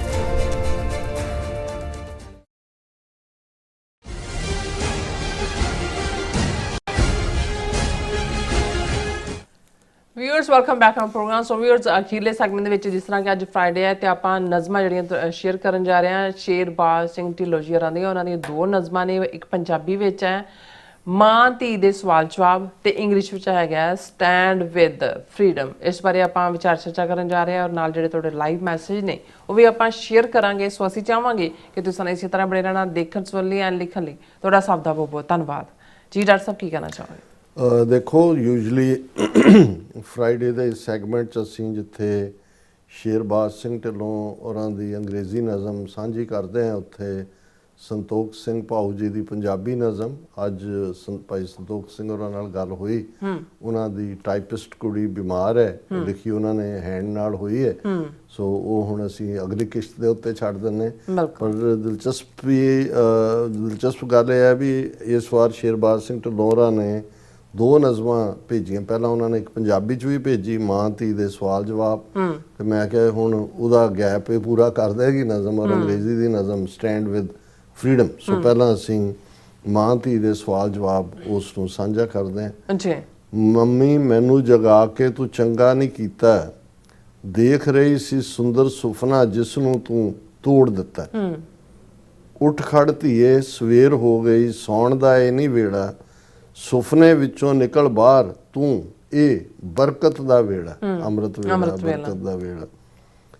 ਇਸ ਵਿੱਚ ਅਨੋਖੀ ਗੱਲ ਕਈ ਮਾਏ, ਸੂਰਜ ਰੋਜ਼ ਹੈ ਚੜ੍ਹਦਾ, ਥੋੜੇ ਚਿਰ ਦਾ ਜੋਬਨ ਭੋਗ ਕੇ ਪੱਛਮ ਦੇ ਵਿੱਚ ਝੜਦਾ। ਪੂਰਬ ਤੋਂ ਚੜ੍ਹਿਆ, ਪੱਛਮ ਦੇ ਵਿੱਚ ਡੁੱਬਿਆ। ਇਹੀ ਗੱਲ ਨਹੀਂ ਕੁੜੀਏ ਕੇਵਲ ਤੇਰੀ ਉਮਰ ਨਿਆਣੀ, ਸੱਚ ਦਾ ਹੋਕਾ ਬਾਬੇ ਦਿੱਤਾ, ਬਣ ਜਾ ਉੱਠ ਸਿਆਣੀ। ਬਾਬਾ ਹੋਇਆ ਏ ਕਿਹੜੇ ਪਾਸਿਓਂ, ਕੁਦਰਤ ਦਾ ਇਹ ਜਾਇਆ, ਕਾਇਨਾਤ ਨੂੰ ਤੋਰਨ ਖਾਤਰ ਰੱਬ ਨੇ ਇਹ ਬਣਾਇਆ। ਬਾਬਾ ਇਹ ਨਹੀਂ ਹੋ ਸਕਦਾ ਮਾਂ, ਉਹ ਤਲਵੰਡੀ ਵਿੱਚ ਜਾਇਆ, ਤ੍ਰਿਪਤਾ ਮਾਂ ਦੀ ਗੋਦ ਚੋਂ ਆ ਕੇ ਕੁੱਲ ਜਹਾਨ ਰੁਸ਼ਨਾਇਆ। ਗੁਰੂ ਨਾਨਕ ਪਾਤਸ਼ਾਹ। ਉਸ ਬਾਬੇ ਦੀ ਗੱਲ ਮੈਂ ਕੀਤੀ ਜਿਸ ਸੱਚ ਦਾ ਹੋਕਾ ਲਾਇਆ, ਪੈਦਲ ਚੱਲ ਕੇ ਦੁਨੀਆ ਰਾਹੀਂ ਮਰਦਾਨੇ ਸੰਗੀਤ ਵਜਾਇਆ। ਕੌਡੇ ਜੈਸੀ ਰਾਕਸ਼ ਸੁਧਰੇ, ਭੂਮੀਏ ਜੈ ਸਮਝਾਏ, ਗਰੂਰ ਪਾਂਡੇ ਦਾ ਤੋੜ ਕੇ ਉਸਨੇ ਬਾਬਰ ਤਾਈਂ ਹੜਕਾਇਆ। ਹੁਣ ਤਾਂ ਮਾਂ ਸਭ ਠੀਕ ਹੋ ਗਿਆ, ਸੌਣ ਦੇ ਰੱਜ ਕੇ ਮੈਨੂੰ, ਸੁੱਤਿਆਂ ਵੇਖ ਬੇਚੈਨ ਹੋ ਜਾਵੇਂ, ਗਸ਼ ਕਿਉਂ ਪੈਂਦਾ ਤੈਨੂੰ। ਹੁਣ ਨਾ ਰਿਹਾ ਸੌਣ ਦਾ ਵੇਲਾ, ਦੁਸ਼ਮਣ ਸਿਰ ਚੜ ਆਇਆ, ਅਵੇਸਲਿਆਂ ਗਲ ਵਿੱਚ ਟੈਰ ਮਚਾਏ, ਜਾਗਦਿਆਂ ਗੋਲੀ ਨਾਲ ਮਰਵਾਇਆ। ਪਰਦੇਸੀ ਹੋਏ ਵੀ ਕਈ ਮਾਰਤੇ, ਐਸਾ ਗੇੜ ਚਲਾਇਆ, ਮਿਹਨਤੀਆਂ ਦੇ ਘਰ ਰੋਡ ਤੇ ਪਾਣੀ ਸਿਰ ਚੜ ਆਇਆ। Water as a weapon. ਪਰਦੇਸਾਂ ਵਿੱਚ ਕਿਉਂ ਗਏ ਉਹ ਮਾਏ, ਉਹ ਸਰਕਾਰ ਹੁਣ ਜਾਣੇ, ਏਸੀ ਜ਼ੋਰ ਦਾ ਮੀਂਹ ਜੋ ਵਰਿਆ, ਮੈਨੂੰ ਪੈ ਲੈਣ ਦੇ ਚਾਦਰ ਤਾਣੇ। ਨਹੀਂ ਉਹ ਬੱਚੇ ਤੈਨੂੰ ਸਮਝ ਨਾ ਕੋਈ, ਕਿਉਂ ਕੀਮਤੀ ਸਮਾਂ ਗਵਾਇਆ, ਬਦਨੀਤਾ ਹੋਇਆ ਇਹ ਸ਼ਾਸਕ ਕੁੜੀਏ, ਤਾਂ ਹੀ ਚੱਕਰ ਚਲਾਇਆ। ਖੁਦ ਪਾਪੀ ਤੇ ਦੋਸ਼ ਤੁਹਾਨੂੰ ਮੜਨਾ, ਇਹੋ ਚਾਲ ਹੈ ਇਸ ਦੀ, ਖੁਦ ਪਾਪੀ ਤੇ ਦੋਸ਼ ਤੁਹਾਨੂੰ ਮੜਨਾ, ਇਹੀ ਚਾਲ ਹੈ ਇਸ ਦੀ, ਮੁੱਢ ਕਦੀਮੋਂ ਚਾਲਾਂ ਚੱਲਣਾ, ਇਸ ਨੂੰ ਕਿਸੇ ਸਿਖਾਇਆ। ਉਹ ਭੋਲੀਏ ਅੰਮੀਏ ਦੱਸ ਹੁਣ, ਮੈਂ ਇੱਥੇ ਕੀ ਕਰ ਸਕਦੀ ਹਾਂ, ਵੱਡੇ ਵੱਡੇ ਸਭ ਛਾਪਲੇ ਪਏ ਨੇ, ਮੈਂ ਤਾਂ ਸੱਚਮੁੱਚ ਸੌਂ ਸਕਦੀ ਹਾਂ। ਆਪਣੀ ਆਈ ਸਭ ਨੇ ਤੁਰ ਜਾਣਾ, ਮੌਤ ਦਾ ਮੈਨੂੰ ਪੈ ਨਾ ਦੇ, ਜੋ ਮਿਲਦਾ ਹੈ ਛਕ ਲੈਣ ਦੇ ਮੈਨੂੰ, ਆਪਣੇ ਆਪ ਨੂੰ ਕਸ਼ਟ ਨਾ ਦੇ। ਨਾ ਮੇਰੀ ਬੱਚੀ ਤੂੰ ਬਹੁਤ ਕੁਝ ਕਰਨਾ, ਮਾਂ ਭਾਗੋ ਦੀ ਸੰਤਾਨ ਹੈ ਤੂੰ, ਜਾਗਣਾ ਜਗਾਉਣਾ ਤੇਰੇ ਹਿੱਸੇ ਆਇਆ, ਪੰਜਾਬ ਦੀ ਪਹਿਰੇਦਾਰ ਹੈ ਤੂੰ, ਤੇਰੇ ਬਿਨਾ ਨਹੀਂ ਕੋਈ ਹੋਰ ਖੜ ਸਕਦਾ, ਬੰਦੇ ਦੀ ਤਲਵਾਰ ਹੈ ਤੂੰ। ਬੰਦਾ ਸਿੰਘ ਬਹਾਦਰ। ਗੂੜ ਗਿਆਨ ਦੀ ਧਾਰ ਨਾ ਸੁੱਕ ਜੇ, ਵਿਦਿਆ ਦੀ ਹੱਕਦਾਰ ਹੈ ਤੂੰ, ਤੈਨੂੰ ਉਠਾਉਣਾ ਕੰਮ ਹੈ ਮੇਰਾ, ਪੰਜਾਬ ਮੇਰਾ ਮੈਨੂੰ ਨੇਣ ਰਿਹਾ। 47 ਦੇ ਵਿੱਚ ਚੋਟ ਸੀ ਲੱਗੀ, ਜ਼ਖਮ ਅਜੇ ਵੀ ਰਿਸ ਰਿਹਾ, ਹਰ ਹਾਲਤ ਵਿੱਚ ਸੇਵਾ ਇਸ ਦੀ, ਮੈਂ ਇਹ ਫਰਜ਼ ਨਿਭਾਉਂਦੀ ਰਹੀ। ਅੱਖਰ ਗਿਆਨ ਨੂੰ ਅਵਲ ਸਮਝ ਕੇ ਰਾਜ ਗਿਆਨ ਤੋਂ ਘਬਰਾਉਂਦੀ ਰਹੀ, ਹੁਣ ਜਾ ਕੇ ਮੈਨੂੰ ਸਮਝ ਆਈ, ਤਿਰੰਗੇ ਨੂੰ ਸਿਰ ਝੁਕਾਉਂਦੀ ਰਹੀ। ਤਿਰੰਗਾ ਸੰਸਦ ਸਭ ਮਟੀਆਂ ਨੇ, ਹੁਣ ਜਾ ਕੇ ਮੈਨੂੰ ਸਮਝ ਪਈ। ਉੱਠ ਖੜ ਧੀਏ ਚੱਕ ਕਿਤਾਬਾਂ, ਰਾਜਨੀਤੀ ਵਿੱਚ ਮਿੱਤ ਨਾ ਕੋਈ, ਰਾਜਨੀਤੀ ਦੇ ਟੇਬਲ ਉੱਤੇ ਤੈਨੂੰ ਆਵਾਜ਼ ਹੈ ਪੈਂਦੀ ਪਈ, ਰਾਜਨੀਤੀ ਦੇ ਟੇਬਲ ਉੱਤੇ ਤੈਨੂੰ ਆਵਾਜ਼ ਹੈ ਪੈਂਦੀ ਪਈ। ਇਹ ਢਿੱਲੋਂ ਸਾਹਿਬ ਨੇ ਇੱਕ ਜਿਹੜਾ ਹਲੂਣਾ ਦੇਣਾ ਹੁੰਦਾ ਹੈ ਕਿ ਵੀ ਇੱਕ ਪਾਸੇ ਇੱਕ ਵੱਡਾ ਤਬਕਾ ਸਾਡਾ ਗਫਲਤ ਦੀ ਨੀਂਦੇ ਸੁੱਤਾ ਹੈ, ਚਾਦਰ ਤਾਣ ਕੇ, ਬਿਲਕੁਲ। ਔਰ ਜੇ ਉਹਨਾਂ ਨੂੰ ਕੋਈ ਜਗਾਉਣ ਦੀ ਕੋਸ਼ਿਸ਼ ਕਰਦਾ ਹੈ ਵੀ ਉੱਠੋ, ਤੁਸੀਂ ਗੁਲਾਮ ਹੋ, ਗੁਲਾਮੀ ਦੇ ਸੰਗਲ ਕੱਟੋ, ਤੇ ਜਿਸ ਕਿਸਮ ਦੀਆਂ ਟੁਚਰਾਂ ਉਹ ਡਾਹੁੰਦੇ ਨੇ, ਜਿਸ ਕਿਸਮ ਦਾ ਭਗੌੜਾਪਨ ਵਾਲੀ ਜਿਹੜੇ ਆਰਗੂਮੈਂਟ ਉਹ ਦਿੰਦੇ ਨੇ, ਇਨਫੈਕਟ ਉਹਨਾਂ ਨੇ ਇਸ ਨੂੰ ਮਾਂ ਧੀ ਦੇ ਨੋਰਮਲ, ਜਿਵੇਂ ਧੀ ਸੋਣਾ ਚਾਹੁੰਦੀ ਹੈ, ਮਾਂ ਜਗਾ ਰਹੀ ਹੈ, ਉਹ ਮਾਂ ਉਹ ਸਾਡੀ ਧਰਤੀ ਦਾ ਅਲਟੀਮੇਟ ਸੱਚ ਹੈ, ਬਾਬੇ ਨਾਨਕ ਦਾ ਹੁੱਕ ਹੈ, ਮਾਈ ਭਾਗੋ ਦੀ ਆਵਾਜ਼ ਹੈ, ਬੰਦਾ ਸਿੰਘ ਬਹਾਦਰ ਦੀ ਤਲਵਾਰ ਹੈ। ਔਰ ਮਾਡਰਨ ਯੁੱਗ ਦੇ ਵਿੱਚ ਰਾਜਨੀਤੀ 'ਚ ਪ੍ਰਵੀਨ ਹੋਣਾ, ਸਿਰਫ ਇਹ ਕਹਿਣਾ ਕਿ ਜੀ ਅਸੀਂ ਤਾਂ ਕਿਸੇ ਦਾ ਬੁਰਾ ਨਹੀਂ ਕਰਦੇ, ਸਰਬੱਤ ਦਾ ਭਲਾ ਮੰਗਦੇ ਹਾਂ, ਪਰ ਸਰਬੱਤ ਦਾ ਭਲਾ ਮੰਗਣ ਦੇ ਨਾਲ ਸਭ ਦਾ ਭਲਾ ਨਹੀਂ ਹੋ ਜਾਂਦਾ। ਜਦੋਂ ਤੱਕ ਤੁਸੀਂ ਇਨਜਸਟਿਸ ਨੂੰ, ਅਨਿਆਂ ਨੂੰ ਚੈਲੰਜ ਨਹੀਂ ਕਰਦੇ, ਉਹਦਾ ਅਨਿਆਂ ਕਰਨ ਵਾਲੇ ਜ਼ਾਬਰ ਦਾ ਮੂੰਹ ਨਹੀਂ ਭੰਨਦੇ, ਉਦੋਂ ਤੱਕ ਸਰਬੱਤ ਦਾ ਭਲਾ ਨਹੀਂ ਹੋ ਸਕਦਾ। ਸੋ ਅਸੀਂ ਇਸ ਖੂਬਸੂਰਤ ਨਜ਼ਮ ਲਈ ਵੀ ਜਿਹੜਾ ਉਹਨਾਂ ਦਾ ਸ਼ੁਕਰੀਆ ਅਦਾ ਕਰਦੇ ਹਾਂ, ਤੇ ਦੂਸਰੀ ਵੀ ਬਰੀਫ ਹੈ ਉਹਨਾਂ ਦੀ ਪਰ ਖੂਬਸੂਰਤ, ਜਿਵੇਂ stand with freedom. O sons and daughters of the sacred land, where rivers sing and warriors stand, the soil still whispers through blood and tears, awake my children, the dawn is near। ਕਿ ਇਸ ਧਰਤੀ ਦੇ ਪੁੱਤਰੋ ਤੇ ਪੁੱਤਰੀਓ, ਇਹ ਉਹ ਧਰਤੀ ਜਿੱਥੇ ਦਰਿਆ ਗਾਉਂਦੇ ਨੇ ਔਰ ਬਹਾਦਰ ਯੋਧੇ ਬਹਾਦਰੀ ਨਾਲ ਖਲੋਂਦੇ ਨੇ। ਇਸ ਮਿੱਟੀ ਦੇ ਵਿੱਚ, ਜਿਸ ਦੇ ਵਿੱਚ ਖੂਨ ਔਰ ਅਥਰੂ ਰਲੇ ਹੋਏ ਨੇ, ਪਰ ਇਸ ਦੇ ਵਿੱਚੋਂ ਅਜੇ ਵੀ ਉਹ ਆਵਾਜ਼ ਆ ਰਹੀ ਹੈ, ਅਵੇਕ ਮਾਈ ਚਿਲਡਰਨ, ਜਾਗੋ ਮਾਈ, ਜਾਗੋ ਜਾਗੋ ਮੇਰੇ ਬੱਚਿਓ, ਦਾ ਡਾਨ ਇਜ਼ ਨੀਅਰ, ਸੂਰਜ ਚੜ੍ਹਨ ਵਾਲਾ ਹੈ, ਆਜ਼ਾਦੀ ਦਾ ਸੂਰਜ ਬਿਲਕੁਲ ਤੁਹਾਡੀਆਂ ਬਰੂਹਾਂ ਤੇ ਆ ਰਿਹਾ ਹੈ, ਜਾਗੋ। For long Punjab has borne the weight of trust misplaced, of twisted fate. Once you stayed from the Guru's way and fell to those who made you sway। ਲੰਬੇ ਵਕਤ ਤੋਂ ਇਹ ਸਾਰੇ ਜ਼ੁਲਮ ਨੂੰ, ਤਕਲੀਫ ਨੂੰ ਪੰਜਾਬ ਨੇ ਸਹਿ, ਸਾਡਾ ਇਤਬਾਰ ਕਰਨਾ ਹੀ ਸਾਡਾ ਬੇਇਤਬਾਰੀ ਬਣ ਗਿਆ। ਜਦੋਂ ਅਸੀਂ ਗੁਰੂ ਦੇ ਦੱਸੇ ਰਸਤੇ ਤੋਂ ਭਟਕ ਗਏ ਔਰ ਅਸੀਂ ਦੂਸਰਿਆਂ ਦੇ ਜਾਲ ਦੇ ਵਿੱਚ ਫਸ ਗਏ, ਉਹਨਾਂ ਦੇ ਉਸ ਜਿਹੜਾ ਜਾਲ ਨੂੰ ਸਮਝ ਨਹੀਂ ਸਕੇ। And fell to those who made you sway, not the power of sword, not the power of sword, nor the rule of might, but your own forgetting dimmed the light। The chains you wear are not of steel, they are born of blindness, not of zeal। ਇਹ ਕੋਈ ਤਲਵਾਰ ਦੇ ਜ਼ੋਰ ਨਾਲ ਤੁਹਾਨੂੰ ਗੁਲਾਮ ਨਹੀਂ ਬਣਾਇਆ ਗਿਆ, ਨਾ ਹੀ ਜਿਹੜਾ ਤੁਸੀਂ ਜਿਹੜਾ ਉਹ ਡਿੱਗੇ ਹੋ, ਪਰ ਤੁਸੀਂ but your own forgetting dimmed the light। ਤੁਸੀਂ ਆਪਣੀ ਸ਼ਖਸੀਅਤ, ਆਪਣੇ ਫਰਜ਼, ਆਪਣਾ ਕਿਰਦਾਰ, ਆਪਣਾ ਈਮਾਨ, ਉਸ ਨੂੰ ਭੁੱਲ ਗਏ ਜਿਸ ਨੇ ਰੋਸ਼ਨੀ ਨੂੰ ਮੱਧਮ ਕਰ ਦਿੱਤਾ ਹੈ। The chains you wear are not of steel, ਜਿਹਨੂੰ ਤੁਹਾਨੂੰ ਜਿਹੜਾ ਲੱਗਦਾ ਹੈ ਕਿ ਵੀ ਇਹ ਤੁਹਾਡੇ ਜਿਹੜੀਆਂ ਬੀੜੀਆਂ ਪਾਈਆਂ ਨੇ ਨਾ ਟੁੱਟਣ ਵਾਲੀਆਂ, ਇਹ ਤਾਂ ਸਟੇਨਲੈਸ ਸਟੀਲ ਦੀਆਂ ਨੇ, ਇਵੇਂ ਨਹੀਂ ਹੈ। They are born of blindness, not of zeal। ਤੁਸੀਂ ਅੰਨੇ ਹੋਏ ਹੋ, ਅੰਨੇ ਹੋ ਗਏ, ਤੁਸੀਂ ਉਤਸ਼ਾਹ ਜਿਹੜਾ ਜ਼ੀਲ ਨੂੰ ਖਤਮ ਕਰ ਦਿੱਤਾ ਆਜ਼ਾਦੀ ਦੀ। ਔਰ ਇਹ ਬੀੜੀਆਂ ਕੋਈ ਸਟੀਲ ਦੀਆਂ ਨਹੀਂ ਨੇ ਕਿ ਜਿਨ੍ਹਾਂ ਨੂੰ ਤੁਸੀਂ ਤੋੜ ਨਹੀਂ ਸਕਦੇ। Twice deceived yet still divine, your spirit glows through dust and time। The mark of bullets on Darbar's wall still echoes your unspoken call। Twice deceived, ਦੋ ਵਾਰ ਤੁਹਾਡੇ ਨਾਲ ਧੋਖਾ ਹੋਇਆ, 47 ਵੀ 84 ਵੀ, ਪਰ ਅਜੇ ਵੀ ਤੁਸੀਂ ਰੱਬੀ ਗੁਣਾਂ ਵਾਲੇ ਹੋ।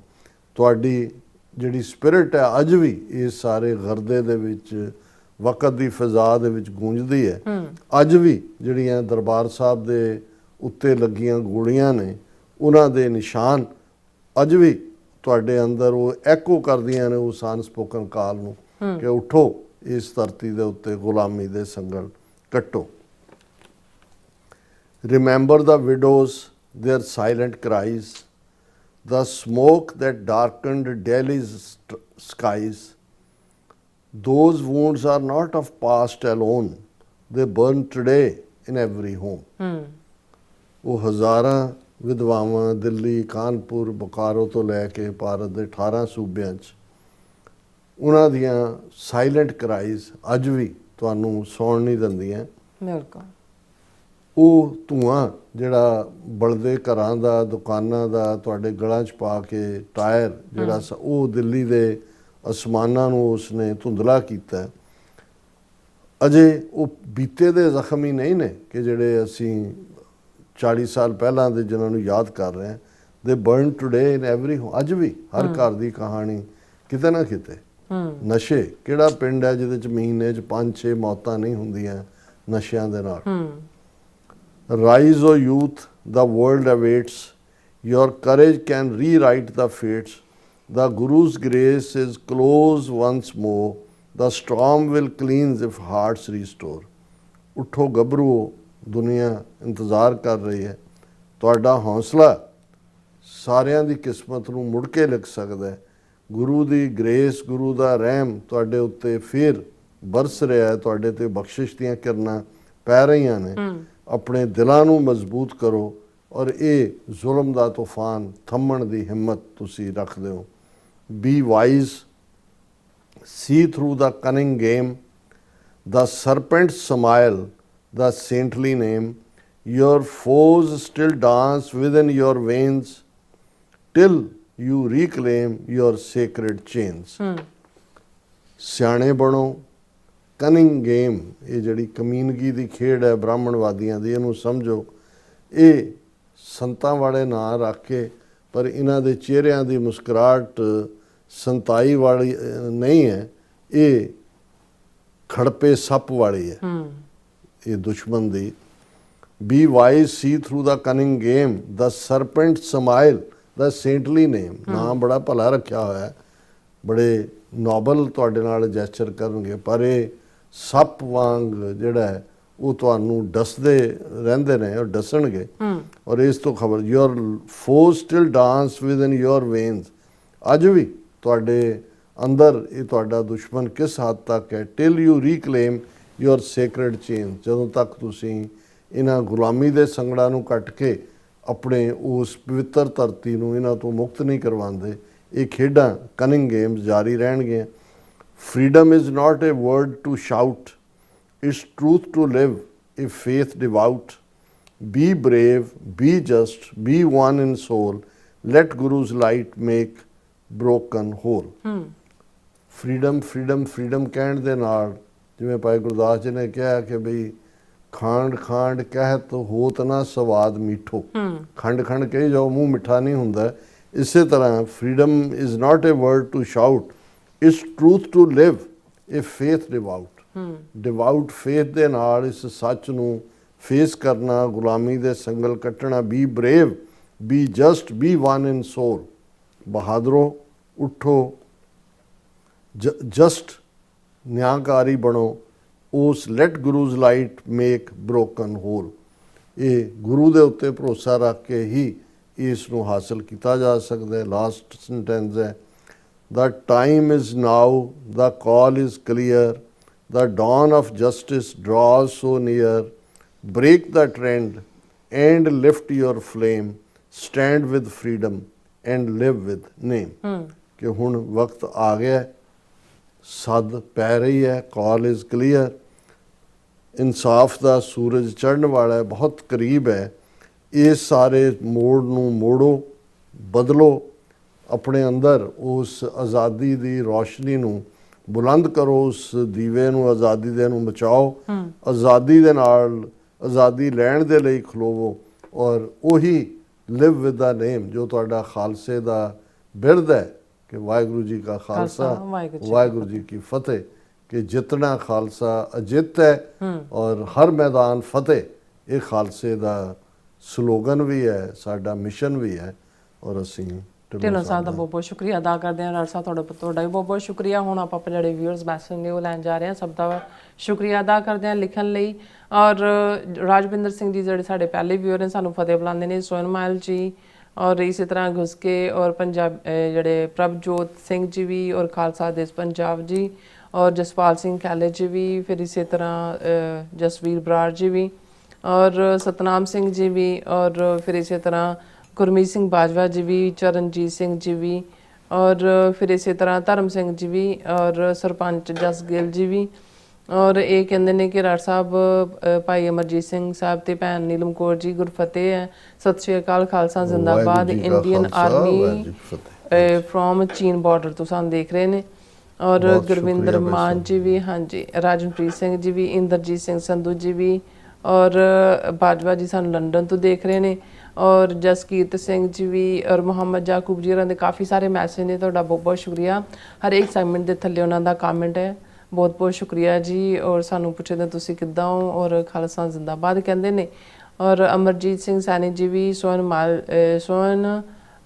ਸੋਲੋ ਮਾਰਟੀਰ ਜਿਹੜੇ ਨੇ ਉਹ ਫਤਿਹ ਬੁਲਾਉਂਦੇ ਨੇ, ਕਹਿੰਦੇ ਨੇ ਹਮੇਸ਼ਾ ਚੜ੍ਹਦੀ ਕਲਾ 'ਚ ਰਹੋ ਭਾਈ ਸਾਹਿਬ। ਡਾਕਟਰ ਅਮਰਜੀਤ ਸਿੰਘ ਨੀਲਮ ਭੈਣ ਜੀ ਨੂੰ ਖਾਲਸਾ ਜਲਦੀ ਹੀ ਬਣੇ, ਅਸੀਂ ਵੀ ਕਹਿੰਦੇ ਆਜ਼ਾਦ ਹੋਈਏ। ਸ਼ੁਕਰੀਆ ਤੁਹਾਡੀ ਲਿਖਤ ਲਈ। ਹਾਂਜੀ, ਜੁਝਾਰ ਜੀ ਵੀ ਔਰ ਇਸੇ ਤਰ੍ਹਾਂ ਸੁਖਜੀਵਨ ਬੱਚੂ ਜੀ ਵੀ ਔਰ ਮੁਹੰਮਦ ਜਾਕੂਬ ਜੀ ਕਹਿੰਦੇ ਚਲੋ ਚਲੋ ਰਾਵਲ ਵਿੰਡ ਚਲੋ ਔਰ ਇਸੇ ਤਰ੍ਹਾਂ ਇੰਦਰਪ੍ਰੀਤ ਸਿੰਘ ਜੀ ਵੀ ਔਰ ਬਿਲਾਲ ਜੀ ਵੀ ਕਹਿੰਦੇ ਨੇ ਇੱਥੇ ਸਾਡੇ ਮਤਲਬ ਸਾਨੂੰ ਪਹਿਲਾਂ ਹਲੋ ਕਹਿੰਦੇ ਨੇ, ਕਹਿੰਦੇ ਵੈਰੀ ਗੁੱਡ ਸ਼ਾਈਨਿੰਗ ਮਾਰਨਿੰਗ ਹੈਗੀ ਆ ਲਾਹੌਰ ਦੇ ਵਿੱਚ। ਖਾਲਿਸਤਾਨ ਪਾਕਿਸਤਾਨ ਧੁੱਪ ਸੇਕੋ ਲਾਹੌਰ ਦੀ, ਹਾਂਜੀ, ਸਰਦੀਆਂ ਵਿੱਚ ਸ਼ੁਰੂ ਹੋ ਰਹੀਆਂ ਨੇ।